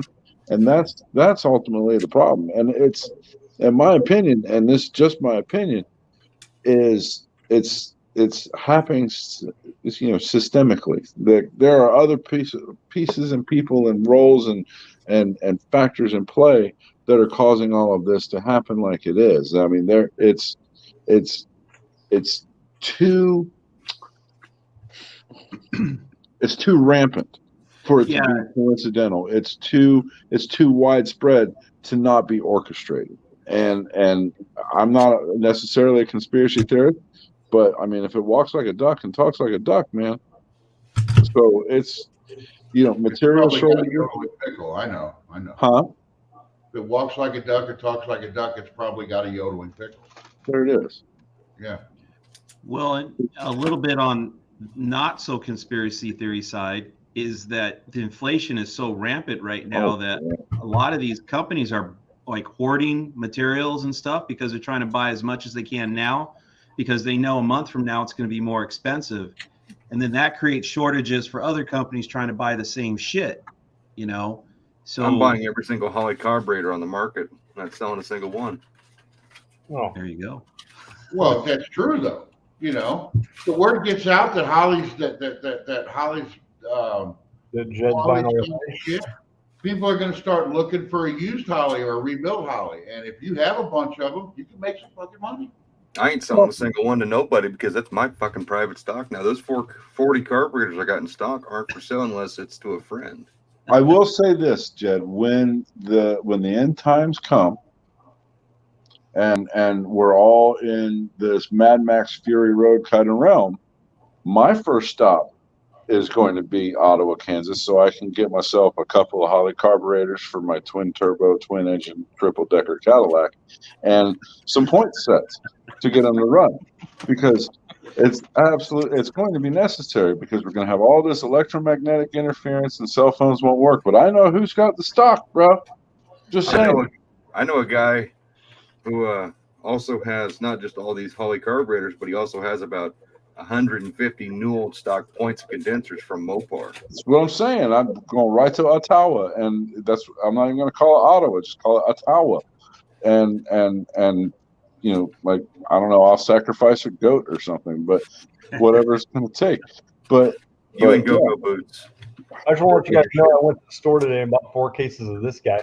So if this guy's a little bit more expensive today, it's because of me.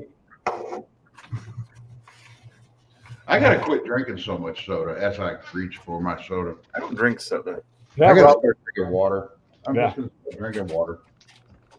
Shut up! Don't hold me to that. I just said it. I didn't mean It was on the it. hey, I love Kiwis, by the way, man. New Zealanders are awesome. I love that side of the world. I just wish I would go there if everything in Australia and New Zealand wasn't trying to kill you. So thanks, dude. Yeah, like scary. Mosquito bite and you're dead. You know, it's like, Yeah. Jesus Christ. They got a lot of lethal creatures out there for sure. Flying snake spiders that, you know, kangaroos are like a kangaroo. Like, y'all ever seen a kangaroo just roll up on a dude? He looks like some dude. They look like some dude in the back alley ready to kick your ass, man. I'm just now seeing these pictures. When I was a kid and younger, you see pictures of kangaroos. They're like a little happy boom boom. But now you see those pictures of kangaroos that are fucking jacked. They're diesel, man. It's nuts, dude. Oh, You know, they say if you see a kangaroo standing in a lake, it's not in trouble. It wants to kill you. Oh. If you see it, come again, William? If you see a kangaroo standing in a lake, standing in a pond or river or whatever, it's not in trouble. And if you try to rescue it, it will kill you. Ah, okay. Good to know. I would try to It rescue will kick you to death, and you will drown. And you know what? That same advice could have been used on my ex-wife, man. So that's 20 years ago. What did Jed go get now? So a needle pulling thread. Here we go. I wish William would have told me that 20 years ago. Education time for the world. Kangaroos are Chrysler jacked. parts, blue box. No old stock points. That's one box you could get. The actual Mopar ignition line, it's turquoise in color. Turquoise. You have the off-brand Mopar. Isn't that fancy? It's just got the rainbow on it. Blue stripe rainbow. True off-brand Mopar from back in the day. And my personal favorite. I like that box. Yeah, I got a shitload of those. So this thing my buddy Jesse got for me, he's got one on his cutaway engine. New old stock, clear Mopar cap. Oh, wow. That. I didn't know if that I made had clear. the other one that Jesse has, these would be on the pro stock. That would be so. I didn't know they made clear. They're extremely hard to find. Yeah, it's still got the plastic on it. Wow. Yeah, Jesse So you has. really see it like sparky inside. I'd imagine so if you had points and stuff. Yeah, I don't even want to take it out. I just got it in a crappy BWD box, but I do have a Mopar box that would be correct for this. It's a distributor cap box. You can see in them, yes. They get carbon tracking, and then they don't look as cool. I mean, they look better off than they do when they're running. Yeah. Yeah. I've got a new like, turn signal you're good assembly at for night, you something. see little lights go, you know, can you see the little, I guess you wouldn't see individual because it's going so fast. Night, John. Good night, John. Thanks, John. Bye, buddy. Have my kids. I mean, you're cool. Cool. See you, John. Yeah, I got to bow out for a little bit. I'm just going to go ahead and unplug in case somebody else wants to come in, and then I'll jump back in a little later. I will see everybody tomorrow. Brian, congratulations on 1 year on YouTube, man, and you haven't lost your mind yet. That's the big win. And love all you guys, man. Love everybody in chat, and I'll see you guys tomorrow. Later on, guys. Right. See you, Ruben. See you. Yeah, I might have to I have bow a out. technical question. What's up? It's an actual technical question. When I'm welding in these subframe connectors, yes, I shouldn't be trying to lay a big long bead, should I? I should just Stitch it. Welded sheet metal. Stitch it. Okay, that's what I'm doing. That's what I'm doing. And like move the heat around, man. If you concentrate the heat in one area, so a stitch of like an inch or two, and then move down 4, and then repeat and repeat, and then just fill in your gaps. Okay, that's what I'm doing. Yeah, you can even do it less than that, man. I mean, it's penetration's penetration, huh? It looks like hell, but the only person who's ever going to see is the guy you run over, dude. So don't even worry about it. Don't even worry about it. But yeah, you don't want to. Yeah, exactly. Raker's right there with it. Yeah, just stitch it together. You don't want to concentrate that heat. Not on sheet metal, like, and even the subframe connectors. What are they? 1/4 inch or 3/16 or whatever they are. Yeah, I was able to get a little bit more. I try to get a little bit more, hold it a little bit longer on the thicker metal. But like where I'm welding to the floor, I've just been stitching. Yeah, when I was welding in Jezebels, I actually blew holes through my frame rails because they're not as thick as people think. No, they're not. I literally, when I welded mine in, it was a zzz, and it was just enough to burn through, and then zzz, zzz, and I just stitched it the whole fucking way. All right, that's what I'm doing. I'm doing it right. Okay, cool. Well, so like that's why that's why you can't just like you see somebody laying real heavy weld to like a truck frame or something. I mean, that's some substantial metal, man. But that's why the reason you were blowing holes through it, Jed, is because it's a unibody car. It doesn't need to be much more than 12, 14 gauge, whatever it is, and it doesn't take a whole lot of heat, and especially if it's got some age to it, man. I mean, or any kind of surface rust on the backside that you can't see or get to. I mean, that stuff just starts popping and sizzling and turns into pop rocks, and then boom, you're blowing holes and chasing holes, and it just before long, it's just a freaking nightmare. So yeah, I have done good. I haven't blown any holes in the floor yet, but you can see on the other side. Like I had my buddy looking on the other side, and you can see the metal going glowing on the other side. So that's all that matters. All right. Yeah, and Raker's right, man. And Raker, heat control is the key. You know what I mean? It's. I don't know a whole. Raker, come down here and weld my other fucking goddamn. No, actually, the one I really want help with. The part this underneath here, I'm now that you guys said that, I'm pretty confident getting these subframe connectors in.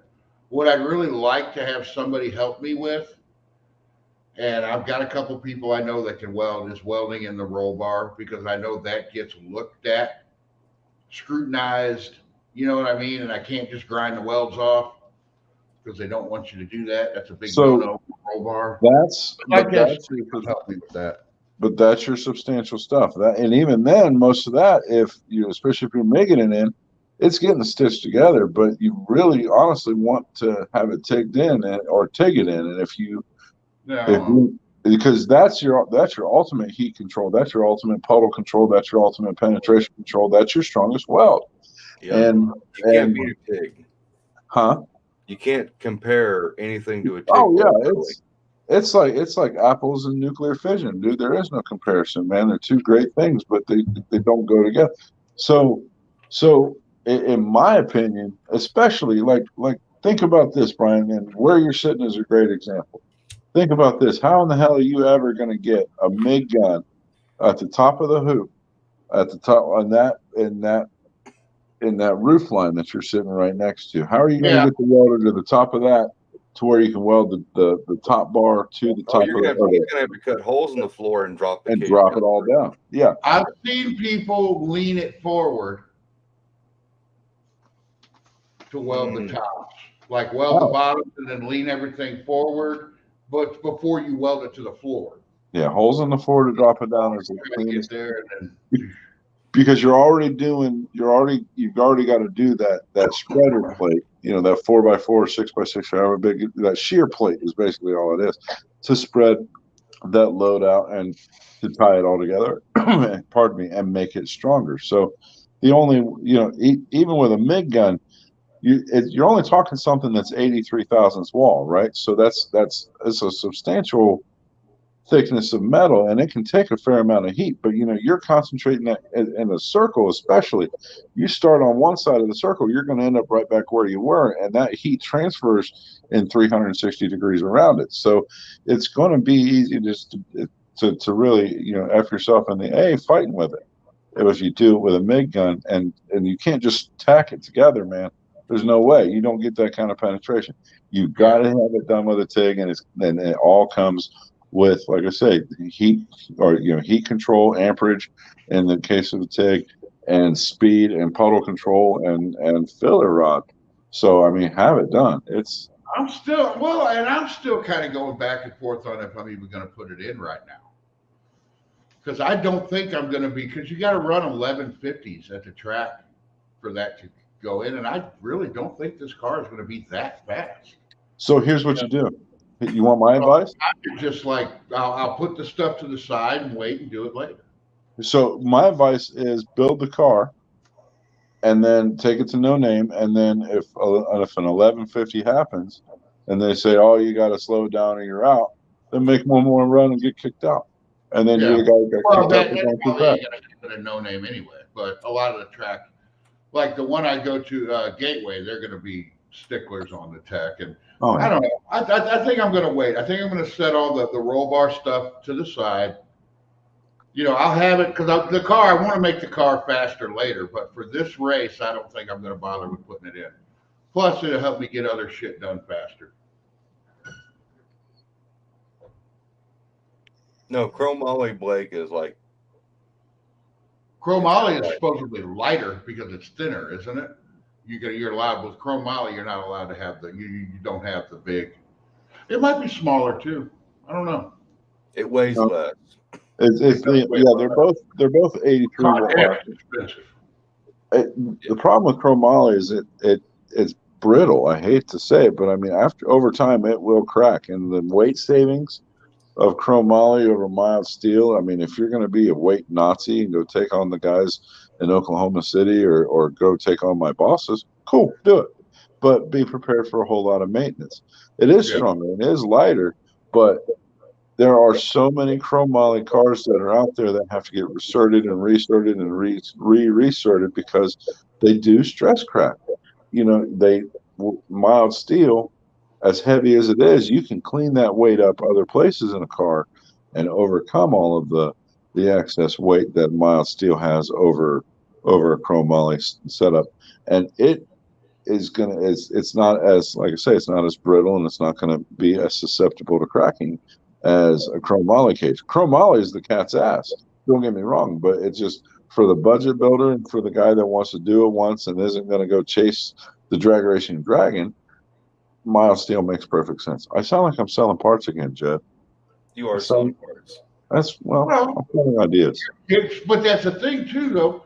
You've been in this industry and forever, and you are giving advice right now to good advice. That's why besides you being my friend and I like having you around, that's why I like having you in these lives. Thanks, man. It's the cage you got was mild steel, right? Yeah. It's just it's a roll bar, it's a 8-point roll bar. You probably don't even need all 8, man. Honestly, if you do the 4 bars, just the hoop and the 2 back bars, call it a day. I'm probably just not even going to mess with it. I'll set it off to the side because I know I'm probably going to need it later. So, but it just because that's going to take a whole weekend to do that, if not more, and that's just time that I've got to spend doing other shit on this car. I think it took 2 weeks to do my cage at the chassis shop just because of everything else they were doing. But they also had to custom bend those back bars for me. Yeah. I mean, I could probably have it done in 3 days, with somebody here who knows what they're doing. But that's that's like taking another week and taking it away when I could be doing other stuff. And if I don't need it. Now, if at the end of the day, if I get the car going and, I go to run it, the damn thing runs like 1149 or something. I'm like, well, fuck, okay, let's go back and put that in. But I don't think it's going to run that fast with what I'm building. Or you just let out at the 1,000 foot every time and maintain consistency that way. Or don't hit the nitrous. Yeah, shit like that. How tight is the Jegs A-body kit? The only piece that's tight in any Jegs roll bar kit, any roll bar kit that you get from anybody, the only piece that's actually really tight are the hoop and the halo. And that's the only piece that's specific to any car. The width, the height, and the where it's got to make its bends, like on Brian's car there, where it comes up at the top of the B pillar there, and then kind of curves in to match it. That's the only, and then the halo, the length of the halo up to the windshield, and the curvature and the bends and all of that. Those are the only real pieces that are specific, and they're all really tight, man. They engineered those kits back when those cars were new in the 70s at Jegs, when they were building race cars at Jegs. You used to be able to walk into the Jegs store and order a car, and the guys in the back would bend and weld the stuff up for you, and you would just be on a waiting list. You show up with a trailer and come pick it up. So they're plenty tight because they were made off of new, fresh cars that didn't have a whole bunch of new metal in them, or hadn't been wrecked and repaired, or butchered and cobbled together and then uncobbled to make right. So they're really good. They're really tight, and they're all shipped long. So yeah, it's all long. It's all long, so you can tailor it and tighten it up, or make it as loose as you want or as tight as you want. That's what she said, giggity. But I got you. But they're plenty nice, Blake, as far as that goes. And any other place is going to be real similar, but you know where I'm going to recommend you to buy the stuff from. I'm happy with my Jake's kit, except for those down bars in the trunk. Those I recommend you get them, because they need to go to the frame rails. That's the other thing is, and that's something. It's not something the down bars on my kit. With the hoop is the only piece that's special order for the car. The down bars and everything else is all generic. Okay, this go. They cut it long enough where it'll go in any car. So what Jed is talking about is the seat saver style bars, where they ride the top of the roof at the top of the cage back, and then they hug real tight to the back window instead of just being at a 45 or whatever it is from the top of the hoop down to the frame rail through the speaker holes or the tulip panel or whatever. But I wish I would have sold those to you in the first place, Jed, the seat saver bars. I'm sorry about that. Everybody I talked to, as far as chassis go, those bars need to connect into the rear frame rail and not to the shock mounts, like what those bars came in the kit are like they're supposed to do. Right. They need to go to the rear frame rail. So yeah, that's and Johnny. I guess Johnny left. I don't know. I guess we got too weird for him. He's in chat, but yeah, the 10-point cage is $300. It's plenty cheap. I got it here. It's cheap. If it wasn't cheap, I wouldn't have it already. But it's just the fact that the whole thing with me not wanting to put it in. It's just the time frame now. I'm having to start cutting back what I wanted, and I got to get the car done. It's got to get done. If I have time, I put it in. But if I don't, I won't, and it won't hurt either way.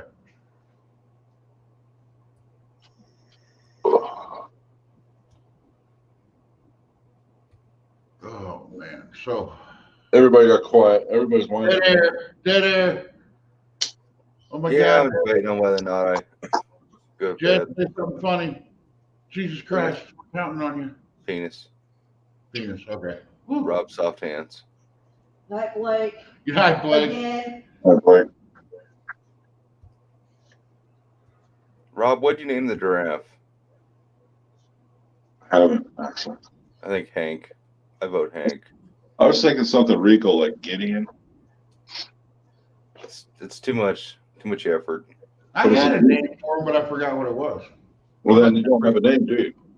I gave you the name at. Oh, I got it. What about Jeffrey? That's too Jeffrey's simple.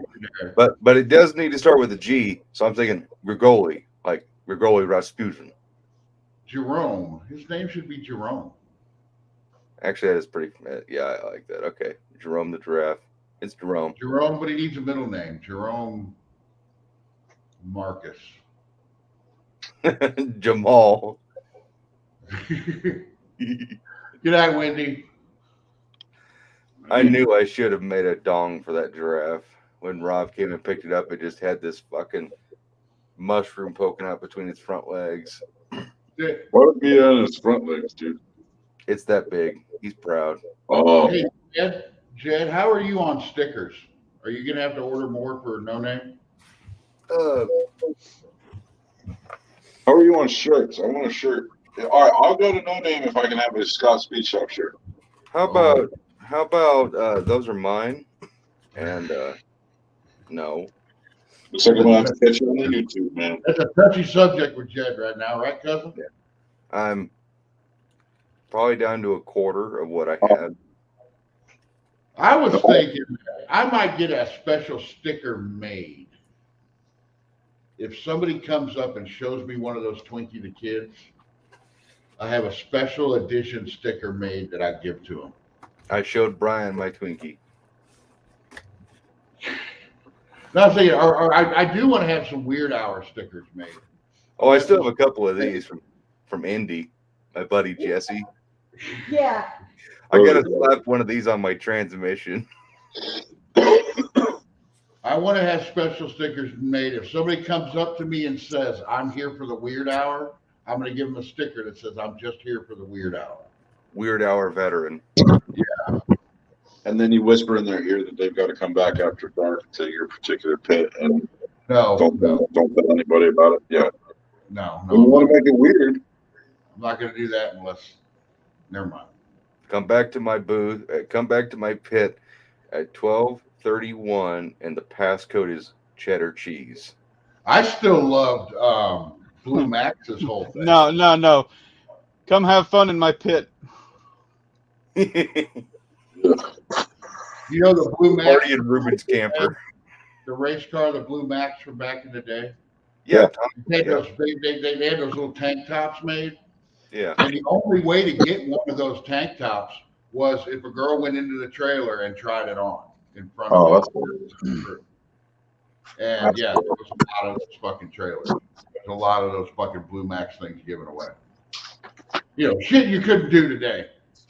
I think Jungle Pam said she was the only one that got one of those without having to. She didn't have to. She showed it all off in the first place. Yeah, she kind of did. Yeah, nothing to the imagination. I don't. My imagination ain't that fucking good. I'm fine with it.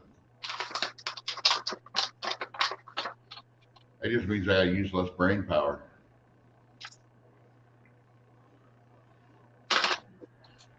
Brian, say something funny. I don't have anything funny to say. William, say something funny. Nothing comes to mind at the moment. Oh my God. I'll have to pull my phone out and look at it.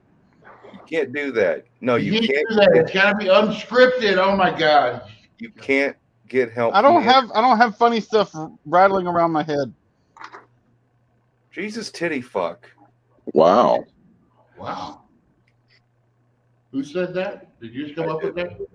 Oh, okay. I thought somebody might have said it in chat. No. Oh God, that'd be awful. People walk up to us at the No Name Nationals, just say fucking inappropriate shit. Just for no reason, walk up. Titty fuck. Oh, okay, here, get a sticker. You're good.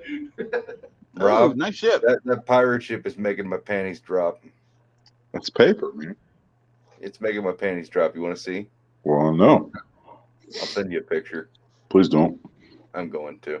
It came out really cool. I'm sending you a picture. Chris, are you home? Talking Mopar's in the chat. He is the only other person besides Jed that has triggered the Weird Hour He did. The Weird Hour video. But usually it's Jed. Throw up a link just in case he's home. I don't know if he's home. He might be on his phone. I don't know. But we'll do. I'm going to be peeling out here pretty soon. Raker came to our defense. He did. I take that. Yeah, I think I'm going to tap out there, gentlemen. I'm wore out on it's All like right. 4.5 hours, Brian. Yeah. 4.5. You say I don't ever hang out. I hung out, bro. Oh no, I never say that. You say that a lot. Yeah, I do. Bro. Just wait. What is it? You call me a boomer? Was it 1:30 where you're at? Yeah. Yeah. If you do come and donate nationals, you got to stay up later than that, though. I'm practicing now, man, because I'm a boomer and I need some time to fold into. Right? Hi, Don. Good night, Don. And Chris is on the way home. Oh, okay. All right. I will see you. I will talk, guys. I hate to do it. Me Yeah, too. man, you're here. Yeah, it's a good time to end it. Dude, thanks for having me on here, man. Congrats on the 1 year, Brian. Yeah, thanks. Yeah, man. Chris, That's I'm cool. gonna leave this. You got the link though. I'm gonna leave this open. No.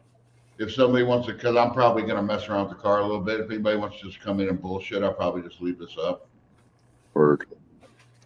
All right, guys. I'll talk to you guys soon. Thanks, everybody. Have a good night. Thanks, everybody in the chat, too. Later, everybody.